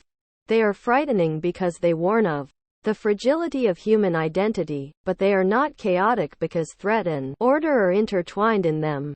In the repetitive rhythms of primitive music, the menacing aspect originates in the principle of order itself. In this principle, the antithesis to the archaic is implicit as the play of forces of the beautiful single whole. The qualitative leap of art is a smallest transition point. 5. By virtue of this dialectic, the image of the beautiful is metamorphosed into the movement of enlightenment as a whole. The law of the formalization of beauty was a moment of balance that was progressively destroyed by its relation to its contrary, which the identity of the beautiful hopelessly tries to hold at bay. Terror itself peers out of the eyes of beauty as the coercion that emanates from form. The concept of the blinding glare of beauty articulates this experience. The irresistibility of the beautiful, a sublimation of sexuality that extends into the highest artworks, is exerted by their purity, their distance from materiality and any concern with effect. This irresistibility becomes content, inhalt. With all the ambivalence of triumph, what subjugates expression, the formal character of beauty, is transformed into expression, in which what is menacing in the domination of nature is wed with a longing for the vanquished, a longing stirred by domination. But it is the expression of suffering under subjugation and subjugation's vanishing point, death. The affinity of all beauty with death has its nexus in the idea of pure form that art imposes on the diversity of the living and that is extinguished in it. In serene beauty its recalcitrant other would be completely pacified, and such aesthetic reconciliation is fatal for the extra-aesthetic. That is the melancholy of art. It achieves an unreal reconciliation at the price of real reconciliation. All that art can do is grieve, for the sacrifice it makes, which, in its powerlessness, art itself is. Beauty not only speaks like a messenger of death, as does Wagner's Valkyrie to Siegmund, but in its own process it assimilates itself to death. The course toward the artwork's integration, identical with the development of its autonomy, is the death of the particular elements in the whole. What compels the artwork to go beyond itself, beyond its own particularity, seeks its own demise, the quintessence of which is the totality of the work. If the idea of artworks is eternal life, they can attain this only by annihilating everything living within their domain. This too inheres in their expression. It is the expression of the demise of the whole, just as the whole speaks of the demise of expression. In the impulse of every particular element of an artwork toward integration, the disintegrative impulse of nature secretly manifests itself. The more integrated artworks are, the more what constitutes them disintegrates in them. To this extent their success is their decomposition, and that lends them their fathomlessness. Decomposition at the same time releases the immanent counterforce of art, its centrifugal force. Ever less is the beautiful achieved in a particular, purified form. Beauty is shifted to the dynamic totality of the work, and thus, through heightened emancipation from the particularity, advances formalization at the same time that it melds particularity with the diffuse. By virtue of the fact that the reciprocal relations operative in art in the image actually break through the cycle of guilt and atonement in which art participates, that reciprocity reveals something of a condition beyond myth. The reciprocity transposes the cycle of guilt into the image, which reflects it and thereby transcends it. Loyalty to the image of beauty results in an idiosyncratic reaction against it. This loyalty demands tension and ultimately turns against its resolution. The loss of tension, and insignificance of the relation of parts to the whole, is the strongest objection to be made against much contemporary art. Yet the abstract demand for tension would itself be mediocre and artificial. The concept of tension applies to what is always under tension, namely form in its other, which is represented in the work by the particularities. Once, however, the beautiful, as homeostasis of tension, is transferred to the totality, beauty is drawn into the vortex. For totality, the coherence of the parts in a unity, requires or presupposes in some regard the substantiality of the elements, and indeed to a degree greater than in older art, in which tension remained much more latent beneath established idioms. Because totality ultimately engorges tension, and makes itself fit for ideology, homeostasis itself is annulled. This is the crisis of the beautiful and of art, and here the efforts of the last 20 years may converge. But even here the idea of the beautiful prevails, which must exclude everything heterogeneous to it, the conventionally established, all traces of reification. Indeed, it is for the sake of the beautiful that there is no longer beauty, because it is no longer beautiful. What can only appear negatively mocks a resolution that it recognizes as false, and which therefore debases the idea of the beautiful. Beauty's aversion to the overly smooth, the pat mathematical solution, which has compromised art with the lie throughout its history, becomes an aversion to any resultant, without which art can be conceived no more than it can be without the tensions out of which it emerges. The prospect of the rejection of art for the sake of art is foreseeable. It is intimated by those artworks that fall silent or disappear. Even socially they are correct consciousness. Rather no art than socialist realism. Art is a refuge for mimetic comportment.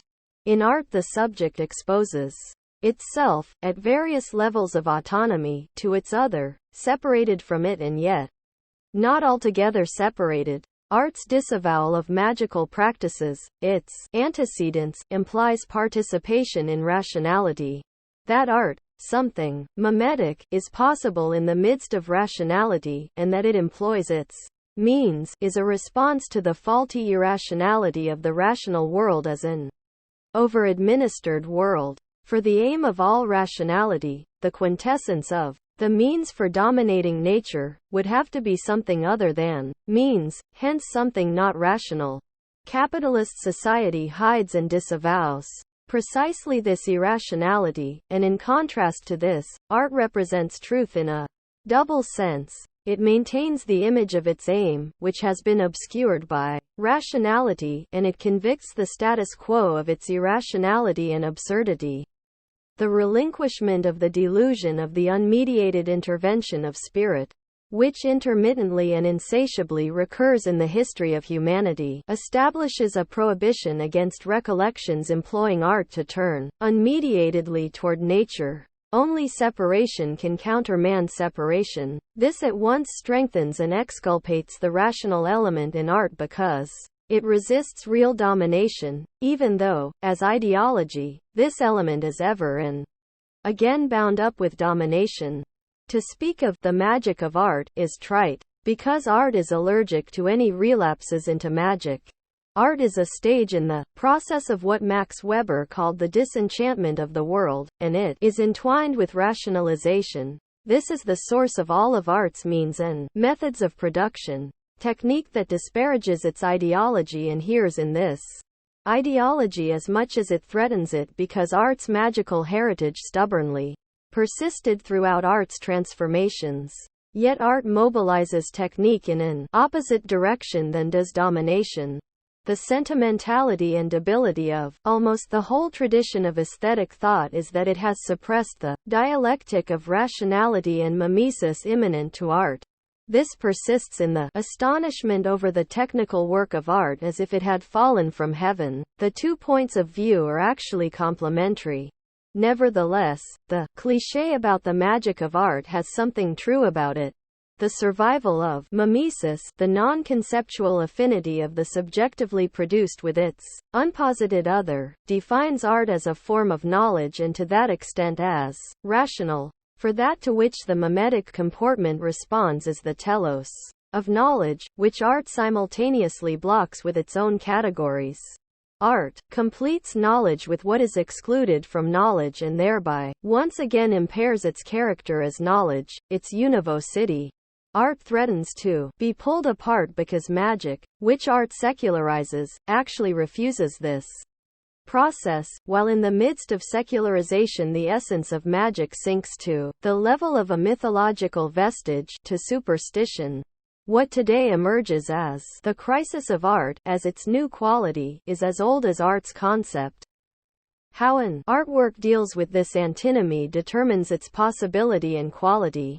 Art cannot fulfill its concept. This strikes each and every one of its works, even the highest, with an ineluctable imperfectness that repudiates the idea of perfection toward which artworks must aspire. Unreflected, perfectly logical enlightenment would have to discard art just as the prosaic pragmatist in fact does. The aporia of art, pulled between regression to literal magic or surrender of the mimetic impulse to thing-like rationality, dictates its law of motion. The aporia cannot be eliminated. The depth of the process, which every artwork is excavated by the unreconcilability of these elements. It must be imported into the idea of art as an image of reconciliation. Only because no artwork can succeed emphatically or its forces set free, only as a result of this does art catch a glimpse of reconciliation. Art is rationality that criticizes rationality without withdrawing from it. Art is not something pre-rational or irrational, which would peremptorily condemn it as untruth in the face of the entanglement of all human activity in the social totality. Rational and irrational theories of art are therefore equally faulty. If Enlightenment principles are bluntly applied to art, the result is that Philistine prosaism that made it easy for the Weimar classicists and their romantic contemporaries to drown in ridicule the meager sentiment of bourgeois revolutionary spirit in Germany, a Philistinism that was admittedly surpassed 150 years later by that of a narrow bourgeois religion of art.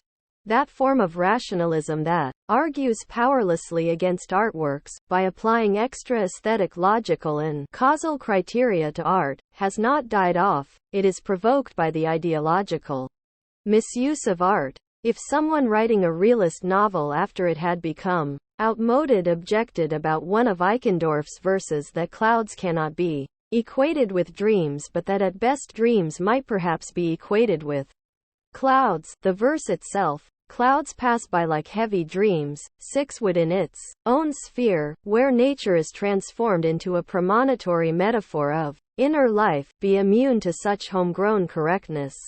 Whoever denies the expressive power of this verse, a prototype of sentimental poetry in the best sense, blunders and trips in the twilight of the work instead of entering it and responsively working out the velours of the words and their constellations. Rationality in the artwork is the unity founding, organizing element, not unrelated to the rationality that governs externally, but it does not reflect its categorizing order. What empirical rationality takes to be the irrational characteristics of artworks is not a symptom of an irrational mind, not even a symptom of an irrational opinion among its viewers. Opinion generally produces opinionated artworks that are, in a certain sense, rationalistic. Rather, the lyric poet's Desinvolture, his dispensation from the strictures of logic, which enter his sphere only as shadows, grants him the possibility of following the immanent lawfulness of his works. Artworks do not repress. Through expression they help to make present to consciousness the diffuse and elusive without, as psychoanalysis insists, rationalization.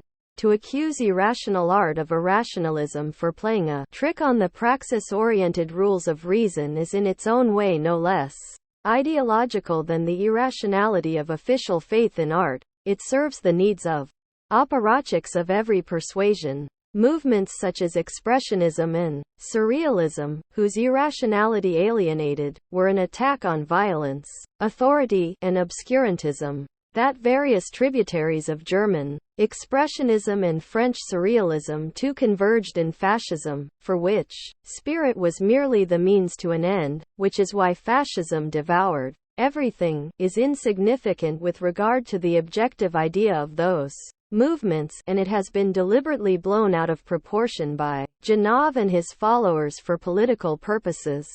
It is one thing to manifest the irrationality of the psyche or the political order artistically, giving it form and thereby in a certain sense making it rational, but it is something else again to preach irrationality, as it has almost always been done under the auspices of a rationalism of aesthetic means, in crude, mathematically commensurable superficial connections. Benjamin's theory of the artwork, in the age of its technical reproduction, may have failed to do full justice to this, the simple antithesis between the auratic and the mass-reproduced work, which for the sake of simplicity neglected the dialectic of the two types, became the booty of a view of art that takes photography as its model, and is no less barbaric than the view of the artist as creator. It is of interest that initially, in his Small History of Photography, Benjamin in no way pronounced this antithesis as undialectically as he did 5 years later in his Essay on Reproduction.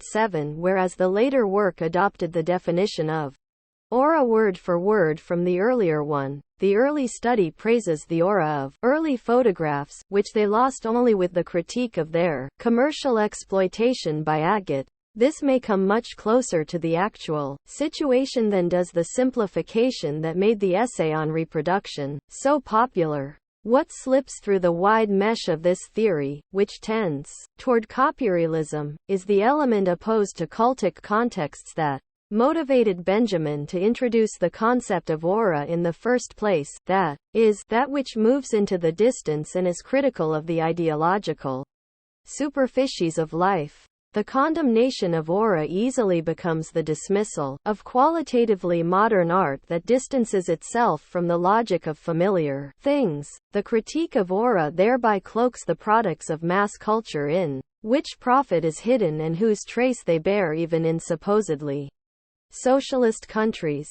Brecht did in fact value song style above atonality and 12-tone technique, which was for him suspiciously romantic in its expressiveness.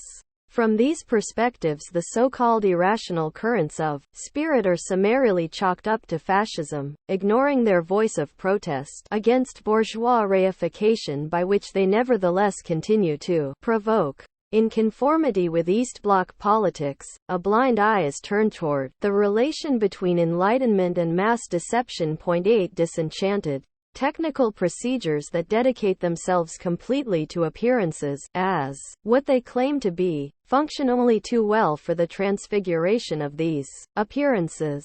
The failure of Benjamin's grandly conceived theory of reproduction remains that its bipolar categories make it impossible to distinguish between a conception of art that is free of ideology to its core, and the misuse of aesthetic rationality for mass exploitation and mass domination, a possibility he hardly touches upon.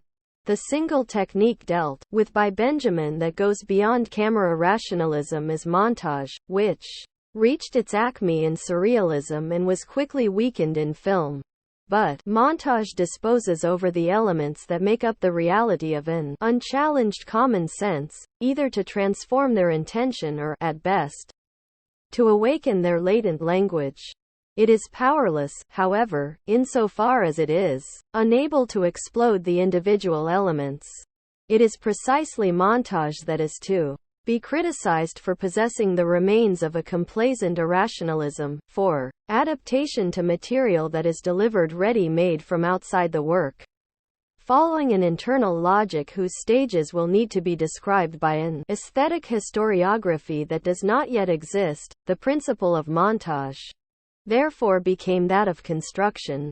There is no denying that even in the principle of construction, in the dissolution of materials and their subordination to an imposed unity, once again something smooth, harmonistic, a quality of pure logicality, is conjured up that seeks to establish itself as ideology. It is the fatality of all contemporary art that it is contaminated by the untruth of the ruling totality.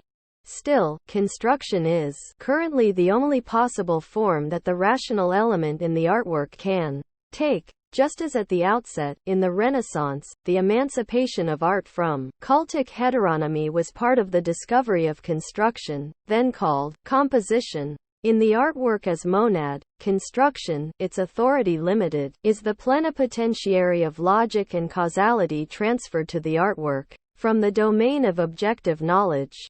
Construction is the synthesis of the diverse at the expense of the qualitative elements that it masters, and at the expense of the subject, which intends to extinguish itself as it carries out this synthesis. The affinity of construction with cognitive processes, or perhaps rather with their interpretation by the theory of knowledge, is no less evident than is their difference, which is that art does not make judgments, and when it does, it shatters its own concept. What distinguishes construction from composition in the encompassing sense of pictorial composition, is the ruthless subordination not only of everything that originated from outside the artwork, but also of all partial elements immanent to the work. To this extent, construction is the extension of subjective domination, which conceals itself all the more profoundly the further it is driven. Construction tears the elements of reality out of their primary context and transforms them to the point where they are once again capable of forming a unity, one that is no less imposed on them internally than was the heteronomous unity to which they were subjected externally. By means of construction, art desperately wants to escape from its nominalistic situation, to extricate itself by its own power from a sense of accidentalness and attain what is overarchingly binding or, if one will, universal. To this end, art requires a reduction of its elements, which it threatens to enervate and degenerate into a victory over what is not present. The abstract, transcendental and hidden subject of Kant's theory of schematism becomes the aesthetic subject. Yet construction at the same time critically reduces aesthetic subjectivity, just as constructivist approaches such as Mondrian's originally took a stand in opposition to those of expressionism. For if the synthesis of construction is to succeed, it must in spite of all aversion be read out of the elements themselves, and they never wholly accede in themselves to what is imposed on them. With complete justice, construction countermands the organic as illusory. The subject in its quasi-logical universality is the functionary of this act, whereas the self-expression of the subject in the result becomes a matter of indifference. It counts among the most profound insights of Hegel's aesthetics that long before constructivism it recognized this truly dialectical relation and located the subjective success of the artwork in the disappearance of the subject in the artwork. Only by way of this disappearance, not by cozying up to reality, does the artwork break through merely subjective reason. This is the utopia of construction. Its fallibility, on the other hand, is that it necessarily has a penchant to destroy what it integrates and to arrest the process in which it exclusively has its life. The loss of tension in constructive art today is not only the product of subjective weakness but a consequence of the idea of construction itself, specifically with regard to its semblance, pursuing its virtually irreversible course, which tolerates nothing external to itself. Construction wants to make itself into something real sui generis, even though it borrows the very purity of its principles from external technical functional forms. Functionless, however, construction remains trapped in art. The purely constructed, strictly objective artwork, which ever since Adolf Loos has been the sworn enemy of everything artisanal, reverses into the artisanal by virtue of its mimesis of functional forms. Purposelessness without purpose becomes irony. To date, the only alternative to this has been the polemical intervention of the subject in subjective reason by a surplus of the subject's own manifestation. Beyond that in which it wants to negate itself. Only by carrying through this contradiction, and not by its false resolution, can art somehow still survive. The need for objective art was not fulfilled in functional means and, therefore, encroached on autonomous means. It disavows art as the product of human labor, one that nevertheless does not want to be an object, a thing. Among other things, art that is simply a thing is an oxymoron. Yet the development of this oxymoron is nevertheless the inner direction of contemporary art. Art is motivated by a conflict. Its enchantment, a vestige of its magical phase, is constantly repudiated as unmediated sensual immediacy by the progressive disenchantment of the world, yet without its ever being possible finally to obliterate this magical element.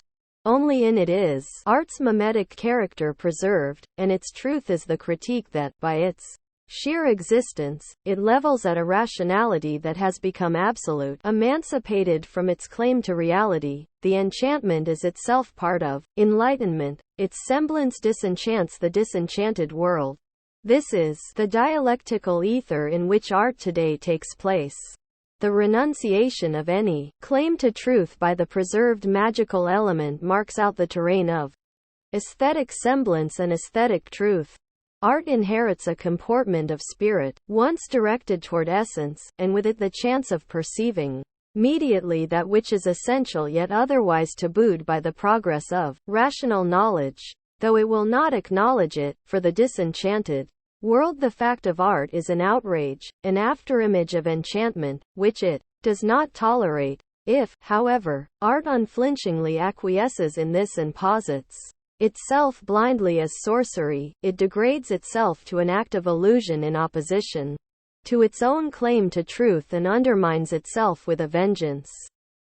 In the midst of the disenchanted world, even the most austere idea of art, divested of every consolation, sounds romantic. Hegel's philosophical history of art, which construes romantic art as art's final phase, is confirmed even by anti-romantic art, though indeed it is only through its darkness that this art can outmaneuver the demystified world and cancel the spell that this world casts by the overwhelming force of its appearance, the fetish character of the commodity. By their very existence, artworks postulate the existence of what does not exist and thereby come into conflict with the latter's actual non-existence. Yet this conflict is not to be conceived in the manner of jazz fans for whom what does not appeal to them is out of date because of its incongruity with the disenchanted world. For only what does not fit into this world is true. What is requisite of the artistic act no longer converges with the historical situation, which is not to say that they ever harmonized. This incongruity is not to be eliminated by adaptation. The truth, rather, is in carrying through their conflict. Conversely, the de-aestheticization of art is immanent to art, whether it be art that unflinchingly pursues its autonomous order or art that sells itself off cheap, in accordance with the technological tendency of art, which is not to be halted by any appeal to a purportedly pure and unmediated inwardness.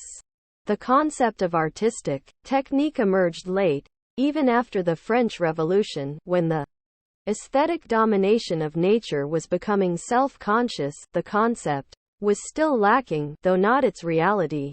Artistic technique is no cozy adaptation to an age that with foolish zeal labels itself technological, as if productive forces alone determined its structure, regardless of the relations of production that hold the former in check, as was not infrequently the case in modern movements after World War II, whenever aesthetic technology strove for the scientization of art rather than technical innovation, art was dazzled and went astray.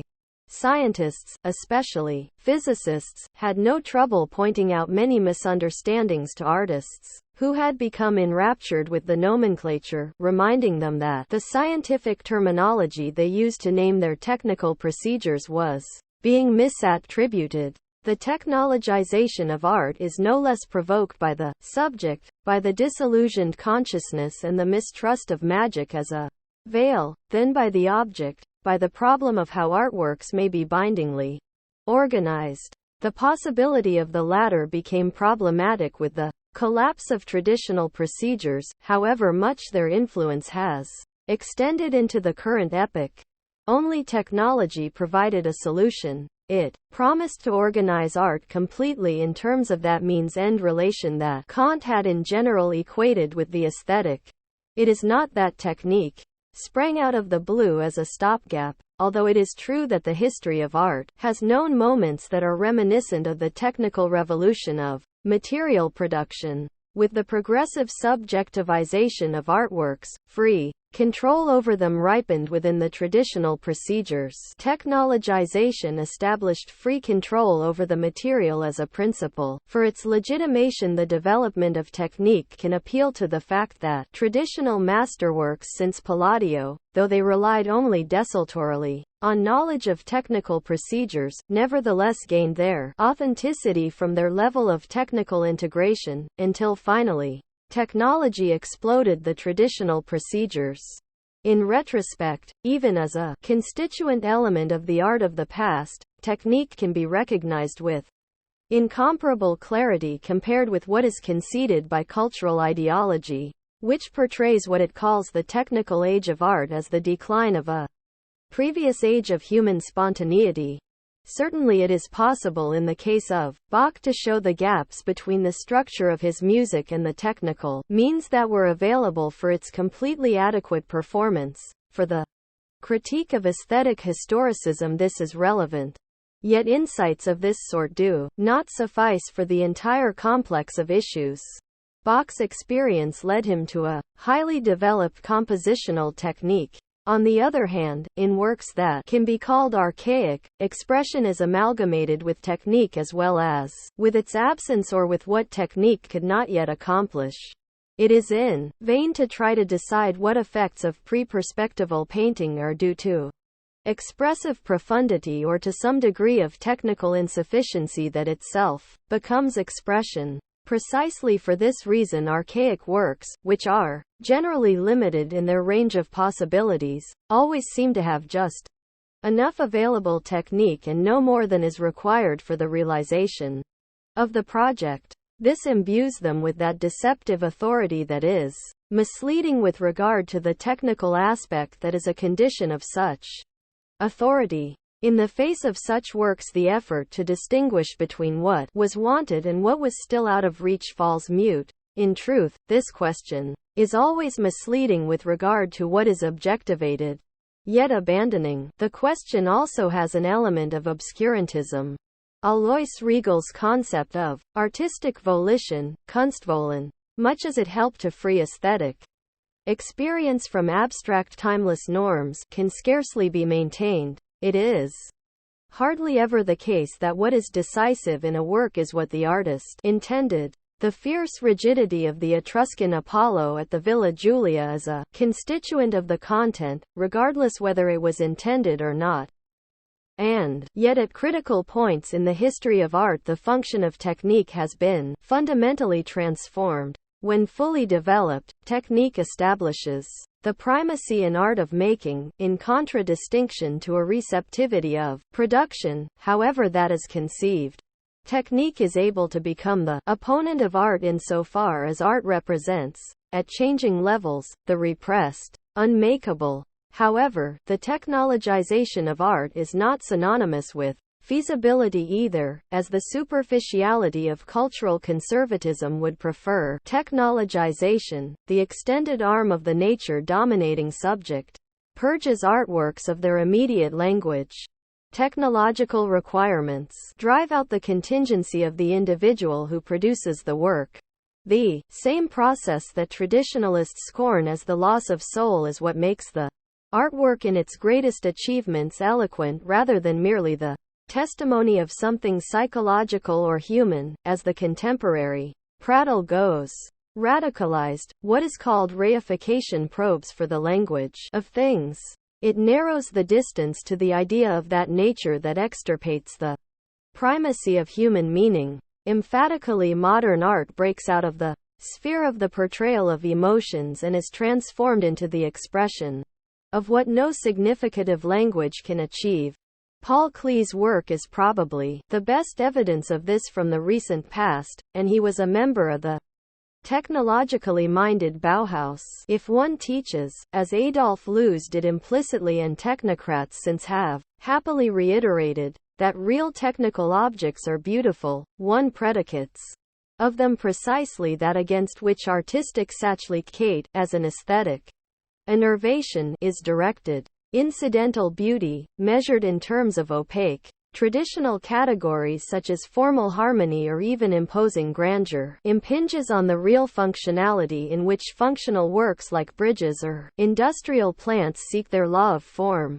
It is apologetic to claim that functional works, by virtue of their fidelity to this law of form, are always beautiful. The aim is evidently to give consolation for what these works lack, and assuage Sachlichkeit's bad conscience. By contrast, the autonomous work, functionally exclusive in itself, wants to achieve through its own immanent teleology what was once called beauty. If in spite of their division, purposeful and purposeless art nevertheless share the innervation of Sachlichkeit, the beauty of the autonomous technological artwork becomes problematic, a beauty that its model, the functional work, renounces. The beauty of the work suffers from functionless functioning, because its external terminus ad chem atrophies, its internal telos wastes away. Functioning, as a for something else, becomes superfluous, an ornamental end in itself. This sabotages an element of functionality that necessity that arises from the partial elements of the artwork in accord with what these elements want and with regard to their own self-direction. The equalization of tension that the objective artwork borrowed from the functional arts is profoundly impeded. What becomes obvious is the disparity between the functionally thoroughly formed artwork and its actual functionlessness. Still, aesthetic mimesis of functionality cannot be revoked through recourse to the subjectively unmediated. This would only mask how much the individual and his psychology have become ideological with regard to the supremacy of social objectivity, a supremacy of which Sachlik-Kate is correctly conscious. The crisis of Sachlik-Kate is not a signal to replace it with something humane, which would immediately degenerate into consolation, the correlative of the actual rise of inhumanity. Thought through to the bitter end, Sachlik-Kate itself regresses to a pre-artistic barbarism. Even the highly cultivated aesthetic allergy to kitsch, ornament, the superfluous, and everything reminiscent of luxury has an aspect of barbarism, an aspect, according to Freud, of the destructive discontent with culture. The antinomies of Sachlik-Kate confirm the dialectic of enlightenment, that progress and regression are entwined. The literal is barbaric, totally objectified. By virtue of its rigorous legality, the artwork becomes a mere fact and is annulled as art. The alternative that opens up in this crisis is either to leave art behind or to transform its very concept. Notes 1. Karl Rosenkrantz, Aesthetic des Hasslichen, Königsberg, 1853. 2. C. Max Horkheimer and Adorno, Dialectic of Enlightenment, trans. John Cumming, New York, 1972. 3. C. Arthur Rimbaud, The Blacksmith, From Poems 1870, Incomplete Works, trans. Wallace Fowley, Chicago, 1966, page 23. 4. Gerhard Hauptmann, Hanalie's Ascension, in 3 plays, trans. H. Friends and M. Wagoner, New York, 1951, pp. 99–143. Trans. 5. Ein kleinster Übergang, The Smallest Transition, is a fundamental aesthetico-theological motif in both Walter Benjamin's and Adorno's writings. See Adorno, Alban Berg, Master of the Smallest Link, trans. Julianne Brand and Christopher Haley, Cambridge, 1991, trans. 6. Woken zijn wie schwer Trauma, from Joseph von Eichendorff's Zwielicht, in Work ed. W. Rasch, Munich, 1955, page 11. 7. C. Walter Benjamin, A Small History of Photography, in One Way, Street and Other Writings, trans. Edmund Jeffett and Kingsley Shorter, London, 1979, pp. 240 ff. And The Work of Art in the Age of Mechanical Reproduction, in Illuminations, trans. Harry Zahn, New York, 1968, pp. 217 ff. 8. C. Horkheimer and Adorno, Dialectic of Enlightenment, pp. 120 ff. Chapter 4, Natural Beauty. Since Schelling, whose aesthetics is entitled The Philosophy of Art, aesthetic interest has centered on artworks. Natural beauty, which was still the occasion of the most penetrating insights in the critique of judgment, is now scarcely even a topic of theory. The reason for this is not that natural beauty was dialectically transcended, both negated and maintained on a higher plane, as Hegel's theory had propounded, but, rather, that it was repressed. The concept of natural beauty rubs on a wound, and little is needed to prompt one to associate this wound with the violence that the artwork, a pure artifact, inflicts on nature. Wholly artifactual, the artwork seems to be the opposite of what is not made, nature. As pure antitheses, however, each refers to the other. Nature to the experience of a mediated and objectified world, the artwork to nature as the mediated plenipotentiary of immediacy. Therefore, reflection on natural beauty is irrevocably requisite to the theory of art, whereas thoughts on it, virtually the topic, itself, have, paradoxically, a pedantic, dull, antiquarian quality. Great art and the interpretation of it have, by incorporating what the older aesthetics attributed to nature, blocked out reflection on what is located beyond aesthetic immanence and yet is nevertheless its premise. The price of this repression was the transition to the ideological art religion, a name coined by Hegel of the 19th century, the satisfaction in a reconciliation symbolically achieved in the artwork. Natural beauty vanished from aesthetics as a result of the burgeoning domination of the concept of freedom and human dignity, which was inaugurated by Kant and then rigorously transplanted into aesthetics by Schiller and Hegel. In accord with this concept, nothing in the world is worthy of attention except that for which the autonomous subject has itself to thank. The truth of such freedom for the subject, however, is at the same time unfreedom for the other. For this reason, the turn against natural beauty, in spite of the immeasurable progress it made possible in the comprehending of art as spiritual, does not lack an element of destructiveness, just as the concept of dignity does not lack it in its turn against nature. Schiller's variously interpreted treatise on grace and dignity marks the new development. The devastation that idealism sowed is glaringly evident in its victims, Johann Peter Hebel, for example, who were vanquished by the verdict passed by aesthetic dignity yet survived it by exposing through their own existence the finitude of the idealists who had judged their existence to be all too finite. Perhaps nowhere else is the desiccation of everything not totally ruled by the subject more apparent, nowhere else is the dark shadow of idealism more obvious than in aesthetics.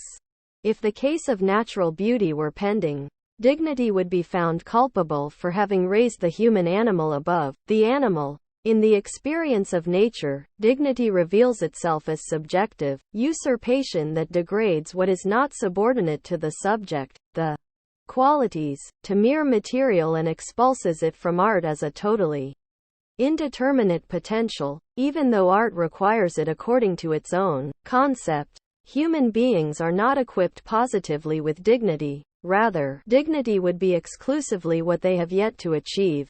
This is why Kant situated it in the intelligible character rather than consigning it to the empirical sphere. Under the sign of the dignity that was tacked on to human beings as they are, a dignity that was rapidly transformed into that official dignity that Schiller nevertheless mistrusted in the spirit of the 18th century, art became the tumbling mat of the true, the beautiful, and the good, which in aesthetic reflection forced valuable art out of the way of what the broad, polluted mainstream of spirit drew in its current. The artwork, through and through tesse, something human, is the plenipotentiary of physe, of what is not merely for the subject, of what, in Kantian terms, would be the thing itself. The identity of the artwork with the subject is as complete as the identity of nature with itself should some day be. The liberation of art from the heteronomy of the material, especially of natural objects, as well as the right to take every possible object as an object of art, first made art master of itself and expunged from it the rawness of what is unmediated by spirit. However, the course of this progress, which plowed under everything that did not accommodate to identity with spirit, was also a course of devastation. This has been well documented in the 20th century by the effort to recover authentic artworks that succumbed to the terror of idealism's scorn. Karl Kraus sought to rescue linguistic objects as a part of his vindication of what capitalism has oppressed: animal, landscape, woman. The reorientation of aesthetic theory toward natural beauty is allied with Kraus's effort. Hegel obviously lacked the sensibility needed to recognize that genuine experience of art is not possible without the experience of that elusive dimension whose name, natural beauty, had faded.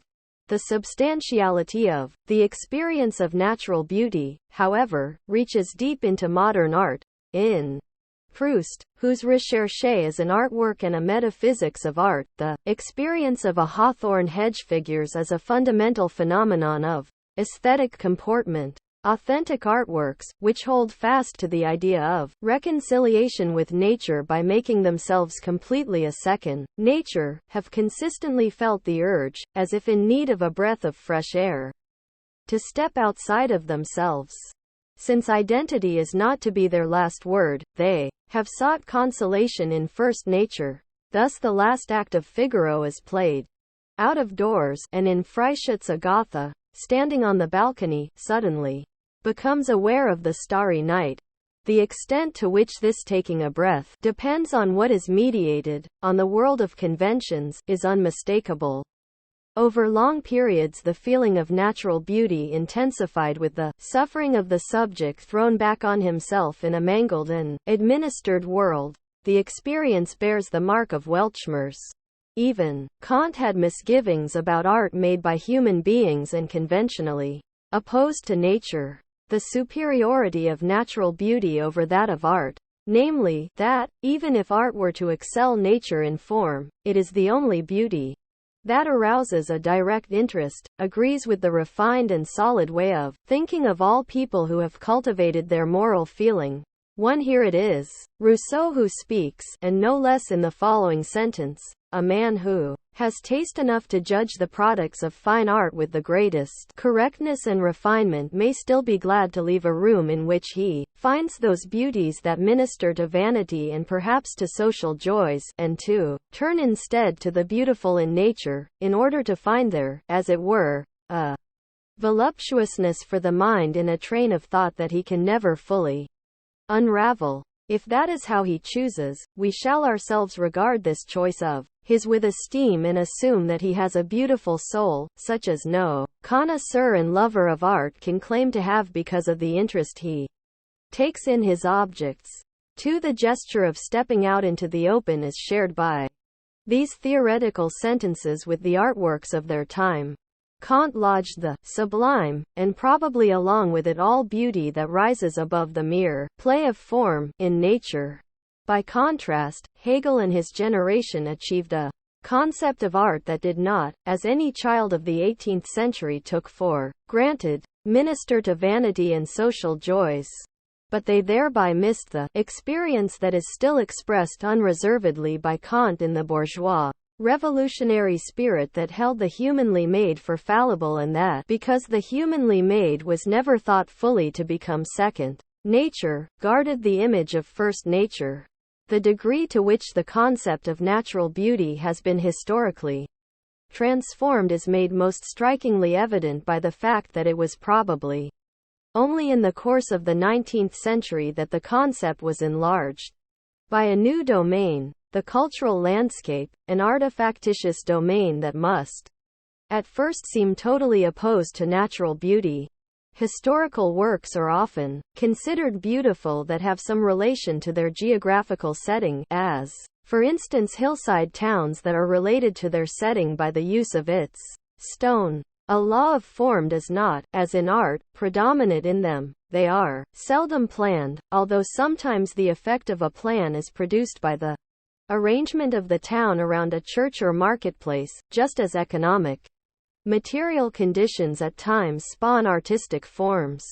Certainly these cultural landscapes do not bear the character of inviolability that the accepted view associates with natural beauty. Engraved as their expression is history, and engraved as their form is historical continuity, which integrates the landscapes dynamically as in artworks.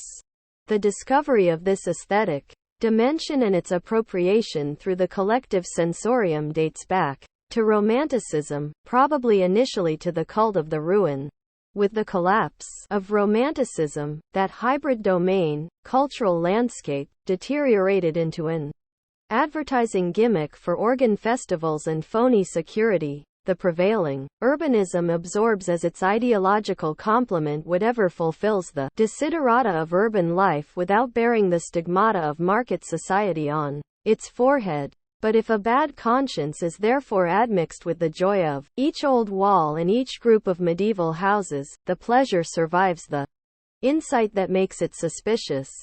So long as progress, deformed by utilitarianism, does violence to the surface of the earth, it will be impossible, in spite of all proof to the contrary, completely to counter the perception that what antedates the trend is in its backwardness better and more humane. Rationalization is not yet rational. The universality of mediation has yet to be transformed into living life, and this endows the traces of immediacy, however dubious and antiquated, with an element of corrective justice. The longing that is assuaged and betrayed by them and made pernicious through spurious fulfillment is nevertheless legitimated by the denial of gratification continually imposed by the status quo. But perhaps the most profound force of resistance stored in the cultural landscape is the expression of history that is compelling, aesthetically, because it is etched by the real suffering of the past. The figure of the constrained gives happiness because the force of constraint must not be forgotten. Its images are a memento. The cultural landscape, which resembles a ruin even when the houses still stand, embodies a wileful lament that has since fallen mute. If today the aesthetic relation to the past is poisoned by a reactionary tendency with which this relation is in league, an ahistorical aesthetic consciousness that sweeps aside the dimension of the past as rubbish is no better. Without historical remembrance there would be no beauty. The past, and with it the cultural landscape, would be accorded guiltlessly to a liberated humanity, free especially of nationalism. What appears untamed in nature and remote from history, belongs, polemically speaking, to a historical phase in which the social web is so densely woven that the living fear death by suffocation. Times in which nature confronts man overpoweringly allow no room for natural beauty. As is well known, agricultural occupations, in which nature as it appears is an immediate object of action, allow little appreciation for landscape. Natural beauty, purportedly ahistorical, is at its core historical. This legitimates at the same time that it relativizes the concept. Wherever nature was not actually mastered, the image of its untamed condition terrified. This explains the strange predilection of earlier centuries for symmetrical arrangements of nature. In sympathy with the spirit of nominalism, the sentimental experience of nature delighted in the irregular and unschematic. The progress of civilization, however, easily deceives human beings as to how vulnerable they remain even now. Delight in nature was bound up with the conception of the subject as being for itself and virtually infinite in itself. As such, the subject projected itself onto nature and in its isolation felt close to it. The subject's powerlessness in a society petrified into a second nature becomes the motor of the flight into a purportedly first nature. In Kant, as a result of the subject's consciousness of freedom, the fear of nature's force began to become anachronistic. This consciousness of freedom, however, gave way to the subject's anxiety in the face of perennial unfreedom. In the experience of natural beauty, consciousness of freedom and anxiety fuse. The less secure the experience of natural beauty, the more it is predicated on art. Verlaine's La mer est plus belle que les cathédrales is intoned from the vantage point of a high civilization and creates, as is the case whenever nature is invoked to throw light on the world human beings have made, a salutary fear. Just how bound up natural beauty is with art beauty is confirmed by the experience of the former. For it, nature is exclusively appearance, never the stuff of labor and the reproduction of life, let alone the substratum of science. Like the experience of art, the aesthetic experience of nature is that of images. Nature, as appearing beauty, is not perceived as an object of action. The sloughing off of the aims of self-preservation, which is emphatic in art, is carried out to the same degree in aesthetic experience of nature. To this extent the difference between the two forms of beauty is hardly evident. Mediation is no less to be inferred from the relation of art to nature than from the inverse relation. Art is not nature, a belief that idealism hope to inculcate, but art does want to keep nature's promise. It is capable of this only by breaking that promise, by taking it back into itself. This much is true in Hegel's theorem that art is inspired by negativity, specifically by the deficiency of natural beauty, in the sense that so long as nature is defined only through its antithesis to society, it is not yet what it appears to be. What nature strives for in vain, artworks fulfill. They open their eyes. Once it no longer serves as an object of action, appearing nature itself imparts expression, whether that of melancholy, peace, or something else. Art stands in for nature through its abolition in effigy. All naturalistic art is only deceptively close to nature because, analogous to industry, it relegates nature to raw material. The resistance to empirical reality that the subject marshals in the autonomous work is at the same time resistance to the immediate appearance of nature. For what becomes perceptible in nature no more coincides with empirical reality than does, according to Kant's grandly paradoxical conception, the thing itself with the world of phenomena, the categorially constituted objects. Just as in early bourgeois times natural beauty originated from the historical progress of art, this progress has since gnawed away at natural beauty. Something of this may have been distortedly anticipated in Hegel's depreciation of natural beauty, rationality that has become aesthetic, a disposition over materials that fits them together according to their own immanent tendencies, is ultimately similar to the natural element in aesthetic comportment. Quasi-rational tendencies in art, the outcome of subjectivization, such as the critical rejection of topoi, the complete internal organization of individual works, progressively approximate, though not by imitation, something natural that has been veiled by the mastery of the omnipotent subject. If anywhere, then, it is in art that origin is the goal. 3. That the experience of natural beauty, at least according to its subjective consciousness, is entirely distinct from the domination of nature, as if the experience were at one with the primordial origin, marks out both the strength and the weakness of the experience. Its strength, because it recollects a world without domination, one that probably never existed. Its weakness, because through this recollection it dissolves back into that amorphousness out of which genius once arose and for the first time became conscious of the idea of freedom that could be realized in a world free from domination.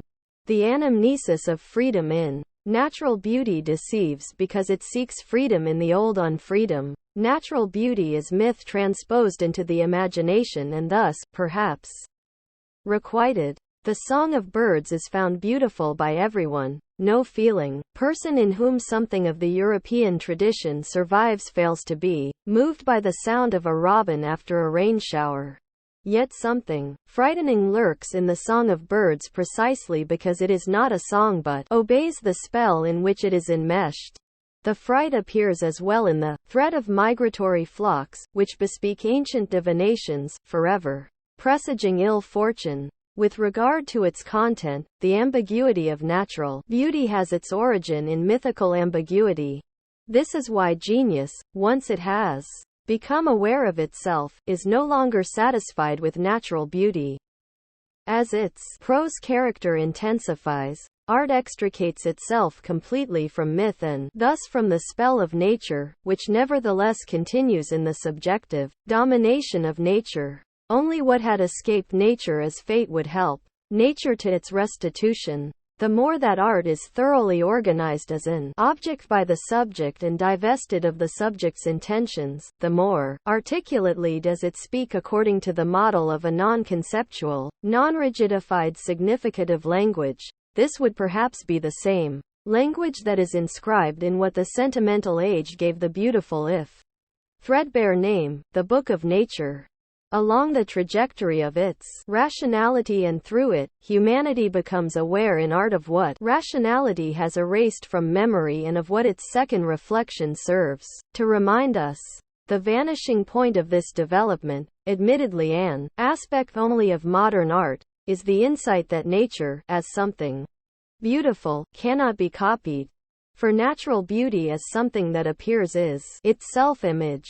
Its portrayal is a tautology that, by objectifying what appears, eliminates it. The hardly esoteric judgment that paintings of the Matterhorn and purple heather or kitsch has a scope reaching far beyond the displayed subject matter. What is innervated in the response is, unequivocally, that natural beauty cannot be copied. The uneasiness this causes flares up only in the face of extreme crudeness, leaving the tasteful zone of nature imitations all the more secure. The green forest of German Impressionism is of no higher dignity than those views of the Königssee painted for hotel lobbies. French Impressionists, by contrast, knew very well why they so seldom chose pure nature as a subject. Why, when they did not turn to artificial subjects like ballerinas and racing jockeys or the dead nature of Sicily's winter scenes, they interspersed their landscapes with emblems of civilization that contributed to the constructive skeletonization of form, as Pissarro did, for example. It is hard to determine the extent to which the intensifying taboo on the replication of nature affects its image. Proust's insight that Renoir transformed the perception of nature not only offers the consolation that the writer imbibed from Impressionism, it also implies horror that the reification of relations between humans would contaminate all experience and literally become absolute. The face of the most beautiful girl becomes ugly by a striking resemblance to the face of a film star on whom it was carefully modeled. Even when nature is experienced as spontaneously individuated, as if it were protected from administration, the deception is predictable. Natural beauty, in the age of its total mediatedness, is transformed into a caricature of itself. Not the least of the causes for this is the awe felt for natural beauty, which imposes asceticism on its contemplation for as long as it is overlaid with images of being a commodity. Even in the past the portrayal of nature was probably only authentic as nature morte. When painting knew to read nature as the cipher of the historical, if not as that of the transience of everything historical. The Old Testament prohibition on images has an aesthetic as well as a theological dimension. That one should make no image, which means no image of anything whatsoever, expresses at the same time that it is impossible to make such an image.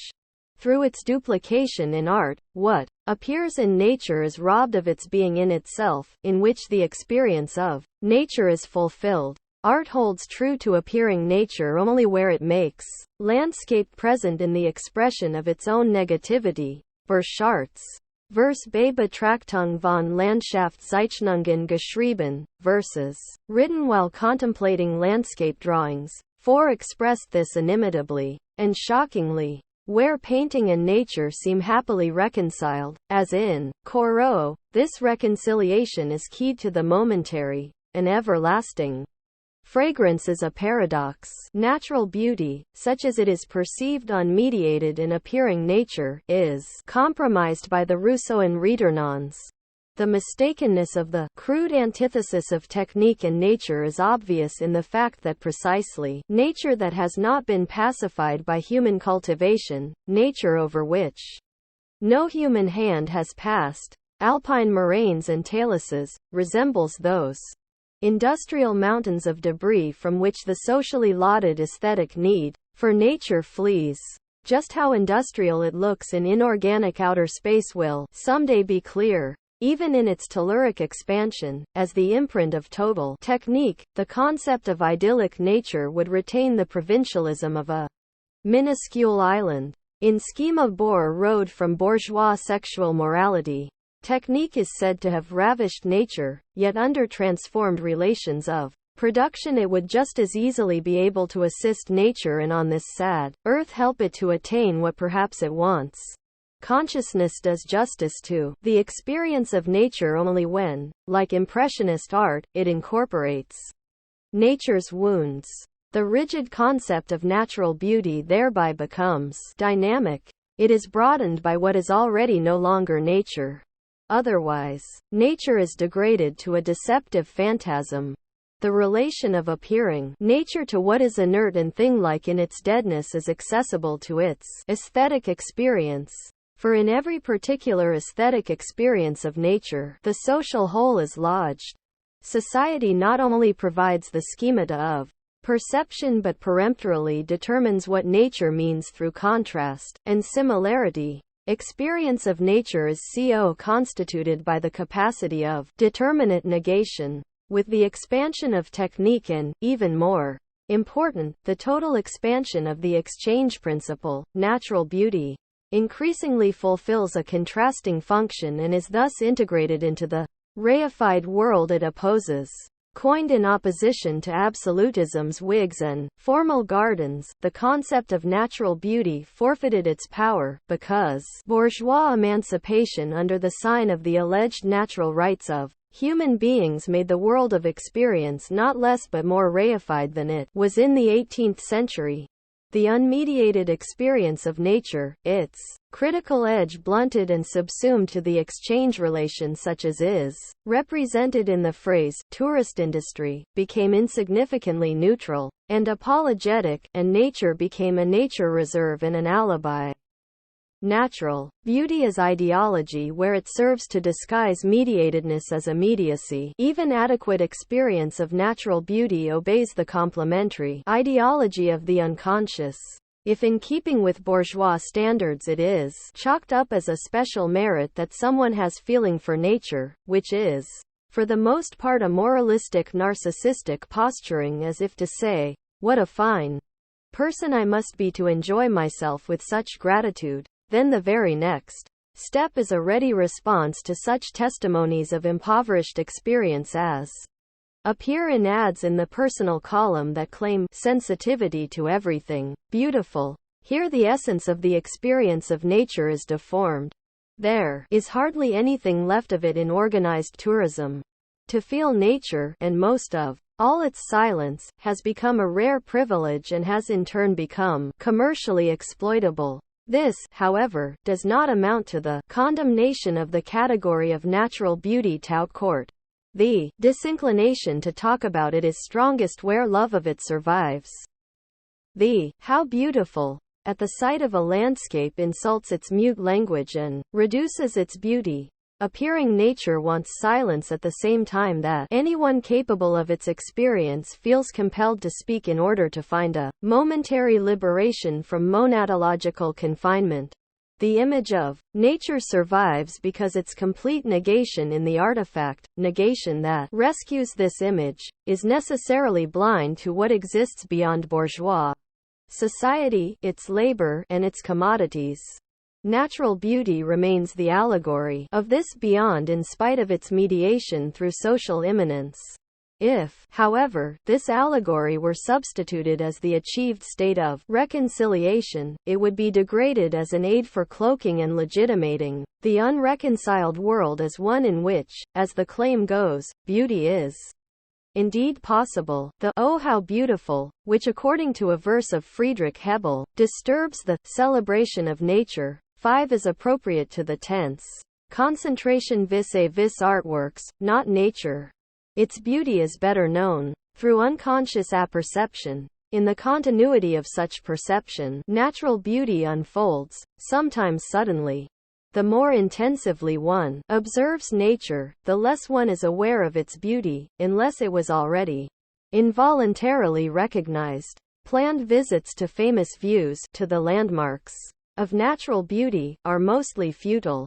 Nature's eloquence is damaged by the objectivation that is the result of studied observation, and ultimately, something of this holds true as well for artworks, which are only completely perceptible in temps duré, the conception of which Bergson probably derived from artistic experience. If nature can in a sense only be seen blindly, the aesthetic imperatives of unconscious apperception and remembrance are at the same time archaic vestiges incompatible with the increasing maturation of reason. Pure immediacy does not suffice for aesthetic experience. Along with the involuntary, it requires volition. concentrating consciousness, the contradiction is ineluctable. All beauty reveals itself to persistent analysis, which in turn enriches the element of involuntariness. Indeed, analysis would be in vain if the involuntary did not reside hidden within it. In the face of beauty, analytical reflection reconstitutes the temps duré through its antithesis. Analysis terminates in beauty just as it ought to appear to complete and self-forgetting unconscious perception. Thus analysis subjectively redescribes the course that the artwork objectively describes within itself. Adequate knowledge of the aesthetic is the spontaneous completion of the objective processes that, by virtue of the tensions of this completion, transpire within it. Genetically, aesthetic comportment may require familiarity with natural beauty in childhood and the later abandonment of its ideological aspect in order to transform it into a relation to artifacts. As the antithesis of immediacy and convention became more acute and the horizon of aesthetic experience widened to include what Kant called the sublime, natural phenomena overwhelming in their grandeur began to be consciously perceived as beautiful. Historically, this attitude of consciousness was ephemeral. Thus Karl Kraus's polemical genius, perhaps in concurrence with the modern style of a Peter Altenberg, spurned the cult of grandiose landscapes and certainly took no pleasure in high mountain ranges, which probably prompt undiminished joy only in tourists, whom the culture critic rightly scorned. This skepticism toward natural grandeur clearly originates in the artistic sensorium. As its powers of differentiation develop, it begins to react against the practice in idealist philosophy of equating grand designs and categories with the content of artworks. The confusion of the two has in the meantime become the index of art alien comportment. Even the abstract magnitude of nature, which Kant still venerated and compared to moral law, is recognized as a reflex of bourgeois megalomania, a preoccupation with setting new records, quantification, and bourgeois hero worship. This critique, however, fails to perceive that natural grandeur reveals another aspect to its beholder, that aspect in which human domination has its limits and that calls to mind the powerlessness of human bustle. This is why Nietzsche in Sils Maria felt himself to be 2,000 meters above sea level, but even higher than that above all things human. These vicissitudes in the experience of natural beauty prohibit the establishment of any a priority of its theory as completely as art does. Whoever wishes to define the conceptual invariance of natural beauty would make himself as ridiculous as Husserl did when he reports that while ambulating he perceived the green freshness of the lawn. Whoever declaims on natural beauty verges on poetastery. Only the pedant presumes to distinguish the beautiful from the ugly in nature, but without such distinction the concept of natural beauty would be empty. Neither categories such as formal magnitude, which is contradicted by the micrological perception of the beautiful in nature, probably its most authentic form, nor the mathematical, symmetrical proportions favored by older aesthetics furnish criteria of natural beauty. According to the canon of universal concepts, it is undefinable precisely because its own concept has its substance in what withdraws from universal conceptuality. Its essential indeterminateness is manifest in the fact that every part of nature, as well as everything made by man that has congealed into nature, is able to become beautiful, luminous from within. Such expression has little or nothing to do with formal proportions. At the same time, however, every individual object of nature that is experienced as beautiful presents itself as if it were the only beautiful thing on earth. This is passed on to every artwork. Although what is beautiful and what is not cannot be categorically distinguished in nature, the consciousness that immerses itself lovingly in something beautiful is compelled to make this distinction. A qualitative distinction in natural beauty can be sought, if at all, in the degree to which something not made by human beings is eloquent in its expression. What is beautiful in nature is what appears to be more than what is literally there. Without receptivity, there would be no such objective expression, but it is not reducible to the subject. Natural beauty points to the primacy of the object in subjective experience. Natural beauty is perceived both as authoritatively binding and as something incomprehensible that questioningly awaits its solution. Above all else, it is this double character of natural beauty that has been conferred on art. Under its optic, art is not the imitation of nature but the imitation of natural beauty. It develops in tandem with the allegorical intention that manifests it without deciphering it, in tandem with meanings that are not objectified as insignificant of language. The quality of these meanings may be thoroughly historical, as in Hölderlin's Winkel von Hart, The Shelter at Hart. Point 6 in this poem, a stand of trees becomes perceived as beautiful, as more beautiful than the others, because it bears, however vaguely, the mark of a past event. A rock appears for an instant as a primeval animal, while in the next instant the similarity slips away. This is the locus of one dimension of romantic experience that has outlasted romantic philosophy and its mentality. In natural beauty, natural and historical elements interact in a musical and kaleidoscopically changing fashion. Each can step in for the other, and it is in this constant fluctuation, not in any unequivocal order of relationships, that natural beauty lives. It is spectacle in the way that clouds present Shakespearean dramas, or the way the illuminated edges of clouds seem to give duration to lightning flashes. While art does not reproduce those clouds, dramas nonetheless attempt to enact the dramas staged by clouds. In Shakespeare, this is touched on in the scene with Hamlet and the courtiers. Natural beauty is suspended history, a moment of becoming at a standstill. Artworks that resonate with this moment of suspension are those that are justly said to have a feeling for nature. Yet this feeling is, in spite of every affinity to allegorical interpretation, fleeting to the point of déjà vu, and is no doubt all the more compelling for its ephemeralness. Wilhelm von Humboldt occupies a position between Kant and Hegel in that he holds fast to natural beauty, yet in contrast to Kantian formalism, endeavors to concretize it. Thus in his writing on the Vasques, which was unfairly overshadowed by Goethe's Italian journey, he presents a critique of nature that, contrary to what would be expected 150 years later, has not become ridiculous in spite of its earnestness. Humboldt reproaches a magnificent craggy landscape for the lack of trees. His comment that the city is well situated, yet it lacks a mountain, makes a mockery of such judgments. 50 years later the same landscape would probably have seemed delightful. Yet this naivete, which does not delimit the use of human taste at the boundary of extrahuman nature, attests to a relation to nature that is incomparably deeper than admiration that is content with whatever it beholds. The application of reason to landscape not only presupposes, as is obvious to anyone, the rationalistic harmonistic taste of an epoch that assumes the attunement of even the extrahuman to the human. Beyond that, this attitude of reason to nature is animated throughout by a philosophy of nature that interprets nature as being meaningful in itself, a view Goethe shared with Schelling. This concept of nature, along with the experience of nature that inspired it, is irretrievable.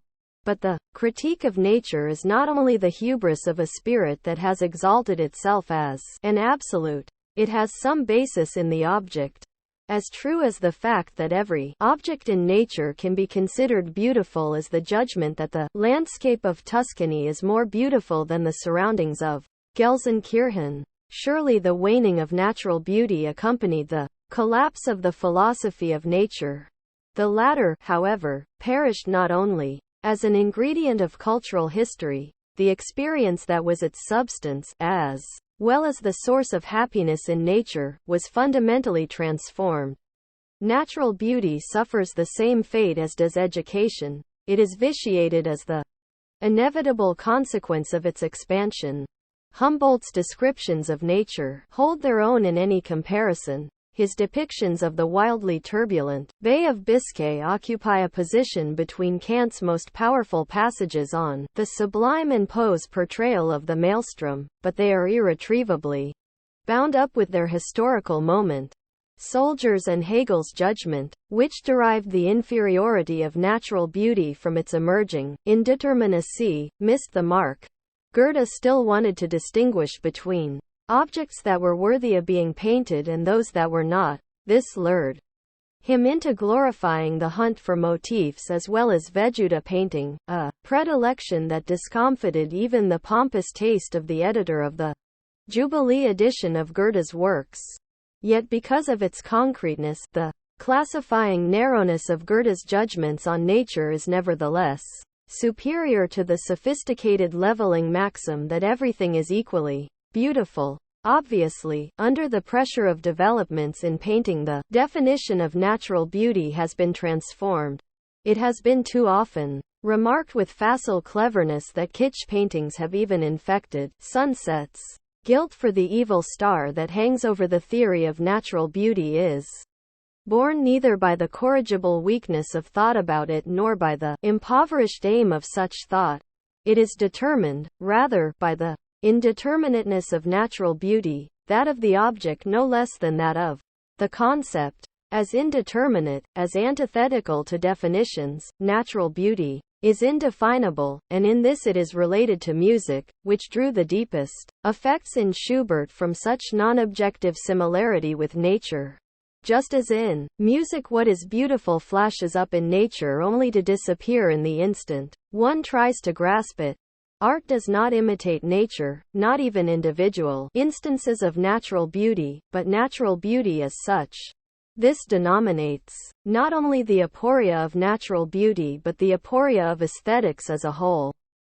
Its object is determined negatively, as indeterminable. It is for this reason that art requires philosophy, which interprets it in order to say what it is unable to say, whereas art is only able to say it by not saying it. The paradoxes of aesthetics are dictated to it by its object. Beauty demands perhaps the slavish imitation of what is indeterminable in things. 7. If it is barbaric to say of something in nature that it is more beautiful than something else, the concept of beauty in nature is the concept of something that can be distinguished as such nevertheless bears that barbarism teleologically in itself, whereas the figure of the Philistine remains prototypically that of a person who is blind to beauty. The origin of this paradox is the enigmatic character of nature's language. This insufficiency of natural beauty may in fact, in accord with Hegel's theory of aesthetic stages, have played a role in motivating emphatic art. For in art the evanescent is objectified and summoned to duration. To this extent art is concept, though not like a concept in discursive logic. The weakness of thought in the face of natural beauty, a weakness of the subject, together with the objective intensity of natural beauty demand that the enigmatic character of natural beauty be reflected in art and thereby be determined by the concept, although again not as something conceptual in itself. Goethe's Wanderer's Night Song is incomparable not because here the subject speaks, as in all authentic works, it is, rather, that the subject wants to fall silent by way of the work, but because through its language the poem imitates what is unutterable in the language of nature. No more should be meant by the ideal of form and content coinciding in a poem, if the ideal itself is to be more than a hollow phrase. Natural beauty is the trace of the non-identical in things under the spell of universal identity. As long as this spell prevails, the non-identical has no positive existence. Therefore natural beauty remains as dispersed and uncertain as what it promises, that which surpasses all human immanence. The pain in the face of beauty, nowhere more visceral than in the experience of nature, is as much the longing for what beauty promises but never unveils as it is suffering at the inadequacy of the appearance, which fails beauty while wanting to make itself like it. This pain reappears in the relation to artworks. Involuntarily and unconsciously, the observer enters into a contract with the work, agreeing to submit to it on condition that it speak. In the pledged receptivity of the observer, pure self-abandonment, that moment of free exhalation in nature, survives. Natural beauty shares the weakness of every promise with that promise's inextinguishability. However, words may glance off nature and betray its language to one that is qualitatively different from its own. Still, no critique of natural teleology can dismiss those cloudless days of southern lands that seem to be waiting to be noticed, as they draw to a close with the same radiance and peacefulness with which they began. They emanate that everything is not lost, that things may yet turn out. Death, sit down on the bed, and you hearts, listen carefully. An old man points into the glimmering light, under the fringe of dawn's first blue. In the name of God and the unborn, I promise you, world, never mind your woes, all is still yours, for the day starts anew. 8. The image of what is oldest in nature reverses dialectically into the cipher of the not yet existing, the possible. As its appearance, this cipher is more than the existing, but already in reflecting on it, this almost as it in injustice. Any claim that this is how nature speaks cannot be judged with assurance, for its language does not make judgments, but neither is nature's language merely the deceptive consolation that longing reflects back to itself. In its uncertainty, natural beauty inherits the ambiguity of myth, while at the same time its echo, consolation, distances itself from myth in appearing nature. Contrary to that philosopher of identity, Hegel, natural beauty is close to the truth but veils itself at the moment of greatest proximity. This, too, art learned from natural beauty. The boundary, established against fetishism of nature, the pantheistic subterfuge that would amount to nothing but an affirmative mask appended to an endlessly repetitive fate, is drawn by the fact that nature, as it stirs mortally and tenderly in its beauty, does not yet exist. The shame felt in the face of natural beauty stems from the damage implicitly done to what does not yet exist by taking it for existent. The dignity of nature is that of the not yet existing. By its expression it repels intentional humanization. This dignity has been transformed into the hermetic character of art, into, as Hölderlin taught, art's renunciation of any usefulness whatever, even if it were sublimated by the addition of human meaning. For communication is the adaptation of spirit to utility, with the result that spirit is made one commodity among the rest, and what today is called meaning participates in this disaster. What in artworks is structured, gapless, resting in itself, is an after-image of the silence that is the single medium through which nature speaks. Vis a ruling principle, vis a merely diffuse juxtaposition. The beauty of nature is another. What is reconciled would resemble it. Hegel makes the transition to art beauty from natural beauty, whose necessity he initially concedes. Now, as the physically objective idea, life that animates nature is beautiful in that as life the true, the idea, is immediately present in individual and adequate actuality in its first natural form. 9. This thesis, which begins by casting natural beauty as more impoverished than it is, presents a paradigm of discursive aesthetics. It is deduced from the identification of the real with the rational, or more specifically, from the definition of nature as the idea in its otherness.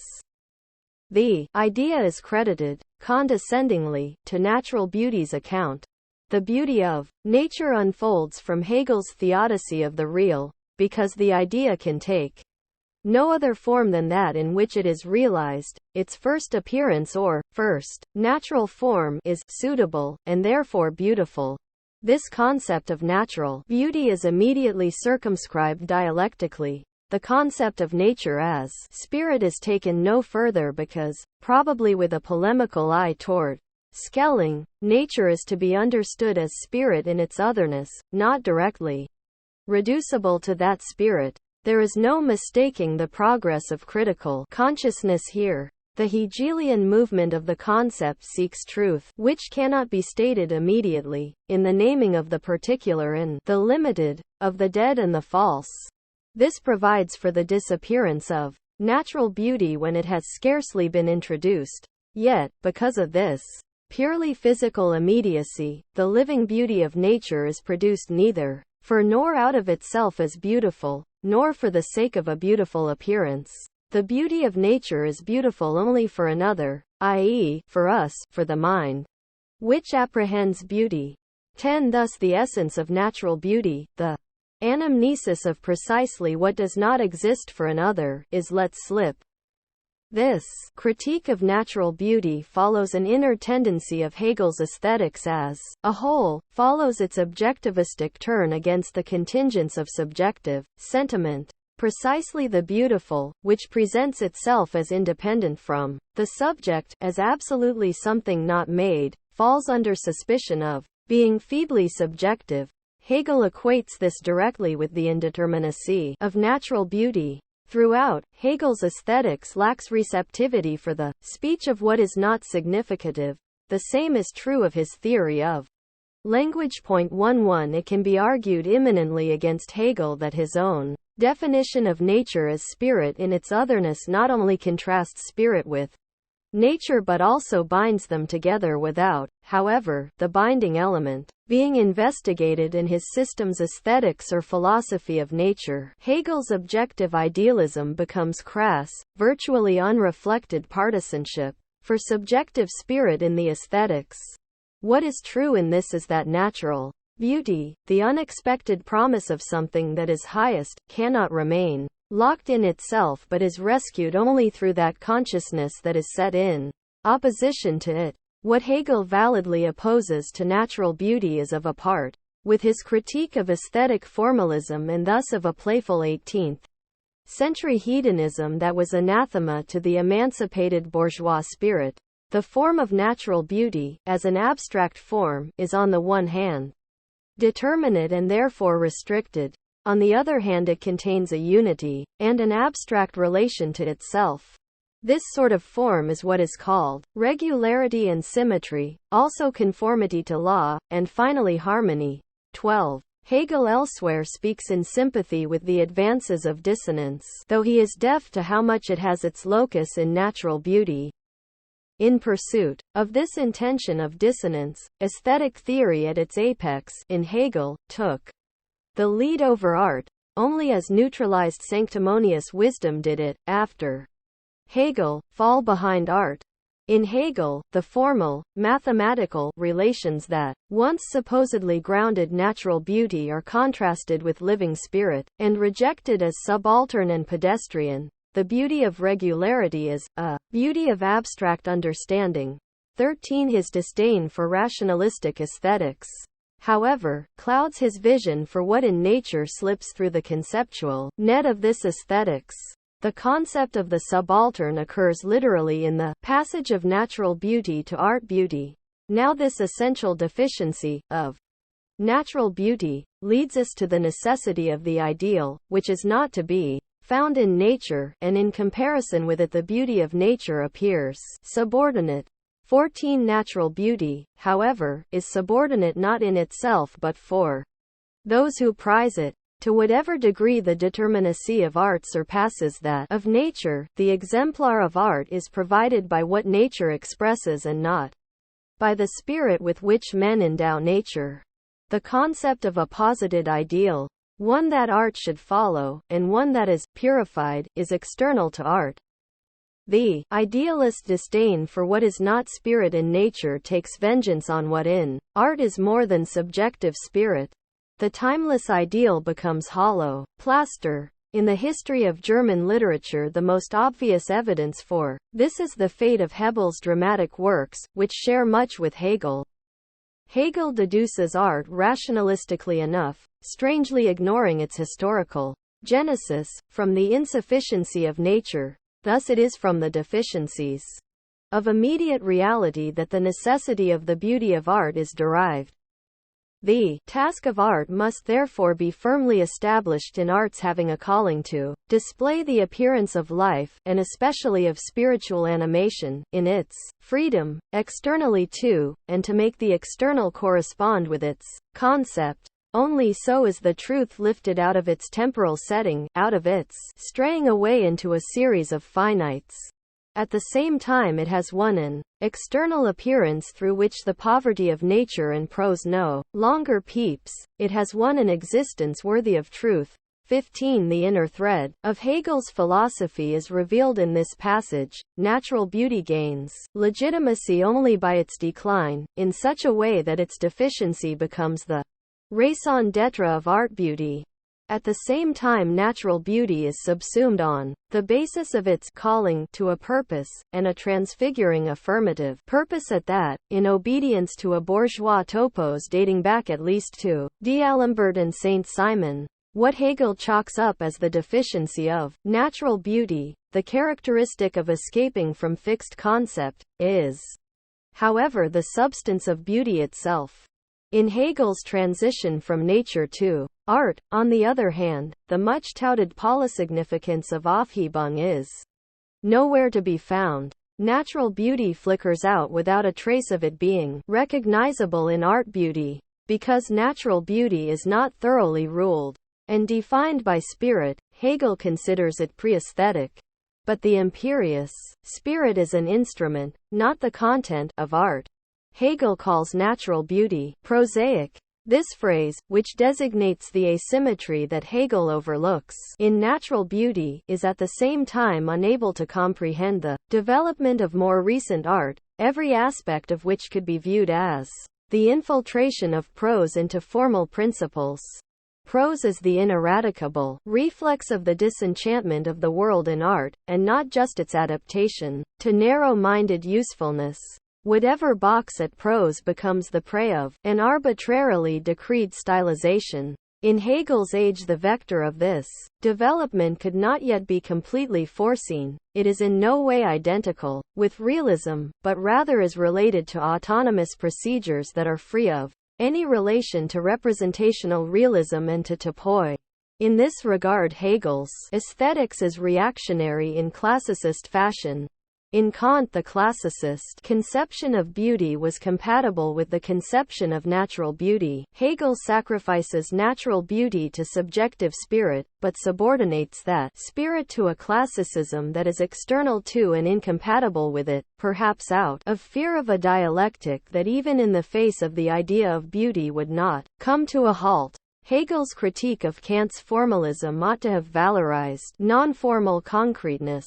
This critique was not, however, within Hegel's purview. It is perhaps for this reason that he confused the material elements of art with its representational content, Inhalt. By rejecting the fleetingness of natural beauty, as well as virtually everything non-conceptual, Hegel obtusely makes himself indifferent to the central motif of art, which probes after truth in the evanescent and fragile. Hegel's philosophy fails vis-a-vis beauty, because he equates reason and the real through the quintessence of their mediations. He hypostatizes the subjective preformation of the existing as the absolute. Thus for him the non-identical only figures as a restraint on subjectivity rather than that he determines the experience of the non-identical as the telos and emancipation of the aesthetic subject. Progressive dialectical aesthetics becomes necessary to critique even Hegel's aesthetics. The transition from natural beauty to art beauty is dialectical as a transition in the form of domination. Art beauty is what is objectively mastered in an image and which by virtue of its objectivity transcends domination. Artworks wrest themselves from domination by transforming the aesthetic attitude, shaped by the experience of natural beauty, into a type of productive labor modeled on material labor. As a human language that is both organizing as well as reconciled, art wants once again to attain what has become opaque to humans in the language of nature. Artworks have this much in common with idealist philosophy: they locate reconciliation in identity with the subject. In this respect, idealist philosophy, as is explicit in Schelling, actually has art as its model, rather than the reverse. Artworks extend the realm of human domination to the extreme, not literally, though, but rather by the strength of the establishment of a sphere, existing for itself, which just through its posited immanence divides itself from real domination and thus negates the heteronomy of domination. Only through their polar opposition, not through the pseudomorphosis of art into nature, are nature and art mediated in each other. The more strictly artworks abstain from rank natural growth and the replication of nature, the more the successful ones approach nature. Aesthetic objectivity, the reflection of the being in itself of nature, realizes the subjective teleological element of unity. Exclusively thereby do artworks become comparable to nature. In contrast, all particular similarity of art to nature is accidental, inert, and for the most part foreign to art. The feeling of an artwork's necessity is synonymous with this objectivity. As Benjamin showed, the concept of necessity has generally been mishandled by historians of ideas. By dubbing it necessary, they try to understand or to legitimate historical material to which there is otherwise no relation, as for instance in the praise of a piece of dull music as a necessary preliminary stage to great music. The proof of such necessity can never be adduced, neither in the particular work nor in the historical relation of artworks and styles to each other. Is there any transparent lawfulness such as that established by the natural sciences, and, as regards psychological necessity, the situation is no better. The necessity of art cannot be propounded more scientifico but rather only insofar as a work, by the power of its internal unity, gives evidence of being thus and only thus, 16 as if it absolutely must exist and cannot possibly be thought away. The being in itself to which artworks are devoted is not the imitation of something real but rather the anticipation of a being in itself that does not yet exist, of an unknown that, by way of the subject, is self-determining. Artworks say that something exists in itself, without predicating anything about it. In fact, the spiritualization that art has undergone during the past 200 years and through which it has come to maturity has not alienated art from nature, as is the opinion of reified consciousness. Rather, in terms of its own form, art has converged with natural beauty. A theory of art that, in conformity with subjective reason, simplistically identifies the tendency of art to subjectivization with the development of scientific reason, omits for the benefit of plausibility the content, Gehalt, and direction of artistic development. With human means, art wants to realize the language of what is not human. The pure expression of artworks, freed from everything like interference, even from everything so-called natural, converges with nature just as in Webern's most authentic works the pure tone, to which they are reduced by the strength of subjective sensibility, reverses dialectically into a natural sound, that of an eloquent nature, certainly, its language, not the portrayal of a part of nature. The total, subjective elaboration of art as a non-conceptual language is the only figure at the contemporary stage of rationality, in which something like the language of divine creation is reflected, qualified by the paradox that what is reflected is blocked. Art attempts to imitate an expression that would not be interpolated human intention. The latter is exclusively art's vehicle. The more perfect the artwork, the more it forsakes intentions. Mediate nature, the truth content of art, takes shape, immediately, as the opposite of nature. If the language of nature is mute, art seeks to make this muteness eloquent. Art thus exposes itself to failure through the insurmountable contradiction between the idea of making the mute eloquent, which demands a desperate effort, and the idea of what this effort would amount to, the idea of what cannot in any way be willed. Notes 1. Immanuel Kant, Critique of Judgment, trans. Werner S. Pleuer, Indianapolis, 1987, page 300. 2. Ibid. pp. 300 to 301. 3. Karl Kraus's maxim, which became a motto both for Benjamin and Adorno. Trans. 4. C. Rudolf Burchardt, Gedichte, ed.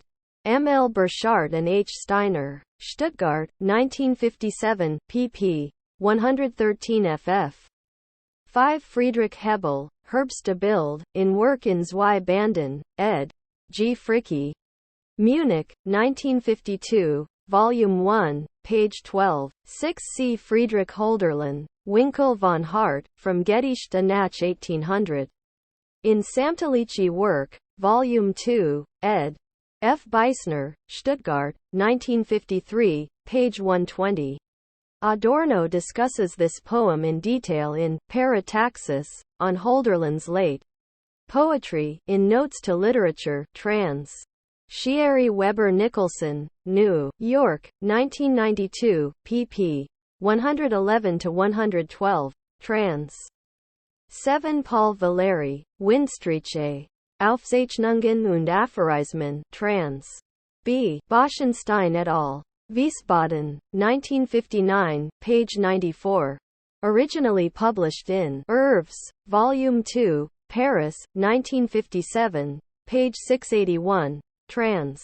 8. Rudolf Burchardt, Tageleit, Tod, Sitz aufs Bett, und Herzen, Hort, hinaus, ein alter Mann seit in den schwachen Schein, unterm Rand, der ersten Blaus, für Gott, den Ungeborenen, Stehe, ich euch ein. Welt, und sei der noch so wie, es kehrt von Anfang, alles ist noch. Dane, trans. 9. Georg Wilhelm Friedrich Hegel, Aesthetics, trans. T. M. Knox, Volume 1, Oxford, 1975, page 123. Translation amended. Trans. 10. Ibid. 11. C. Adorno, Hegel, Three Studies, trans. Sherry Weber, Boston, 1993, pp. 89 ff. 12. Hegel, Aesthetics, Volume 1, page 134. 13. Ibid. 14. Ibid. Page 142. 15. Ibid. Page 152. 16. Sosein is the German translation of the Latin quiddity, the whatness or essence of an object as opposed to its existence. In Adorno's work, however, Sosein becomes the equivalent of Beckett's comments say, trans. Chapter 5, Art Beauty, Apparition, Spiritualization, Intuitability. Nature is beautiful in that it appears to say more than it is.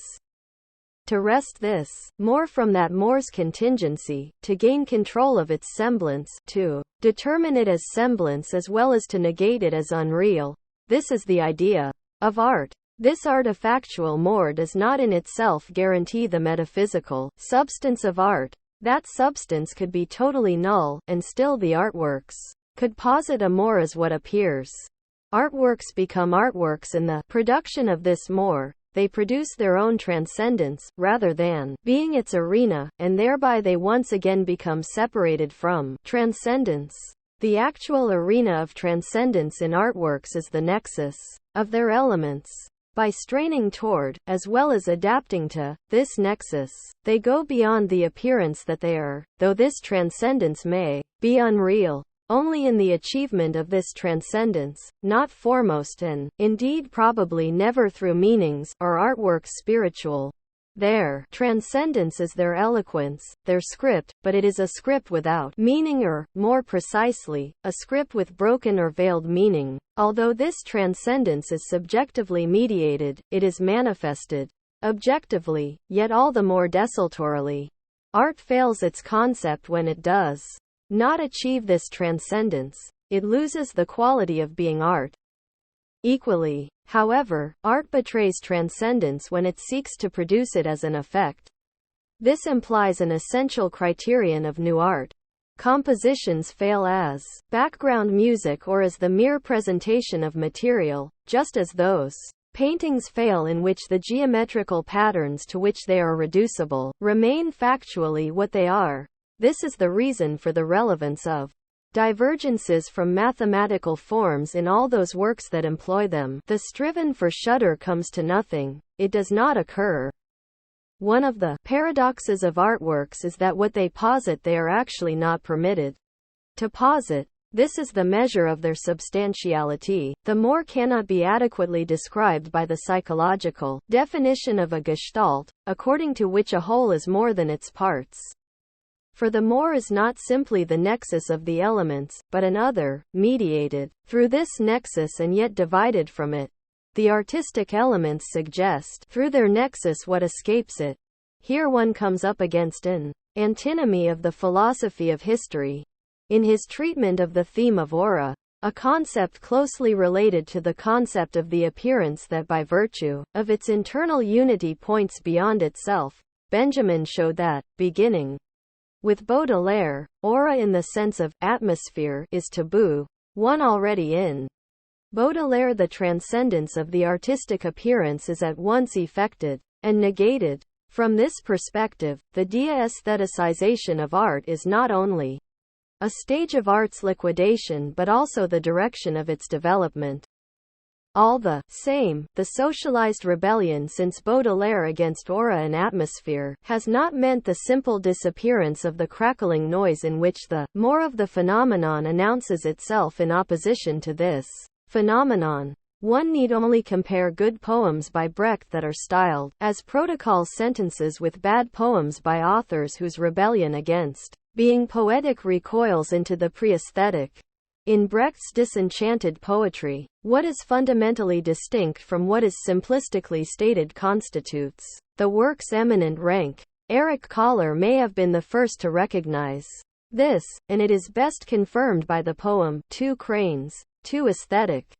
Transcendence and disenchantment converge in the moment of falling mute. In Beckett's oeuvre, a language remote from all meaning is not a speaking language, and this is its affinity to muteness. Perhaps all expression, which is most akin to transcendence, is as close to falling mute as in great new music. Nothing is so full of expression as what flickers out, that tone that disengages itself starkly from the dense musical texture, where art by virtue of its own movement converges with its natural element. The instant of expression in artworks is however not their reduction to the level of their materials as to something unmediated. Rather, this instant is fully mediated. Artworks become appearances, in the pregnant sense of the term, that is, as the appearance of an other, when the accent falls on the unreality of their own reality. Artworks have the immanent character of being an act, even if they are carved in stone, and this endows them with the quality of being something momentary and sudden. This is registered by the feeling of being overwhelmed when faced with an important work. This immanent character of being an act establishes the similarity of all artworks, like that of natural beauty, to music, a similarity once evoked by the term muse. Under patient contemplation artworks begin to move. To this extent they are truly afterimages of the primordial shudder in the age of reification. The terror of that age is recapitulated vis-a-vis reified objects. The deeper the charismos between the circumscribed, particular things and the paling essence, the more hollowly artworks gaze, the sole anamnesis of what could exist beyond the charismos. Because the shudder is past and yet survives, artworks objectivate it as its afterimage.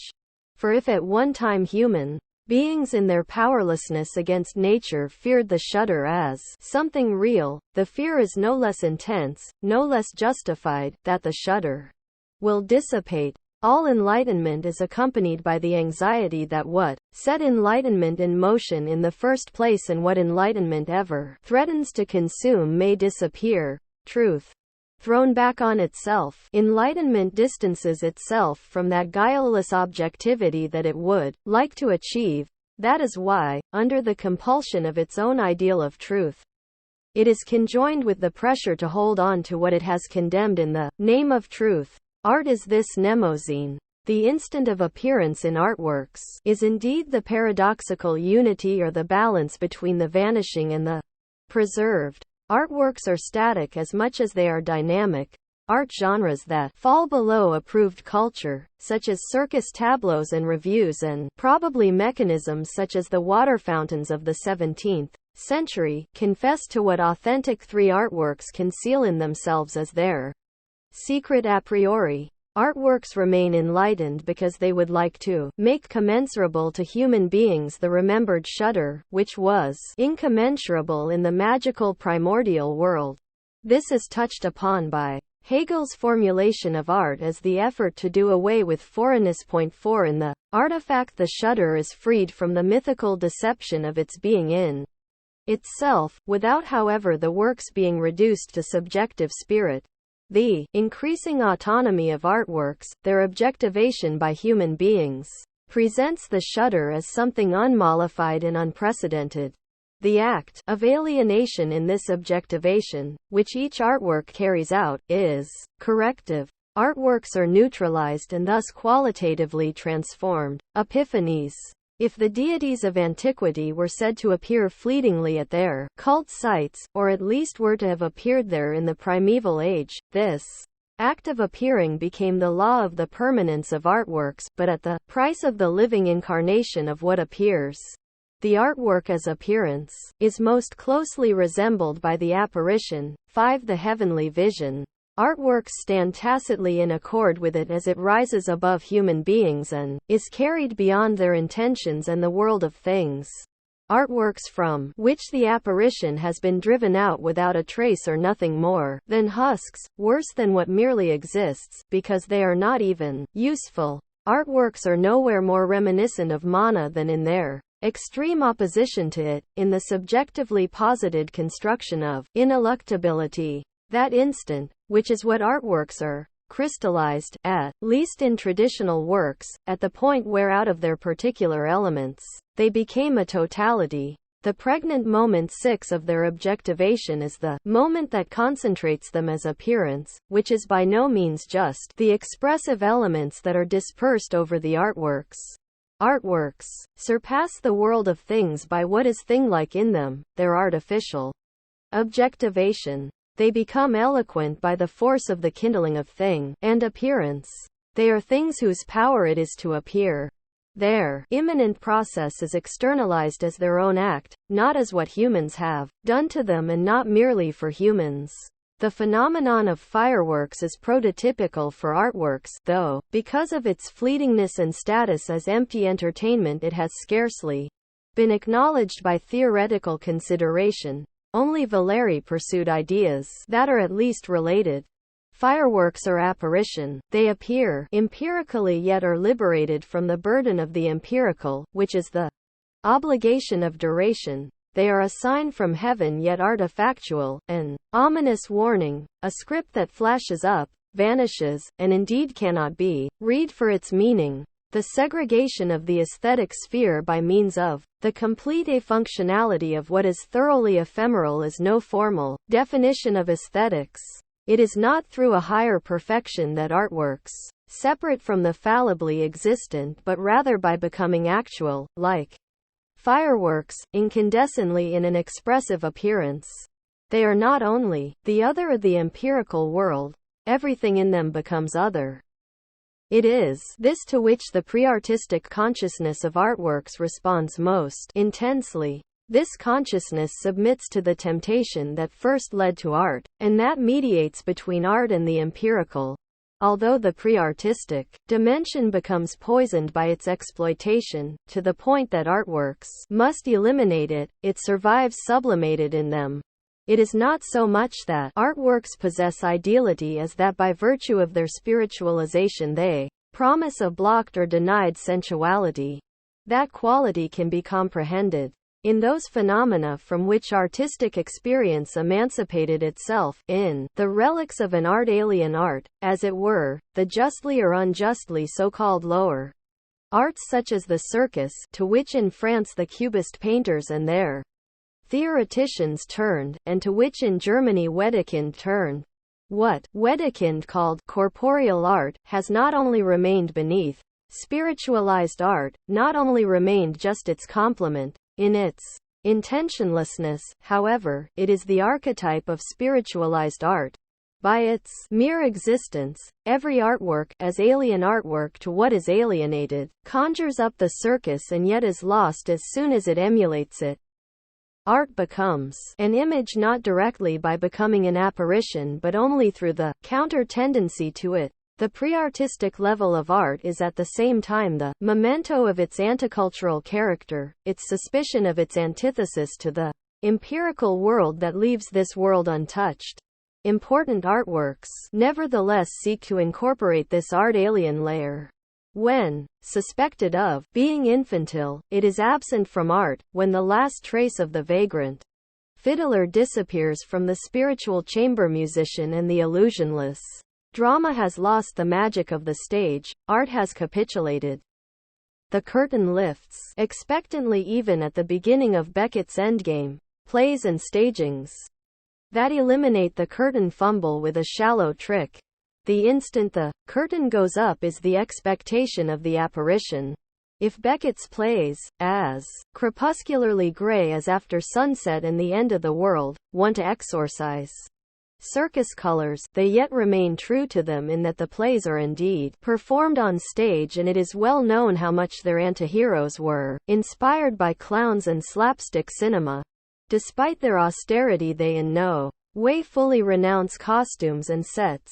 The servant Claude, who wishes in vain to break out, wears the laughably outmoded costume of a traveling Englishman, and the sandhill of Happy Days bears a similarity to geological formations of the American West. In general, the question remains whether, in their material and visual organization, even the most abstract paintings do not bear elements of a representationality that they hope to remove from circulation. Even artworks that incorruptibly refuse celebration and consolation do not wipe out radiance, and the greater their success, the more they gain it. Today this luster devolves precisely upon works that are inconsolable. Their distance from any purpose sympathizes, as from across the abyss of ages, with the superfluous vagrant who will not completely acquiesce to fixed property and settled civilization. Not least among the contemporary difficulties of art is that artworks are ashamed of apparition, though they are unable to shed it, no longer substantial in the Hegelian sense, having become self-transparent right into their constitutive semblance, which artworks find untrue in its transparentness. This transparentness gnaws away at their possibility. An inane Wilhelmian army joke tells of an orderly who one fine Sunday morning is sent by his superior to the zoo. He returns very worked up and declares, "Lieutenant, animals like that do not exist." This form of reaction is as requisite of aesthetic experience as it is alien to art. Artworks are eliminated along with the youthful Thomasine. Clee's Angelus Novus arouses this astonishment much, as do the semi-human creatures of Indian mythology. In each genuine artwork something appears that does not exist. It is not dreamt up out of disparate elements of the existing. Out of these elements artworks arrange constellations that become ciphers, without, however, like fantasies, setting up the enciphered before the eyes as something immediately existing. The encipherment of the artwork, one facet of its apparition, is thus distinct from natural beauty in that while it too refuses the univocity of judgment, nevertheless in its own form, in the way in which it turns toward the hidden, the artwork achieves a greater determinacy. Artworks thus vie with the syntheses of significative thinking, their irreconcilable enemy. The appearance of the non-existent as if it existed motivates the question as to the truth of art. By its form alone art promises what is not, it registers, objectively, however refractedly, the claim that because the non-existent appears it must indeed be possible. The unstillable longing in the face of beauty, for which Plato found words fresh with its first experience, is the longing for the fulfillment of what was promised. Idealist aesthetics fails by its inability to do justice to art's promesse du bonheur. It reduces the artwork to what it in theoretical terms symbolizes and thus trespasses against the spirit in that artwork. What spirit promises, not the sensual pleasure of the observer, is the locus of the sensual element in art.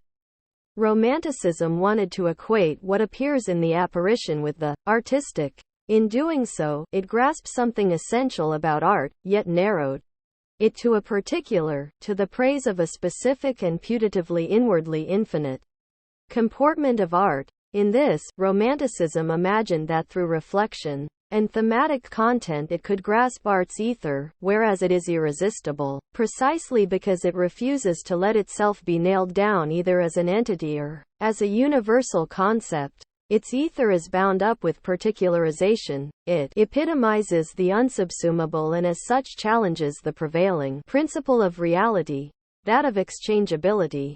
What appears is not interchangeable because it does not remain a dull particular for which other particulars could be substituted, nor is it an empty universal that equates everything specific that it comprehends by abstracting the common characteristics. If in empirical reality everything has become fungible, art holds up to the world of everything for something else images of what it itself would be if it were emancipated from the schemata of imposed identification. Yet art plays over into ideology in that, as the image of what is beyond exchange, it suggests that not everything in the world is exchangeable. On behalf of what cannot be exchanged, art must through its form bring the exchangeable to critical self-consciousness.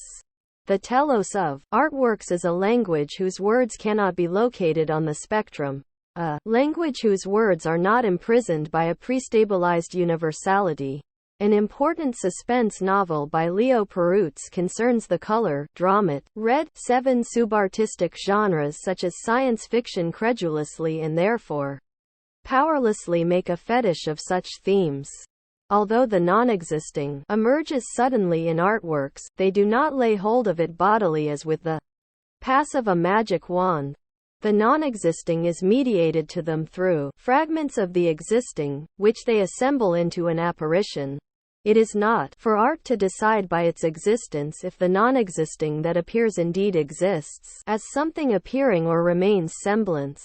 As figures of the existing, unable to summon into existence the non-existing, artworks draw their authority from the reflection they compel on how they could be the overwhelming image of the non-existing if it did not exist in itself.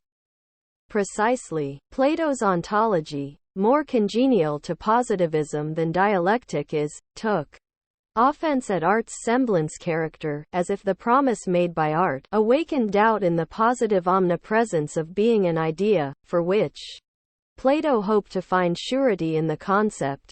If the Platonic ideas were existence in itself, art would not be needed. The ontologists of antiquity mistrusted art and sought pragmatic control over it because in their innermost being they knew that the hypostatized universal concept is not what beauty promises. Plato's critique of art is indeed not compelling, because art negates the literal reality of its thematic content, which Plato had indicted as a lie. The exaltation of the concept as idea is allied with the Philistine blindness for the central element of art, its form. In spite of all this, however, the blemish of mendacity obviously cannot be rubbed off art. Nothing guarantees that it will keep its objective promise. Therefore every theory of art must at the same time be the critique of art. Even radical art is a lie insofar as it fails to create the possible to which it gives rise as semblance. Artworks draw credit from a praxis that has yet to begin and no one knows whether anything backs their letters of credit. Artworks are images as apparition, as appearance, and not as a copy. If, through the demythologization of the world consciousness freed itself from the ancient shudder, that shudder is permanently reproduced in the historical antagonism of subject and object.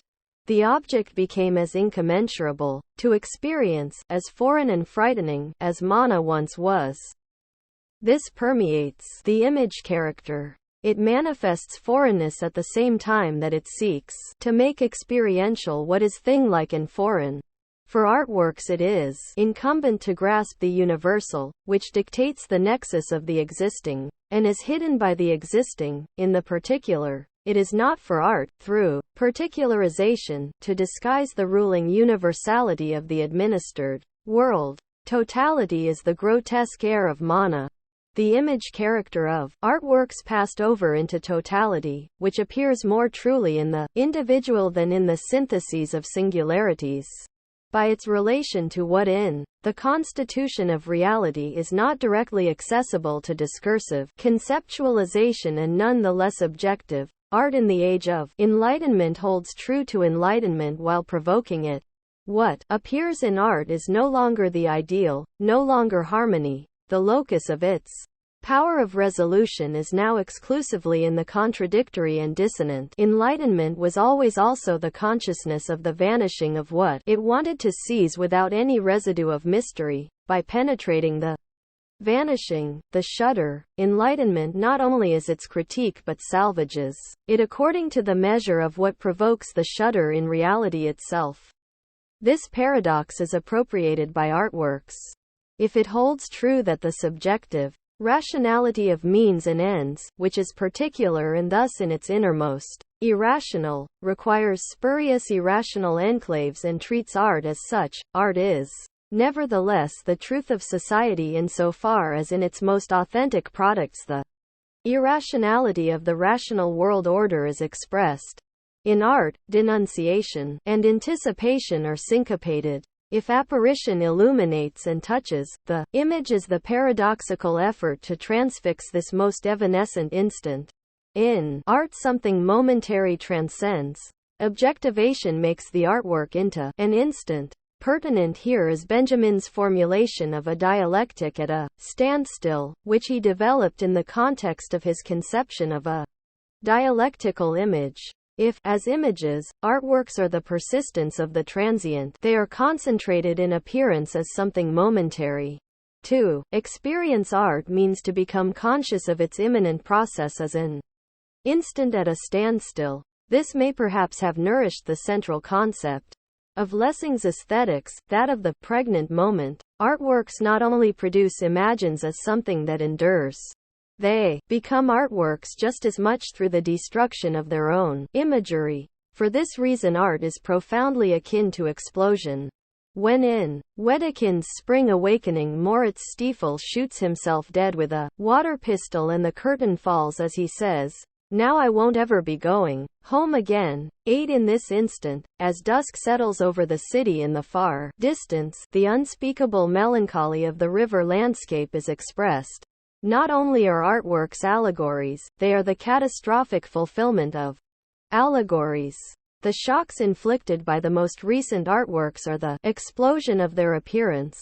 In them appearance, previously a self-evident a priori of art, dissolves in a catastrophe in which the essence of appearance is for the first time fully revealed, and nowhere perhaps more unequivocally than in Wals's paintings. 9 Even this volatilization of aesthetic transcendence becomes aesthetic, a measure of the degree to which artworks are mythically bound up with their antithesis. In the incineration of appearance, artworks break away in a glare from the empirical world and become the counterfigure of what lives there. Art today is scarcely conceivable except as a form of reaction that anticipates the apocalypse. Closely observed, even tranquil works discharge not so much the pent-up emotions of their makers as the work's own inwardly antagonistic forces. The result of these forces is bound up with the impossibility of bringing these forces to any equilibrium. Their antinomies, like those of knowledge, are unsolvable in the unreconciled world. The instant in which these forces become image, the instant in which what is interior becomes exterior, the outer husk is exploded. Their apparition, which makes them an image, always at the same time destroys them as image. In Benjamin's interpretation, Baudelaire's fable of the man who lost his aureole describes not just the demise of aura but aura itself. If artworks shine, the objectivation of aura is the path by which it perishes. As a result of its determination as appearance, art bears its own negation embedded in itself. As its own telos, the sudden unfolding of appearance disclaims aesthetic semblance. Appearance, however, and its explosion in the artwork are essentially historical. The artwork in itself is not, as historicism would have it, as if its history accords simply with its position in real history, being absolved from becoming. Rather, as something that exists, the artwork has its own development. What appears in the artwork is its own inner time. The explosion of appearance blasts open the continuity of this inner temporality. The artwork is mediated to real history by its monadological nucleus. History is the content of artworks. To analyze artworks means no less than to become conscious of the history immanently sedimented in them. The image character of works, at least in traditional art, is probably a function of the pregnant moment. This could be illustrated by Beethoven's symphonies and above all in many of his sonata movements. Movement at a standstill is eternalized in the instant, and what has been made eternal is annihilated by its reduction to the instant.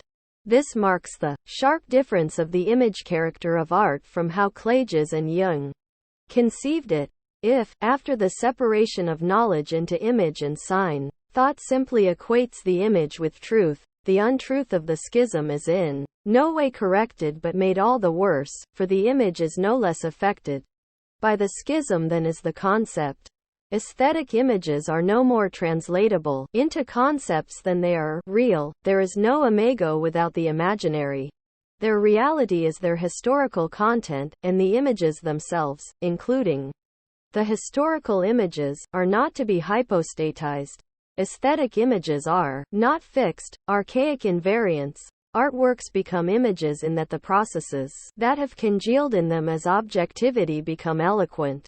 Bourgeois art, religion of Duldean provenance, confuses the imagery of art with its opposite, with the artist's psychological repository of representations. But this repository is itself an element of the raw material forged into the artwork. The latent processes in artworks, which break through in the instant, are their inner historicity, sedimented external history. The binding character of their objectivation as well as the experiences from which they live or collective. The language of artworks is, like every language, constituted by a collective undercurrent, especially in the case of those works popularly stigmatized as lonely and walled up in the ivory tower. The eloquence of their collective substance originates in their image character, and not in the testimony, as the cliché goes, that they supposedly wish to express directly to the collective.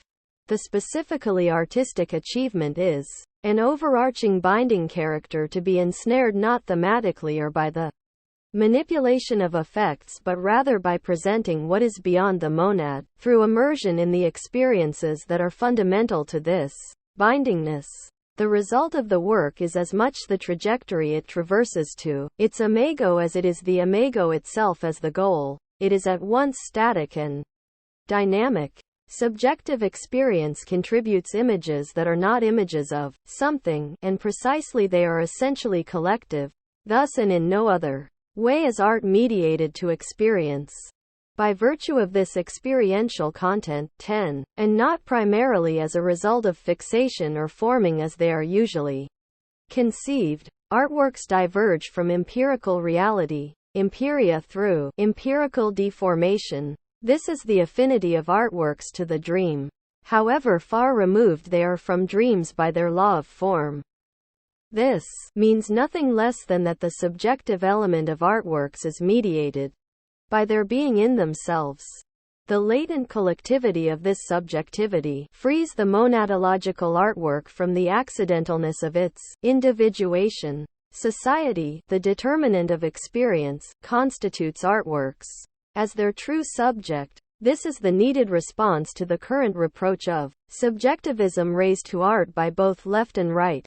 At every aesthetic level, the antagonism between the unreality of the imago and the reality of the appearing historical content is renewed.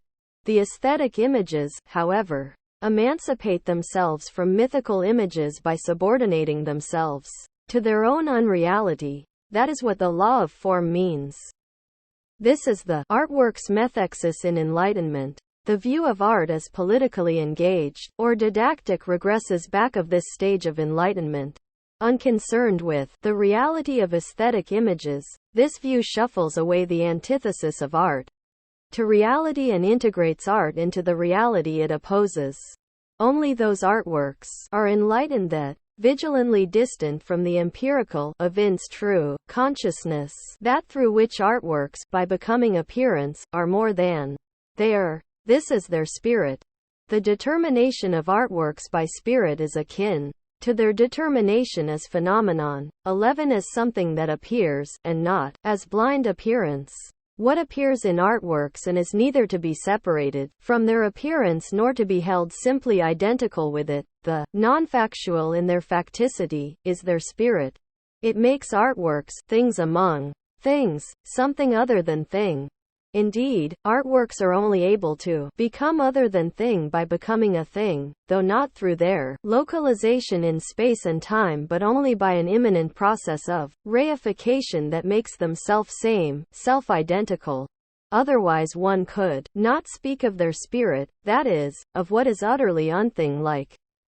Spirit is not simply spiritus, the breath that animates the work as a phenomenon. Spirit is as much the force or the interior of works, the force of their objectivation. Spirit participates in this force no less than in the phenomenality that is contrary to it. The spirit of artworks is their immanent mediation, which transforms their sensual moments and their objective arrangement. This is mediation in the strict sense that each and every element in the artwork becomes manifestly its own other. The aesthetic concept of spirit has been severely compromised not only by idealism but also by writings dating from the nascence of radical modernism, among them those of Kandinsky, in his justified revolt against sensualism, which even in Jugendstil accorded a preponderance to sensual satisfaction. Kandinsky abstractly isolated the contrary of this principle and reified it so that it became difficult to distinguish the "you should believe in spirit" from superstition and an arts and crafts enthusiasm for the exalted. The spirit in artworks transcends equally their status as a thing and the sensual phenomenon, and indeed only exists insofar as these are among its elements. Put negatively, in artworks, nothing is literal, least of all their words. Spirit is their ether, what speaks through them, or, more precisely, what makes artworks become script.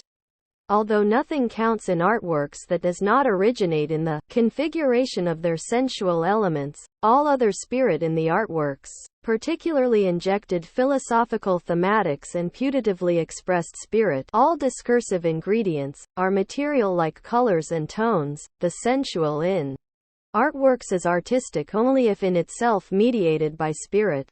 Even the sensually most dazzling French works achieve their rank by the involuntary transformation of their sensual elements into bearers of a spirit whose experiential content is melancholic resignation to mortal, sensual existence.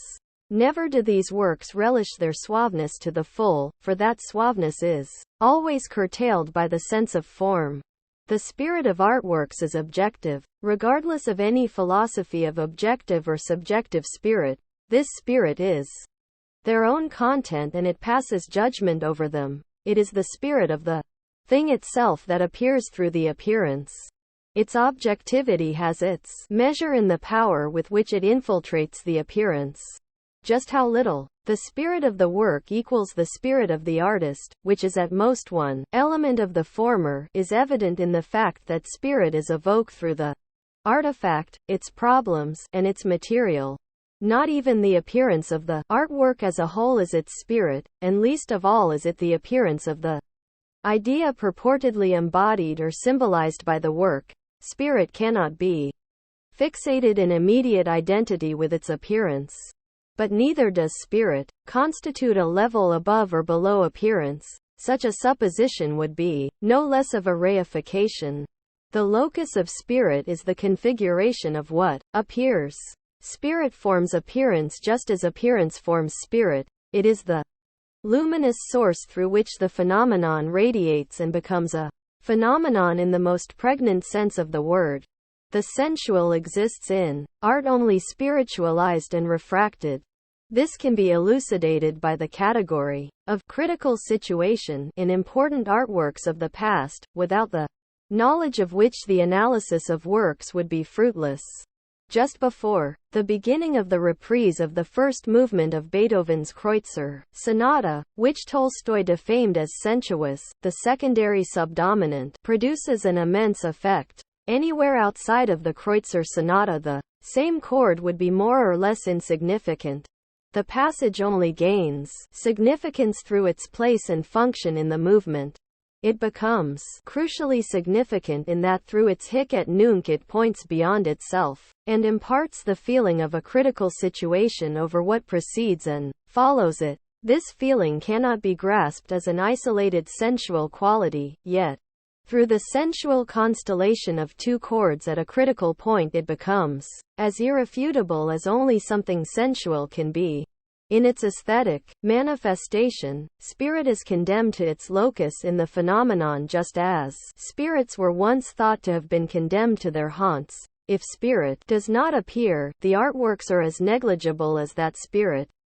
Spirit is indifferent to the distinction drawn by the history of ideas between sensual and idealistic art. Insofar as there is sensual art, it is not simply sensual but embodies the spirit of sensuality. Wedekind's concept of carnal spirit registered this. Spirit, art's vital element, is bound up with art's truth content, though without coinciding with it. The spirit of works can be untruth, for truth content postulates something real as its substance, and no spirit is immediately real. With an ever-increasing ruthlessness, spirit determines and pulls everything merely sensual and factual in artworks into its own sphere. Artworks thereby become more secular, more opposed to mythology, to the illusion of spirit, even its own spirit, as real. Thus, artworks radically mediated by spirit are compelled to consume themselves through the determinate negation of the reality of spirit. However, these artworks continue to refer to spirit. They do not feign spirit, rather the force they mobilize against it is spirit's omnipresence. Spirit today is not imaginable in any other form. Art offers its prototype as tension between the elements of the artwork, and not as an existence sui generis. Art's spirit is a process and thus it is the work itself. To know an artwork means to apprehend this process. The spirit of artworks is not a concept, yet through spirit artworks become commensurable to the concept. By reading the spirit of artworks out of their configurations and confronting the elements with each other and with the spirit that appears in them, critique passes over into the truth of the spirit, which is located beyond the aesthetic configuration. This is why critique is necessary to the works. In the spirit of the works, critique recognizes their truth content or distinguishes truth content from spirit. Only in this act, and not through any philosophy of art that would dictate to art what its spirit must be, do art and philosophy converge. The strict immanence of the spirit of artworks is contradicted on the other hand by a counter-tendency that is no less immanent, the tendency of artworks to wrest themselves free of the internal unity of their own construction, to introduce within themselves caesuras that no longer permit the totality of the appearance. Because the spirit of the works is not identical with them, spirit breaks up the objective form through which it is constituted. This rupture is the instant of apparition. If the spirit of artworks were literally identical with their sensual elements and their organization, spirit would be nothing but the quintessence of the appearance. The repudiation of this thesis amounts to the rejection of idealism. If the spirit of artworks flashes up in their sensual appearance, it does so only as their negation. Unitary with the phenomenon, spirit is at the same time its other. The spirit of artworks is bound up with their form, but spirit is such only. insofar as it points beyond that form. The claim that there is no difference between articulation and the articulated, between immanent form and content, is seductive, especially as an apology for modern art, but it is scarcely tenable. This becomes evident in the realization that technological analysis does not grasp the spirit of a work, even when this analysis is more than a crude reduction to elements, and also emphasizes the artwork's context and its coherence as well as its real or putative initial constituents. It requires further reflection to grasp that spirit. Only as spirit is art the antithesis of empirical reality, as the determinate negation of the existing order of the world. Art is to be construed dialectically insofar as spirit inheres in it, without however arts possessing spirit as an absolute, or spirits serving to guarantee an absolute to art. Artworks, however much they may seem to be an entity, crystallize between this spirit and its other. In Hegel's aesthetics, the objectivity of the artwork was conceived as the truth of spirit that has gone over into its own otherness and become identical with this otherness. For Hegel, spirit is at one with totality, even with the aesthetic totality. Certainly spirit in artworks is not an intentional particular but an element like every particular constitutive of an artwork. True, spirit is that particular that makes an artifact art, though there is no spirit without its antithesis. In actual fact, history knows no artworks in which there is a pure identity of the spiritual and the non-spiritual. According to its own concept, spirit in artworks is not pure but rather a function of that out of which it arises. Those works that appear to embody such identity and are content with it are hardly ever the most important ones. Granted, that which in artworks is opposed to spirit is in no way the natural aspect of its materials and objects. Rather, it is a limit. Materials and objects are as historically and socially preformed as are their methods. They are definitively transformed by what transpires in the works. What is heterogeneous in artworks is immanent to them. It is that in them that opposes unity and yet is needed by unity if it is to be more than a pyrrhic victory over the unresisting. That the spirit of artworks is not to be equated with their immanent nexus, the arrangement of their sensual elements, is evident in that they in no way constitute that gapless unity, that type of form, to which aesthetic reflection has falsely reduced them. In terms of their own structure, they are not organisms. Works of the highest rank are hostile to their organic aspect as illusory and affirmative. In all its genres, art is pervaded by intellective elements. It may suffice to note that without such elements, without listening ahead and thinking back, without expectation and memory, without the synthesis of the discrete and separate, great musical forms would never have existed. Whereas to a certain extent these functions may be attributed to sensual immediacy, that is, that particular complexes of elements incorporate qualities of what is antecedent and forthcoming, artworks nevertheless achieve a critical point where this immediacy ends, where they must be thought, not in external reflection, but on their own terms. The intellective mediation belongs to their own sensual arrangement and determines their perception. If there is something like a common characteristic of great late works, it is to be sought in the breaking through of form by spirit. This is no aberration of art but rather its fatal corrective. Its highest products are condemned to a fragmentariness. That is their confession that even they do not possess what is claimed by the immanence of their form. Objective idealism was the first to stress vigorously the spiritual as against the sensual element of art. It thus equated art's objectivity with spirit. In thoughtless accord with tradition, idealism identified the sensual with the accidental. Universality and necessity, which for Kant dictate the canon of aesthetic judgment even though they remain problematic, became construable for Hegel by means of the omnipotent category of spirit. The progress of this aesthetics beyond all previous thinking is evident, just as The conception of art was liberated from the last traces of feudal divertissement. Its spiritual content, as its principal determination, was at least potentially wrested from the sphere of mere meaning, of intentions.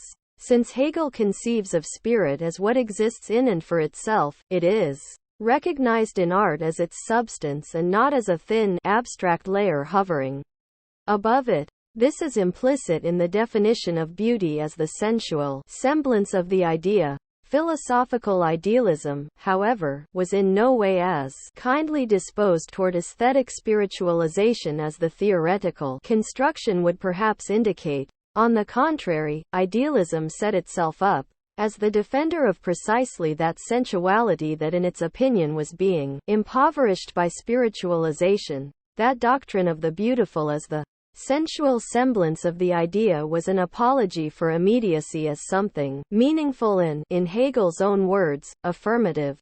Radical spiritualization is antithetical to this. This progress had a high price, however, for the spiritual element of art is not what idealist aesthetics calls spirit. Rather, it is the mimetic impulse fixated as totality. The sacrifice made by art for this emancipation, whose postulate has been consciously formulated ever since Kant's dubious theorem that nothing sensuous is sublime, 12 is presumably already evident in modernity. With the elimination of the principle of representation in painting and sculpture, and of the exploitation of fragments in music, it became almost unavoidable that the elements set free, colors, sounds, absolute configurations of words, came to appear as if they already inherently expressed something. This is, however, illusory, for the elements become eloquent only through the context in which they occur. The superstitious belief in the elementary and unmediated, to which Expressionism paid homage and which worked its way down into arts and crafts as well as into philosophy, corresponds to capriciousness and accidentalness in the relation of material and expression in construction. To begin with, the claim that in itself red possesses an expressive value was an illusion, and the putative expressive values of complex multitonal sounds were in fact predicated on the insistent negation of traditional sounds. Reduced to natural material, all of this is empty, and theories that mystify it have no more substance than the charlatanism of Farbton experiments. It is only the most recent physicalism that, in music for instance, carries out a reduction literally to elements. This is spiritualization that progressively exorcises spirit. Here the self-destructive aspect of spiritualization becomes obvious. While the metaphysics of spiritualization has become philosophically questionable, the concept is at the same time too universal to do justice to spirit in art. Nevertheless, the artwork continues to assert itself as essentially spiritual even when spirit is for all intents and purposes no longer to be presupposed as a substance.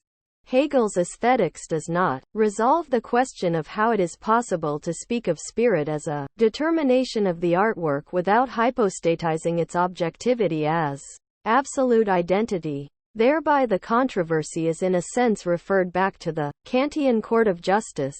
In Hegel, the spirit of art was deducible from the system as one level of its manifestation and was, as it were, univocal in potentially each and every genre and artwork, but only by relinquishing the aesthetic attribute of ambiguity. Aesthetics is, however, not applied philosophy but rather in itself philosophical.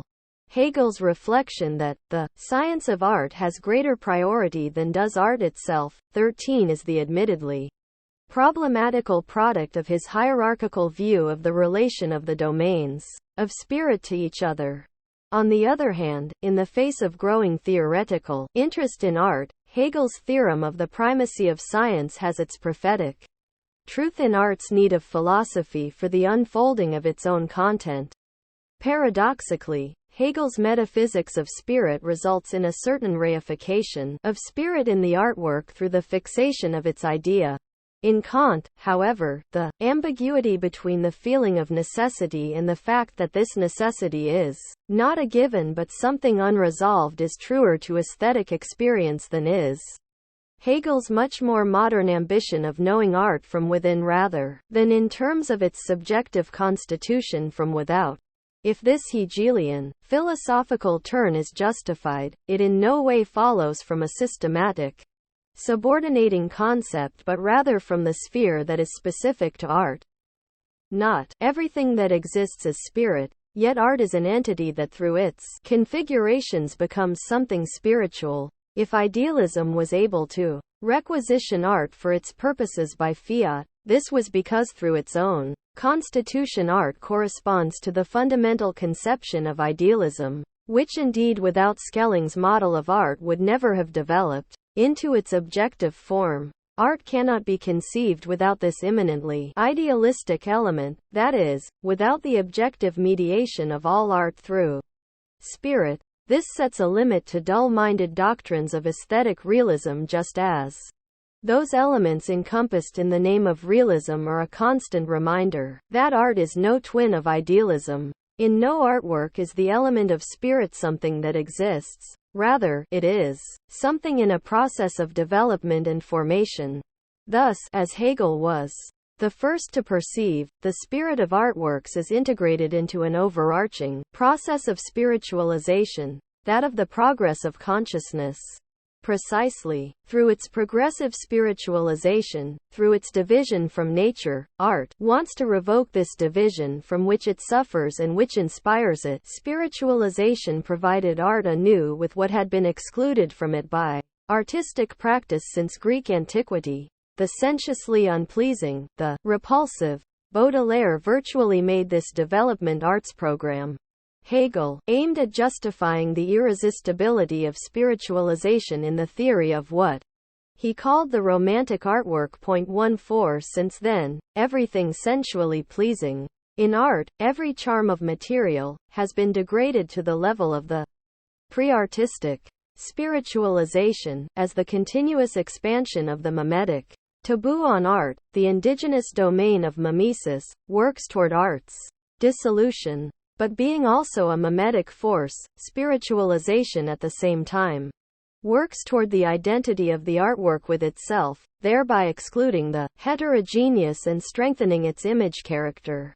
Art is not infiltrated by spirit. Rather, spirit follows artworks where they want to go, setting free their immanent language. Still, spiritualization cannot free itself of a shadow that demands its critique. The more substantial spiritualization became in art, the more energetically, in Benjamin's theory no less than in Beckett's literary praxis, did it renounce spirit, the idea.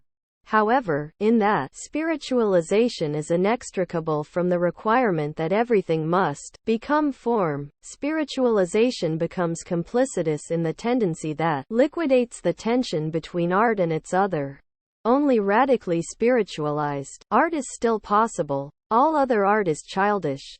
Inexorably, however, the childish seems to contaminate the whole existence of art. The sensuously pleasing has come under a double attack. On the one hand, through the artworks, spiritualization, the external must pass by way of spirit and has increasingly become the appearance of the inward. On the other hand, the absorption of resistant material and themes opposes the culinary consumption of art, even if, given the general ideological tendency to integrate everything that resists integration, consumption undertakes to swallow everything up whole, however repulsive it might seem. In early Impressionism, with Manet, the polemical edge of spiritualization was no less sharp than it was in Baudelaire. The further artworks distance themselves from the childish desire to please, the more what they are in themselves prevails over what they present to even the most ideal viewer, whose reflexes increasingly become a matter of indifference.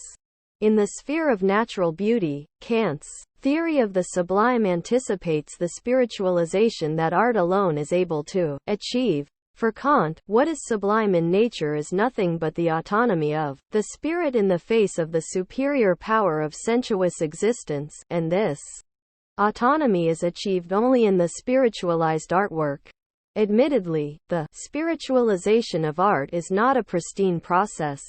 Whenever spiritualization is not fully carried out in the concretion of the aesthetic structure, the emancipated spiritual element is degraded to the level of subaltern thematic material. Opposed to the sensuous aspect, spiritualization frequently turns blindly against that aspect's differentiation, itself something spiritual, and becomes abstract. In its early period, spiritualization is accompanied by a tendency to primitivism and, contrary to sensuous culture, tends toward the barbaric. In their own name, the Fauvists made this their program. Regression shadows all opposition to affirmative culture. Spiritualization in art must prove its ability to rise above this threat of regression and to recover the suppressed differentiation. Otherwise, art deteriorates into a violent act of spirit. All the same, spiritualization is legitimate as the critique of culture through art, which is part of culture and finds no satisfaction in its failure. The function of barbaric traits in modern art changes historically. The good souls who cross themselves in front of reproductions of the Demoiselles d'Avignon or while listening to Schoenberg's early piano pieces, are without exception more barbaric than the barbarism they fear. As soon as new dimensions emerge in art, they refuse older ones and initially prefer impoverishment and the renunciation of false richness, even of highly developed forms of reaction. The process of spiritualization in art is never linear progress. Its criterion of success is the ability of art to appropriate into its language of form what bourgeois society has ostracized, thereby revealing in what has been stigmatized that nature whose suppression is what is truly evil. The perennial indignation, unchanged by the culture industry, over the ugliness of modern art is, despite the pompous ideals sounded hostile to spirit, it interprets the ugliness, and especially the unpleasing reproaches, literally rather than as a test of the power of spiritualization and as a cipher of the opposition in which this spiritualization proves itself. Rimbaud's postulate of the radically modern is that of an art that moves in the tension between spleen et ideal, between spiritualization and obsession with what is most distant from spirit. The primacy of spirit in art and the inroads made by what was previously taboo are two sides of the same coin. It is concerned with what has not yet been socially approved and preformed and thereby becomes a social condition of determinate negation. Spiritualization takes place not through ideas announced by art but by the force with which it penetrates layers that are intentionless and hostile to the conceptual. This is not the least of the reasons why the proscribed and forbidden tempt artistic sensibilities. Spiritualization in new art prohibits it from tarnishing itself any further with the topical preferences of Philistine culture, the true, the beautiful, and the good. Into its innermost core, what is usually called art's social critique or engagement, all that is critical or negative in art, has been fused with spirit, with art's law of form. That these elements are at present stubbornly played off against each other is a symptom of the regression of consciousness.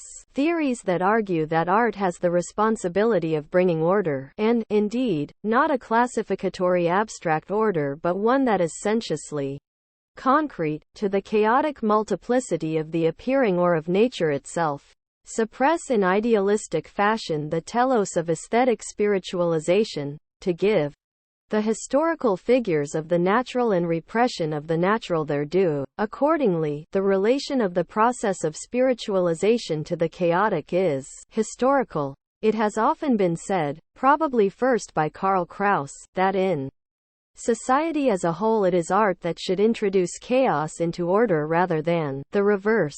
The chaotic aspects of qualitatively new art are opposed to order, the spirit of order, only at first glance.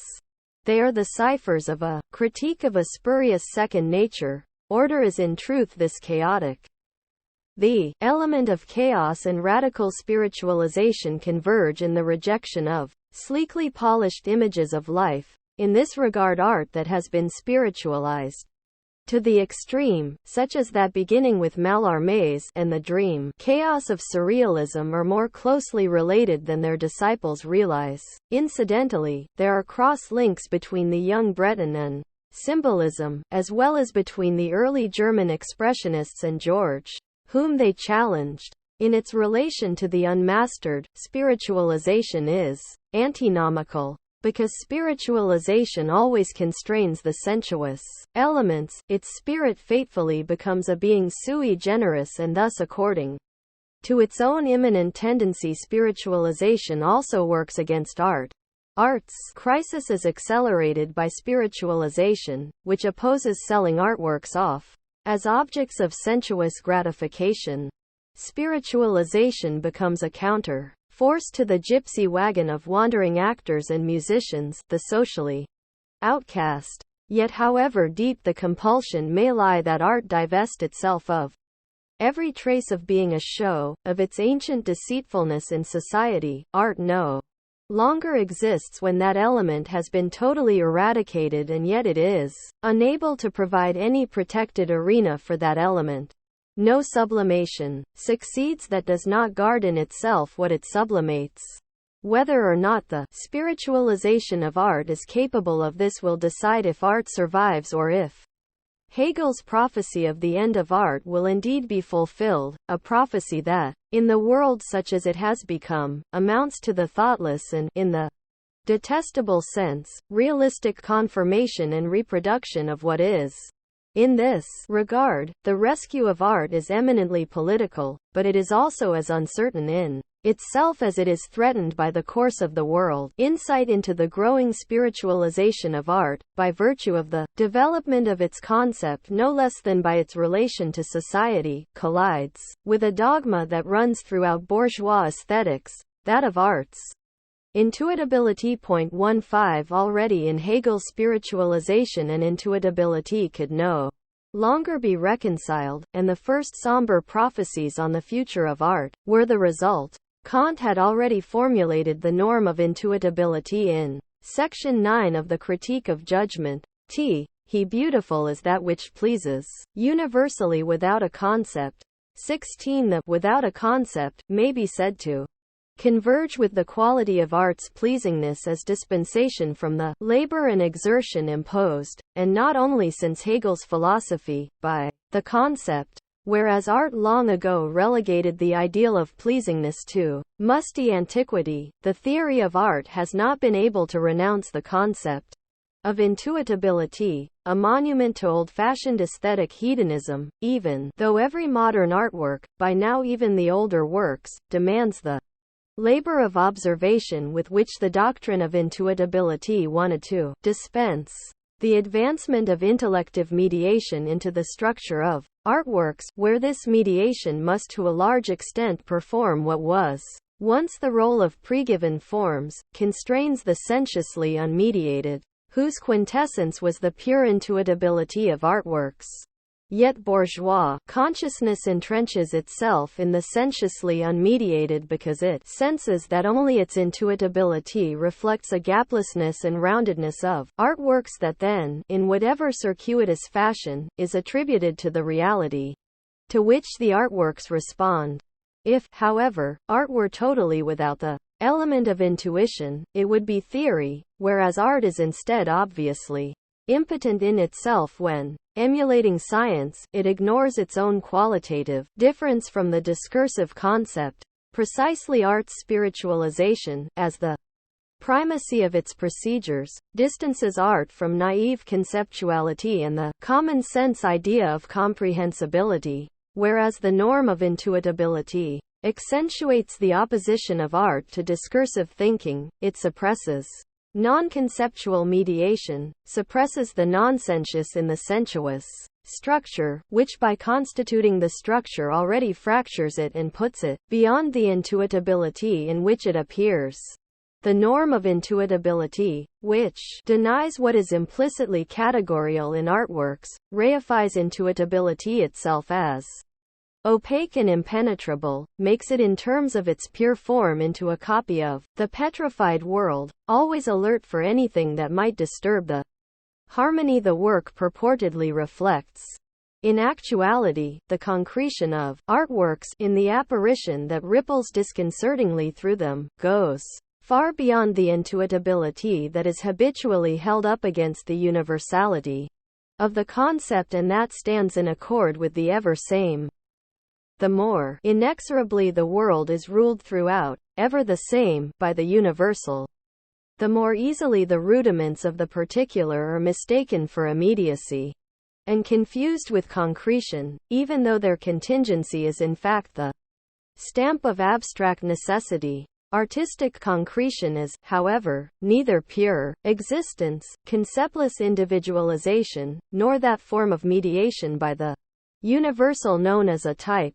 In terms of its own determination, no authentic artwork is typical. Lukács's thinking is art alien when he contrasts typical, normal, works with atypical and therefore irrelevant ones. If he were right, artworks would be no more than a sort of anticipation of a science yet to be completed. The patently idealist assertion that the artwork of the present represents the unity of the universal and the particular is completely dogmatic. The assertion, a surreptitious borrowing of the theological doctrine of the symbol, is given the lie by the a priori fissure between the mediate and the immediate, from which no mature artwork has yet been able to escape. If this fissure is concealed rather than that the work immerses itself in it, the work is lost. It is precisely radical art that, while refusing the desideratum of realism, stands in a relation of tension to the symbol. It remains to be demonstrated that symbols or metaphors in modern art make themselves progressively independent of their symbolic function, and thereby contribute to the constitution of a realm that is antithetical to the empirical world and its meanings. Art absorbs symbols in such a fashion that they are no longer symbolic. Advanced artists have themselves carried out the critique of the character of the symbol. The ciphers and characters of modern art are signs that have forgotten themselves and become absolute. Their infiltration into the aesthetic medium and their refusal of intentionality are two aspects of the same process. The transformation of dissonance into compositional material is to be interpreted analogously. In literature, this transformation can be followed relatively early in the relationship between Strindberg and late Ibsen, where Strindberg is already anticipated. The increasing literalization of what was previously symbolic shockingly endows the spiritual element, which was emancipated through second reflection, with an independence that is mortally eloquent in the occult layer of Strindberg's work and becomes productive in the break from any form of replicability. That none of his works are a symbol points up that in none of them does the absolute reveal itself, otherwise art would be neither semblance nor play but rather something factually real. Given their constitutive refractedness, pure intuitability cannot be attributed to artworks. Art is preemptively mediated by its as-if character. If it were completely intuitable, it would become part of the empirical world that it resists. Its mediatedness, however, is not an abstract a priori but involves every concrete aesthetic element. Even the most sensuous elements are always unintuitable by virtue of their relation to the spirit of the work. No analysis of important works could possibly prove their pure intuitability, for they are all pervaded by the conceptual. This is literally true in language, and indirectly true even in the non-conceptual medium of music, where, regardless of a work's psychological genesis, the stupid and the intelligent can be explicitly distinguished. The desideratum of intuitability wants to conserve the mimetic element of art while remaining blind to the fact that this element survives only through its antithesis, the work's rational control over everything heterogeneous to them. Shorn of its antithesis, intuitability would become a fetish. In the aesthetic domain, the mimetic impulse affects even the mediation, the concept, that which is not present. The concept is as indispensably intermixed in art as it is in language, though in art the concept becomes qualitatively other than collections of characteristics shared by empirical objects. The intermixture of concepts is not identical with asserting the conceptuality of art. Art is no more concept than it is pure intuition, and it is precisely thereby that art protests against their separation. The intuitive element in art differs from sensuous perception because in art, the intuitive element always refers to its spirit. Art is the intuition of what is not intuitable. It is akin to the conceptual without the concept. It is by way of concepts, however, that art sets free its mimetic, non-conceptual layer. Whether by reflection or unconsciously, modern art has undermined the dogma of intuitability. What remains true in the doctrine of intuitability is that it emphasizes the element of the incommensurable, that which in art is not exhausted by discursive logic, the sine qua non of all manifestations of art. Art militates against the concept as much as it does against domination. But for this opposition it, like philosophy, requires concepts. Art's so-called intuitability is an aporetic construction. With a pass of the magic wand it means to reduce to identity what is internally disparate and in process in artworks, and therefore this construction glances off artworks, none of which result in such identity.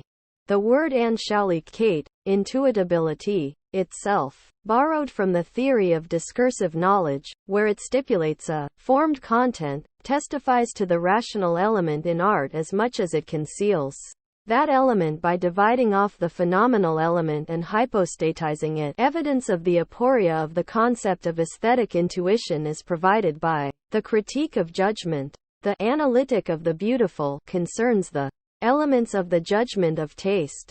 Of these Kant says in a footnote to Section 1, I have used the logical functions of judging to help me find the elements that judgment takes into consideration when it reflects, since even a judgment of taste still has reference to the understanding. I have examined the element of quality first, because an aesthetic judgment about the beautiful is concerned with it first. 17. This flagrantly contradicts the thesis that beauty pleases universally without a concept. It is admirable that Kant's aesthetics let this contradiction stand and expressly reflected on it, without explaining it away. On the one hand, Kant treats the judgment of taste as a logical function and thus attributes this function to the aesthetic object to which the judgment would indeed need to be adequate. On the other hand, the artwork is said to present itself, without a concept, a mere intuition, as if it were simply extralogical. This contradiction, however, is in fact inherent in art itself, as the contradiction between its spiritual and mimetic constitution. The claim to truth, which involves something universal in which each artwork registers, is incompatible with pure intuitability. Just how fateful the insistence on the exclusively intuitable character of art has been is obvious from its consequences. In Hegel's terms, it serves the abstract separation of intuition and spirit. The more the work is said to be purely identical with its intuitability, the more its spirit is reified as an idea, as an immutable content back of its appearance. The spiritual elements that are withdrawn from the structure of the phenomenon are hypostatized as its idea. The result usually is that intentions are exalted as the work's content, while correlatively intuition is allotted to sensuous satisfaction. The official assertion of artwork's common unity could, however, be refuted in each of those so-called classical works on which the assertion is founded. Precisely in these works the semblance of unity is what has been conceptually mediated. The dominant model is Philistine. Appearance is to be purely intuitable and the content purely conceptual, corresponding to the rigid dichotomy between freedom and labor. No ambivalence is tolerated. This is the polemical point of attack for the break from the ideal of intuitability. Because aesthetic appearance cannot be reduced to its intuition, the content of artworks cannot be reduced to the concept either. The false synthesis of spirit and sensuousness in aesthetic intuition conceals their no less false, rigid polarity. The aesthetics of intuition is founded on the model of a thing, in the synthesis of the artifact. The tension, its essence, gives way to a fundamental repose. Intuitability is no characteristica universalis of art. It is intermittent. Aestheticians have hardly taken notice of this. One of the rare exceptions is Theodor Meyer, now virtually forgotten. He showed that there is no sensuous intuition, no set of images, that corresponds to what literature says. On the contrary, its concretion consists in its linguistic form rather than in the highly problematic optical representation that it supposedly provokes. 18 Literature does not require completion through sensuous representation. It is concrete in language, and through it, it is suffused with the nonsensuous, in accordance with the oxymoron of nonsensuous intuition. Even in concept alien art there is a nonsensuous element at work. Theories that deny this element for the sake of their thema probandum join forces with that Philistinism that is always ready to dub the music it finds cozy a feast for the ears. Precisely in its great and emphatic forms, music embodies complexes that can only be understood through what is sensuously not present, through memory or expectation, complexes that hold such categorical determinations embedded in their own structure. It is impossible, for instance, to interpret as a mere continuation the at times distant relations between the development of the first movement of the Eroica and the exposition, and the extreme contrast to this exposition established by the new theme. The work is intellective in itself, without in any way being embarrassed about it, and without the integration of the work, thereby impinging on its law of form. The arts seem to have moved so far in the direction of their unity in art that the situation is no different in the visual arts.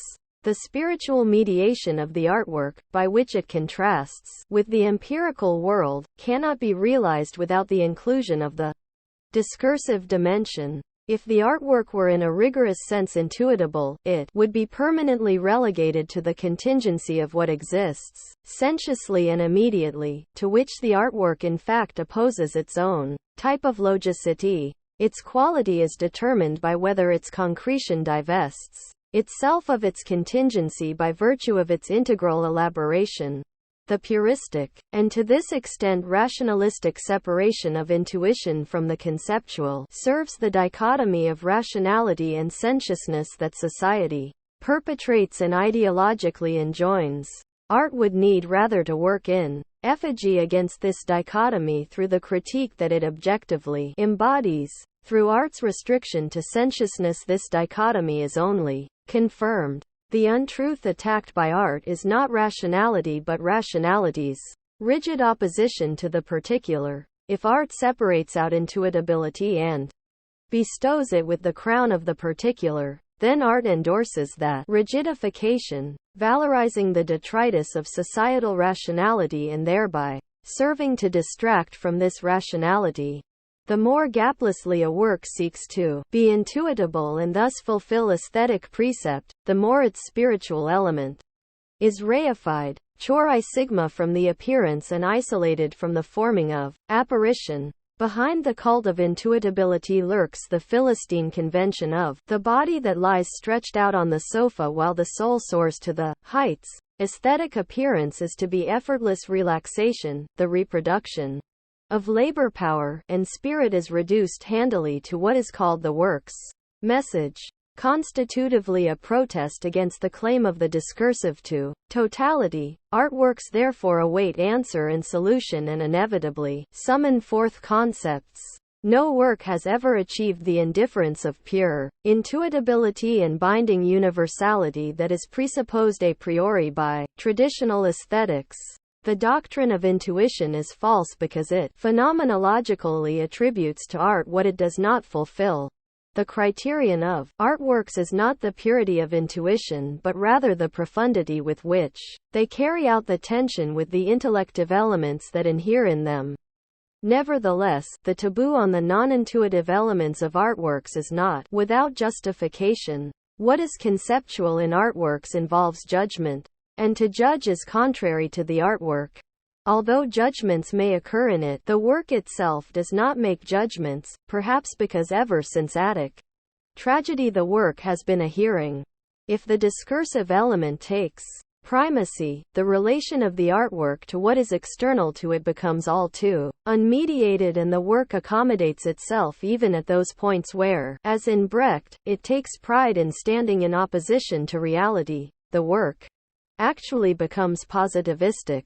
The artwork must absorb into its immanent nexus its discursive components in a movement that is contrary to the externally directed, apophantic movement that releases the discursive. The language of advanced lyrical poetry achieves this, and that is how it reveals its specific dialectic. It is evident that artworks can heal the wounds that abstraction inflicts on them only through the heightening of abstraction, which impedes the contamination of the conceptual ferment with empirical reality. The concept becomes a parameter. Indeed, because art is essentially spiritual, it cannot be purely intuitive. It must also be thought. Art itself thinks. The prevalence of the doctrine of intuition, which contradicts all experience of artworks, is a reflex to social reification. It amounts to the establishment of a special sphere of immediacy that is blind to the thing-like dimensions of artworks, which are constitutive of what in art goes beyond the thing as such. Not only do artworks, as Heidegger pointed out in opposition to idealism, 19 have things that function as their bearers, their own objectivation makes them into things of a second order. What they have become in themselves, their inner structure, which follows the work's immanent logic, cannot be reached by pure intuition. In the work, what is available to intuition is mediated by the structure of the work, in contrast to which the intuitable is a matter of indifference. Every experience of artworks must go beyond what is intuitable in them. If they were nothing but intuitable, they would be of subaltern importance, in Wagner's words, an effect without a cause. Reification is essential to artworks and contradicts their essence as that which appears. Their quality of being a thing is no less dialectical than their intuitable element. But the objectivation of the artwork is not, as was thought by Friedrich Theodor Vischer, who no longer entirely understood Hegel, unitary with its material. Rather, its objectivation is the result of the play of forces in the work and related to its thing character as an act of synthesis. There is some analogy here to the double character of the Kantian thing as the transcendent thing in itself and as an object subjectively constituted through the law of its phenomena. For artworks are things in space and time. Whether this holds for hybrid musical forms such as improvisation, once extinct and now resuscitated, is hard to decide. In artworks, the element that precedes their fixation as things constantly breaks through the thing character. Yet even in improvisation much speaks for their status as a thing, their appearance in empirical time and, even more important, the fact that they demonstrate objectivated, mostly conventional patterns. For insofar as artworks are works, they are things in themselves, objectified by virtue of their particular law of form.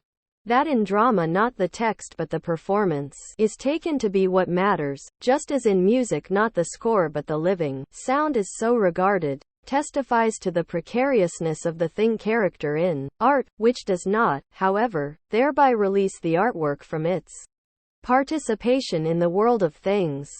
For scores are not only almost always better than the performances, they are more than simply instructions for them. They are indeed the thing itself. Incidentally, both concepts of the artwork as thing are not necessarily distinct. The realization of music was, at least until recently, the interlinear version of the score. The fixation, through print or scores, is not external to the work. Only through them does the work become autonomous from its genesis. That explains the primacy of the text over its performance. What is not fixated in art is, for the most part only illusorily, closer to the mimetic impulse but usually below, not above, the fixated, a vestige of an obsolete and usually regressive practice. The most recent rebellion against the fixation of artworks is reification, for instance the replacement of the mensural system with mnemic graphic imitations of musical gestures, is by comparison still significative and simply reification of an older level. Of course this rebellion would not be as extensive if the artwork did not suffer from its imminent condition as a thing. Only a Philistine and stubborn faith in artists could overlook the complicity of the artwork's thing character with social reification and thus, with its untruth, the fetishization of what is in itself a process as a relation between elements. The artwork is at once process and instant. Its objectivation, a condition of aesthetic autonomy, is also rigidification. The more the social labor sedimented in the artwork is objectified and fully formed, the more the work echoes hollowly and becomes alien to itself. Notes 1 Walter Benjamin, on some motifs in Baudelaire, in Illuminations. Trans. Harry Zahn, New York, 1968, pp. 155-200. 2 C. Bertolt Brecht, Die Lebenden, in Gedichte 2, Frankfurt, 1960, p. 210. 3. Authentische Kunstwerk, whenever Adorno, the author of Jargon der Eigentlichkeit, the Jargon of Authenticity, trans. Knut Tarnowski, and Frederick Will, Evanston, 1976, an arch-critic of Heideggerian authenticity, Eigentlichkeit, uses the concept of authenticity in a positive sense. He always employs the Greek, French loan word, Authentizität, rather than the German root word, Eigentlichkeit, or the adjective, edit. Trans. 4 C. Georg Wilhelm Friedrich Hegel, Aesthetics, trans. T. M. Knox. Oxford, 1975, Volume 1, page 31. Man does this, that is, he transposes the external world on which he impresses the seal of his inferiority, trans. In order, as a free subject, to strip the external world of its inflexible foreignness and to enjoy in the shape of things only an external realization of himself. 5. Although the word apparition exists in German as apparition, Adorno throughout uses the French concept and makes this obvious in the German by not capitalizing the first letter. Trans. 6. Der fruchtbare Moment, Gotthold Ephraim Lessing's concept of the highest moment of aesthetic tension, which he developed in his interpretation of the Laocoon sculpture. See his Laocoon, trans. Edward McCormick, Baltimore, 1962, trans. 7 C. Leo Perutz, Der Meister des jüngsten Tages, Munich, 1924, page 199. 8. C. Frank Wedekind, Spring Awakening, trans. Tom Osborne, London, 1969, page 52. Trans. 9. Walls is the pseudonym of Wolfgang Schultz, 1913–1951, a German expatriate and a key figure of French art informel. Trans. 10. Erfahrungsgehalt, this is a central concept of Adorno's philosophy, and it is easily lost track of in translation. See Adorno, the experiential content of Hegel's philosophy, in Hegel, 3 Studies, trans. Schieri, Weber, Boston, 1993, pp. 53 ff. Trans. 11. Phenomenon, is here implicitly contrasted with noumenon. Trans. 12. Immanuel Kant, Critique of Judgment, trans. Werner S. Pleuer, Indianapolis, 1987, page 97. 13. Hermann Lotz, Geschichte der Ästhetik in Deutschland, Munich, 1868, page .190. 14. As in the whole of his philosophy, Hegel's doctrine of the artwork as spiritual, which he justly conceived historically, is the reflexive fulfillment of Kant's thought. Kant's disinterested satisfaction implies recognition of the aesthetic as spiritual through the negation of its own opposite. 15. Anschaulichkeit, the character of an object such that it is possible or necessary to enter into immediate, non-conceptual contact with it. Etymologically, this immediacy of relationship is modeled on vision. C. M. Inwood, A Hegel Dictionary. London, 1992, trans. 16 Kant, Critique of Judgment, page 61. 17 Ibid. Page 43. 18 C. Theodor A. Meyer, Das Stillgesetz der Poesie, Leipzig, 1901. 19 Martin Heidegger, The Origin of the Work of Art, in Poetry, Language, and Thought, New York, 1971, pp. 15-88. Chapter 6. Semblance and Expression. The emancipation from the concept of harmony has revealed itself to be a revolt against semblance. Construction inheres tautologically in expression, which is its polar opposite. The rebellion against semblance did not, however, take place in favor of play, as Benjamin supposed, though there is no mistaking the playful quality of the permutations, for instance, that have replaced fictional developments.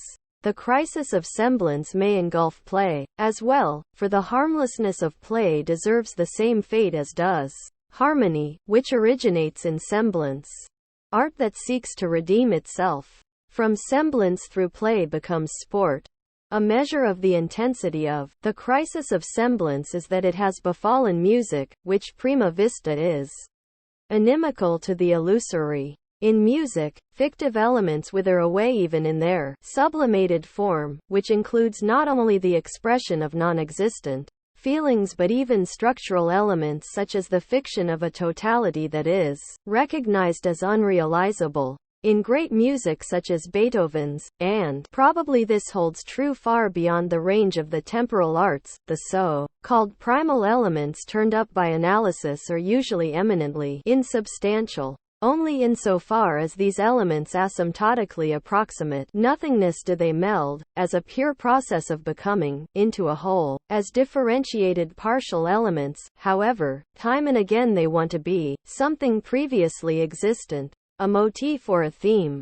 The immanent nothingness of its elementary determinations draws integral art down into the amorphous, whose gravitational pull increases the more thoroughly art is organized. It is exclusively the amorphous that makes the integration of the artwork possible. Through the completion of the work, by setting unformed nature at a distance, the natural element returns as what has yet to be formed, as the non-articulated.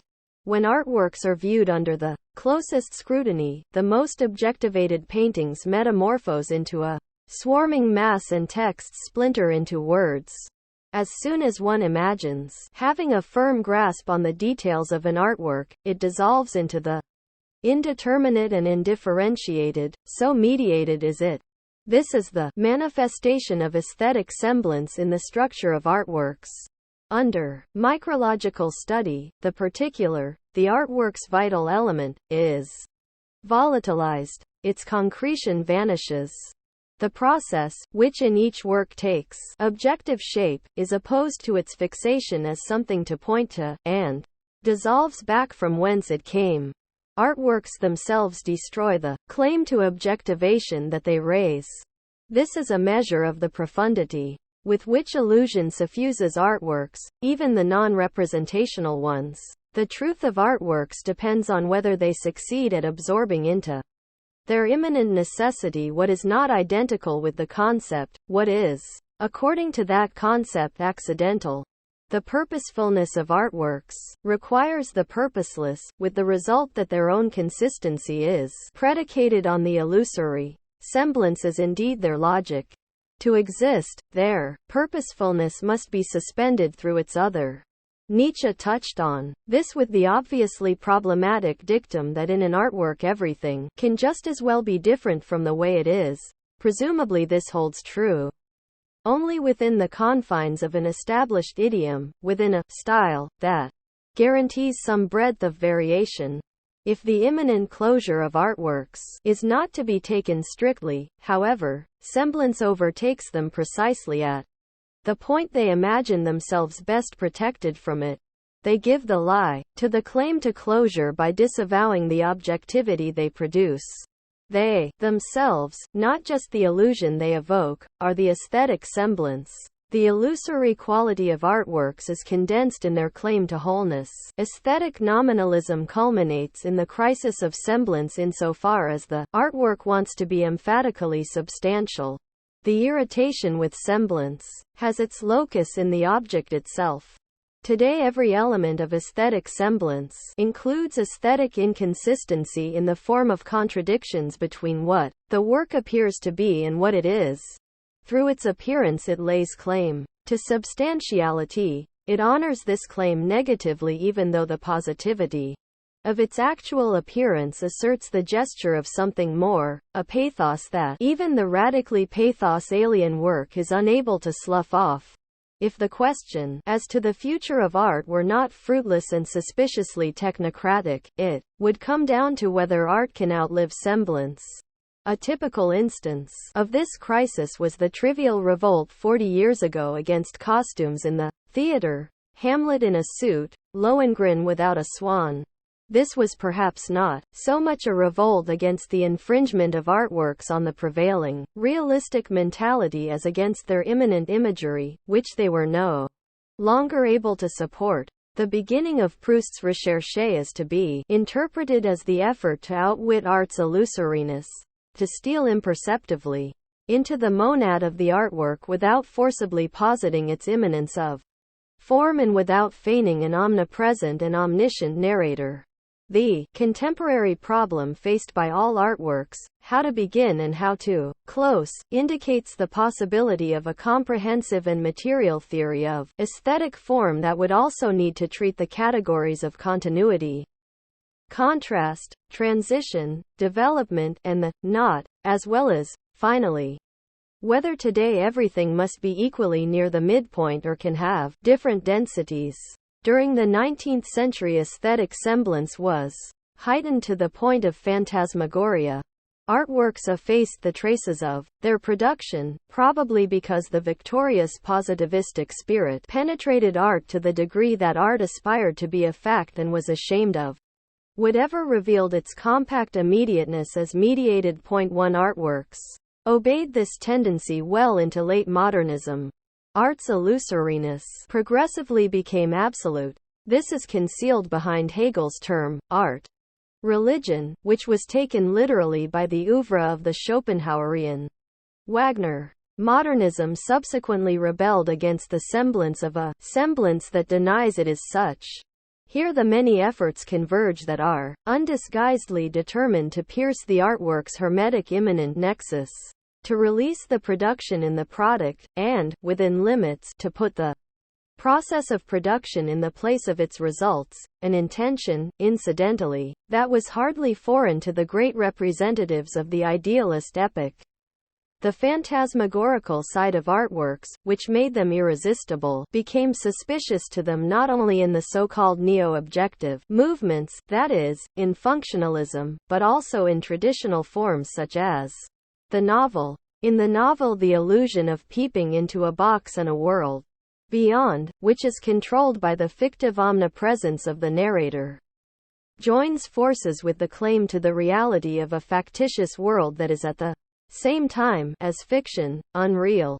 Those antipodes, George and Karl Kraus, rejected the novel, but even the novelists Proust and Guide, who commented on the form's pure immanence by breaking through it, are testimony to the same malaise and not merely the often adduced anti-romantic mood of the time. The phantasmagorical dimension, which strengthens the illusion of the being in itself of works technologically, could be better understood as the rival of the romantic artwork, which from the beginning sabotaged the phantasmagorical dimension through irony.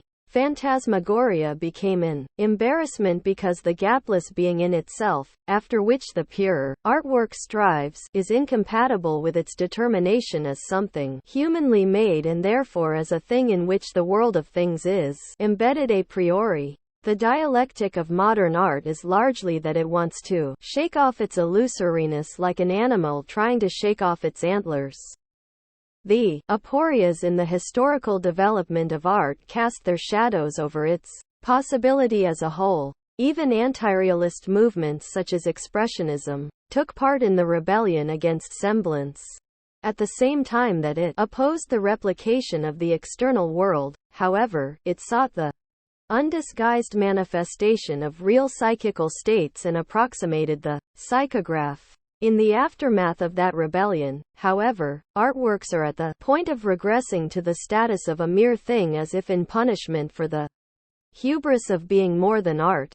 The recent and for the most part childishly ignorant emulation of science is the most tangible symptom of this regression. Many works of contemporary music and painting, in spite of the absence of representational objectivity and expression, would rightly be subsumed by the concept of a second naturalism. Crudely physicalistic procedures in the material and calculable relations between parameters helplessly repress aesthetic semblance and thereby reveal the truth of their positedness. The disappearance of this positedness into their autonomous nexus left behind aura as a reflex of human self-objectivation. The allergy to aura, from which no art today is able to escape, is inseparable from the eruption of inhumanity. This renewed reification, the regression of artworks to the barbaric literalness of what is aesthetically the case, to an phantasmagorical guilt, are inextricably intertwined. As soon as the artwork fears for its purity so fanatically that it loses faith in its possibility and begins to display outwardly what cannot become art, canvas and mere tones, it becomes its own enemy, the direct and false continuation of purposeful rationality. This tendency culminates in the happening. There is no separating what is legitimate in the rebellion against semblance as illusion from what is illusory. The hope that aesthetic semblance could rescue itself from the morass in which it is sunk by pulling itself up by the scruff of its own neck.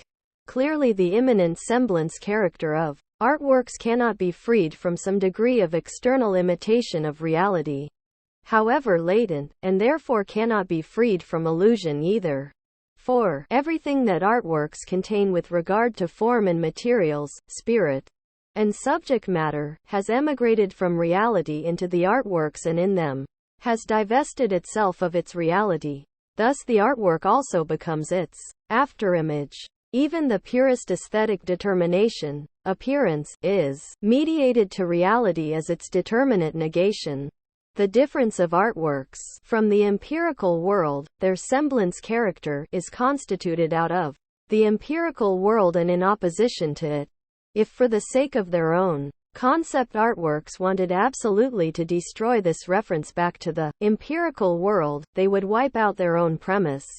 Art is indeed infinitely difficult in that it must transcend its concept in order to fulfill it, yet in this process where it comes to resemble realia it assimilates itself to that reification against which it protests. Today engagement inescapably becomes aesthetic concession. The ineffability of illusion prevents the solution of the antinomy of aesthetic semblance by means of a concept of absolute appearance. Semblance, which heralds the ineffable, does not literally make artworks epiphanies, however difficult it may be for genuine aesthetic experience not to trust that the absolute is present in authentic artworks. It inheres in the grandeur of art to awaken this trust. That whereby art becomes an unfolding of truth is at the same time its cardinal sin, from which it cannot absolve itself. Art drags this sin along with it because it acts as if absolution had been bestowed on it, that in spite of everything it remains an embarrassment for art to bear even the slightest trace of semblance cannot be separated from the fact that even those works that renounce semblance are cut off from real political effect, which was the original inspiration for the rejection of semblance by Dadaism. Mimetic comportment, by which Hermetic artworks criticize the bourgeois maxim that everything must be useful, itself becomes complicitous through the semblance of being purely in itself, a semblance from which there is no escape even for art that destroys this semblance. If no idealist misunderstanding were to be feared, one could formulate the law of each and every work, and not miss by much naming art's inner lawfulness, as the obligation to resemble its own objective ideal and on no account that of the artists. The mimesis of artworks is their resemblance to themselves, whether univocally or ambiguously. This law is posited by the initial act of each artwork. By virtue of its constitution, each work is bound by it. It divides aesthetic from cultic images by the autonomy of their form. Artworks forbid the incorporation of the absolute as if they were symbols. Aesthetic images stand under the prohibition on graven images. To this extent, aesthetic semblance, even its ultimate form in the Hermetic artwork, is truth. Hermetic works do not assert what transcends them as though they were being occupying an ultimate realm. Rather, through their powerlessness and superfluity in the empirical world, they emphasize the element of powerlessness in their own content. The ivory tower, in disdain for which those who are led in democratic countries and the furor of totalitarian countries are united, has in its unwavering mimetic impulse, which is an impulse toward self-likeness, an eminently enlightening aspect. Its spleen is a truer consciousness than the doctrines of didactic or politically engagé art, whose regressive character is, almost without exception, blatantly obvious in the trivial wisdom those doctrines supposedly communicate. Therefore, in spite of the summary verdicts passed on it everywhere by those who are politically interested, radical modern art is progressive, and this is true not merely of the techniques it has developed but of its truth content. What makes existing artworks more than existence is not simply another existing thing, but their language. Authentic artworks are eloquent even when they refuse any form of semblance, from the phantasmagorical illusion to the faintest auratic breath. The effort to purge them of whatever contingent subjectivity may want to say through them involuntarily confers an ever more defined shape on their own language. In artworks, the term expression refers to precisely this language. There is good reason that where this term has been technically employed, longest and most emphatically, as the directive espressivo in musical scores, it demands nothing specifically expressed, no particular emotional content. Otherwise, espressivo could be replaced by terms for whatever specific thing is to be expressed. The composer Artur Schnabel attempted to do just this, but without success. No artwork is an undiminished unity. Each must simulate it, and thus collides with itself. Confronted with an antagonistic reality, the aesthetic unity that is established in opposition to it imminently becomes a semblance. The integration of artworks culminates in the semblance that their life is precisely that of their elements. However, the elements import the heterogeneous into artworks and their semblance becomes apocryphal. In fact, every penetrating analysis of an artwork turns up fictions in its claim to aesthetic unity, whether on the grounds that its parts do not spontaneously cohere and that unity is simply imposed on them, or that the elements are prefabricated to fit this unity and are not truly elements. The plurality in artworks is not what it was empirically but rather what it becomes as soon as it enters their domain. This condemns aesthetic reconciliation as aesthetically specious. The artwork is semblance not only as the antithesis to existence but also in its own terms. It is beleaguered with inconsistencies. By virtue of their nexus of meaning, the organon of their semblance, artworks set themselves up as things that exist in themselves. By integrating them, meaning itself, that which creates unity, is asserted as being present in the work, even though it is not actual. Meaning, which affects semblance, predominates in the semblance character. Yet the semblance of meaning does not exhaustively define meaning. For the meaning of an artwork is at the same time the essence that conceals itself in the factual. Meaning summons into appearance what appearance otherwise obstructs. This is the purpose of the organization of an artwork, of bringing its elements together into an eloquent relation. Yet it is difficult through critical examination to distinguish this aim from the affirmative semblance of the actuality of meaning in a fashion that would be definitive enough to satisfy the philosophical construction of concepts. Even while art indicts the concealed essence, which it summons into appearance, as monstrous, this negation at the same time posits as its own measure an essence that is not present, that of possibility. Meaning inheres even in the disavowal of meaning, because meaning, whenever it is manifest in an artwork, remains bound up with semblance. All art is endowed with sadness. Art grieves all the more completely its successful unification suggests meaning, and the sadness is heightened by the feeling of, oh, were it only so.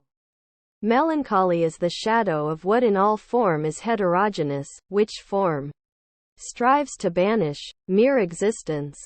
In happy artworks, melancholy anticipates the negation of meaning in those that are undermined, the reverse image of longing. What radiates wordlessly from artworks is that it is thrown into relief by it. The unlocatable grammatical subject is not, it cannot be, referred demonstratively to anything in the world that previously exists. In the utopia of its form, art bends under the burdensome weight of the empirical world from which, as art, it steps away. Otherwise, art's consummateness is hollow. The semblance of artworks is bound up with the progress of their integration, which they had to demand of themselves and through which their content seems immediately present. The theological heritage of art is the secularization of revelation, which defines the ideal and limit of every work. The contamination of art with revelation would amount to the unreflective repetition of its fetish character on the level of theory. The eradication of every trace of revelation from art would, however, degrade it to the indifferentiated repetition of the status quo. A coherence of meaning, unity, is contrived by art because it does not exist, and because as artificial meaning it negates the being in itself for the sake of which the organization of meaning was undertaken, ultimately negating art itself. Every artifact works against itself. Those that are a tour de force, a balancing act, demonstrate something about art as a whole. They achieve the impossible. The impossibility of every artwork in truth defines even the simplest as a tour de force. The defamation of the virtuoso element by Hegel, who was nevertheless charmed by Rossini, which lives on in the rancor against Picasso, secretly makes common cause with an affirmative ideology that disguises the antinomical character of art and all its products. Works that satisfy this affirmative ideology are almost exclusively oriented to the topos challenged by the tour de force, that great works must be simple. It is hardly the worst criterion for the fruitfulness of aesthetic, technical analysis that it reveals why a work is a tour de force. The idea of art as a tour de force only appears fully in areas of artistic execution, extrinsic to the culturally recognized concept of art. This may have founded the sympathy that once existed between avant-garde and music hall or variety shows, a convergence of extremes in opposition to a middling domain of art that satisfies audiences with inwardness and that by its culturedness betrays what art should do. Art is made painfully aware of aesthetic semblance by the fundamental insolubility of its technical problems. This is most blatant in questions of artistic presentation. In the performance of music or drama, adequate performance requires the formulation of the work as a problem, the recognition of the irreconcilable demands arising from the relation of the content, Gehalt, of the work to its appearance, that confront the performer. In uncovering the tour de force of an artwork, the performance must find the point of indifference where the possibility of the impossible is hidden. Since the work is antinomic, a fully adequate performance is actually not possible, for every performance necessarily represses a contrary element. The highest criterion of performance is if, without repression, it makes itself the arena of those conflicts that have been emphatic in the tour de force. Works of art that are deliberately conceived as a tour de force or semblance because they must purport in essence to be what they in essence cannot be, they correct themselves by emphasizing their own impossibility. This is the legitimation of the virtuoso element in art that is disdained by a narrow-minded aesthetics of inwardness. The proof of the tour de force, the realization of the unrealizable, could be adduced from the most authentic works. Bach, whom a crude inwardness would like to claim, was a virtuoso in the unification of the irreconcilable. What he composed is the synthesis of harmonic thoroughbass and polyphonic thinking. This synthesis is seamlessly integrated into the logic of chordal progression, divested, however, of its heterogeneous weight because it is the pure result of voice leading. This endows Bach's work with its singularly floating quality. With no less stringency, the paradox of the tour de force in Beethoven's work could be presented, that out of nothing something develops, the aesthetically incarnate test of the first steps of Hegel's logic. The semblance character of artworks is immanently mediated by their own objectivity. Once a text, a painting, a musical composition is fixed, the work is factually existent and merely feigns the becoming, the content, that it encompasses. Even the most extreme developmental tensions in aesthetic time are fictive insofar as they are cast in the work in advance. Actually, aesthetic time is to a degree indifferent to empirical time, which it neutralizes. Concealed in the paradox of the tour de force, of making the impossible possible, is the paradox of the aesthetic as a whole. How can making bring into appearance what is not the result of making? How can what according to its own concept is not true nevertheless be true? This is conceivable only if content is distinct from semblance. Yet no artwork has content other than through semblance, through the form of that semblance. Central to aesthetics therefore is the redemption of semblance, and the emphatic right of art, the legitimation of its truth, depends on this redemption. Aesthetic semblance seeks to salvage what the active spirit, which produced the artifactual bearers of semblance, eliminated from what it reduced to its material, to what is for another. In the process, however, what is to be salvaged itself becomes something dominated, if not actually produced, by it. Redemption through semblance is itself illusory, and the artwork accepts this powerlessness in the form of its own illusoriness. Semblance is not the characteristica formalis of artworks but rather materialis, the trace of the damage artworks want to revoke. Only to the extent that its content is unmetaphorically true does art, the artifactual, discard the semblance produced by its artifactuality. However, if on the basis of its tendency toward replication, art acts as if it is what it appears to be, it becomes the fraud of trompe-l'oeil, a sacrifice precisely to that element in it that it wants to conceal. What was formerly called Sachlichkeit is based on this. Its ideal was an artwork that, by refusing in any way to appear as other than it is, would become formed in such a way that what it appears to be and what it wants to be would potentially coincide. If the artwork were completely formed, and not by illusion or because the work was rattling hopelessly at the bars of its semblance character, that character would perhaps not have the last word. However, even Sachlichkeit's objectification of the artwork did not succeed in casting off the cloak of semblance. To the extent that the artwork's form is not simply identical with its adequacy to practical purposes, it remains semblance vis a vis that reality from which it differs through its mere determination as an artwork even when it completely hides its facture.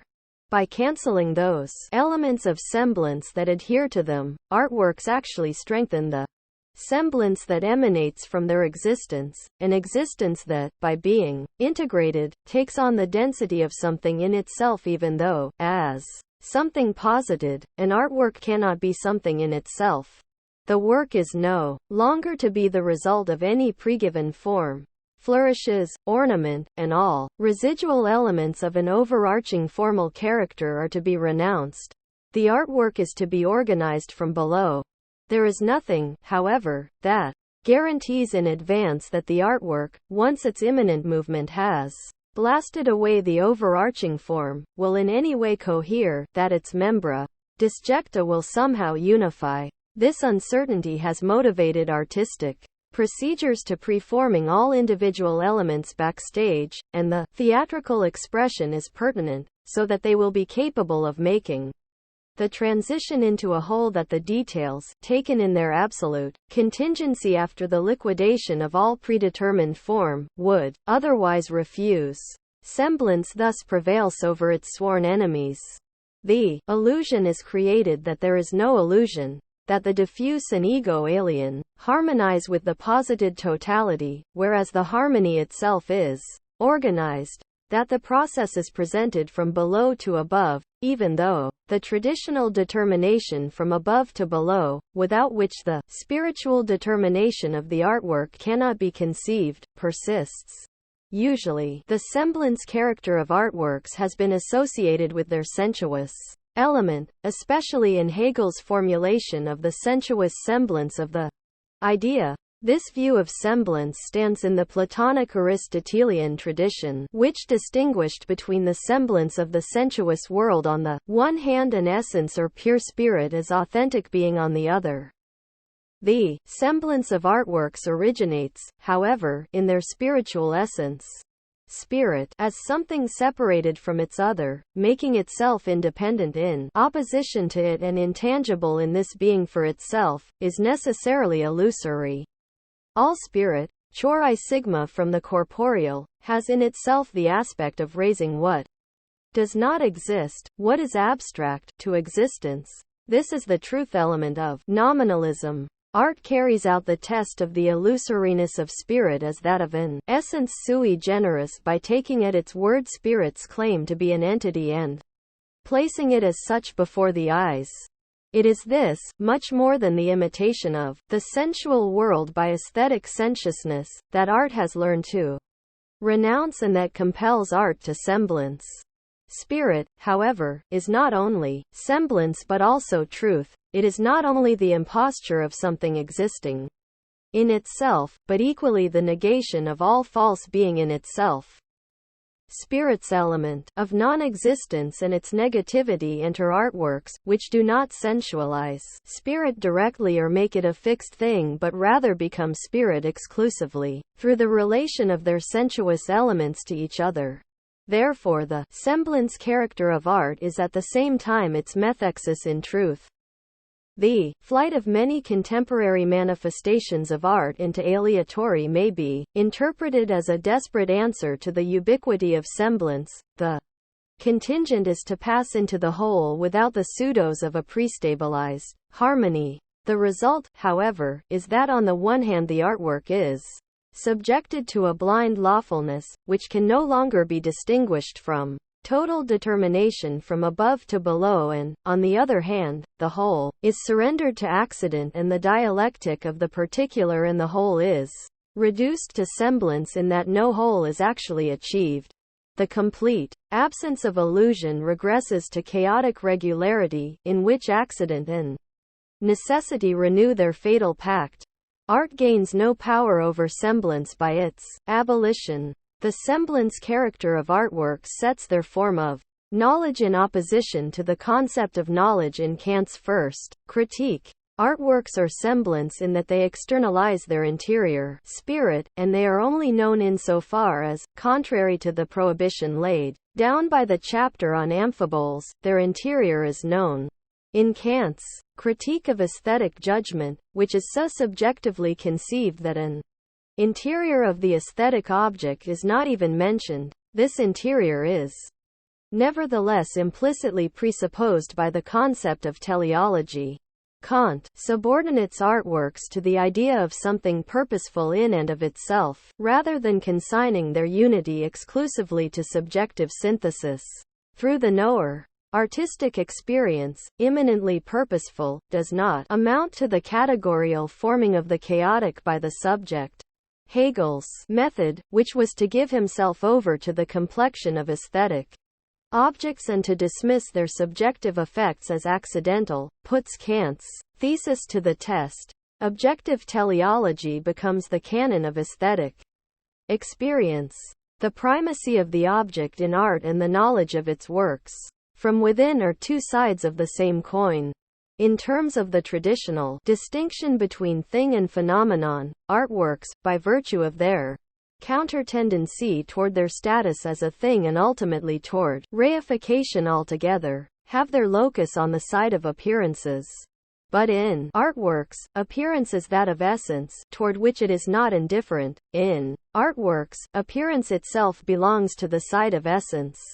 They are truly characterized by that thesis in Hegel in which realism and nominalism are mediated. Art's essence must appear, and its appearance is that of essence, and not an appearance for another but rather art's immanent determination. Accordingly, no work of art, regardless what its maker thinks of it, is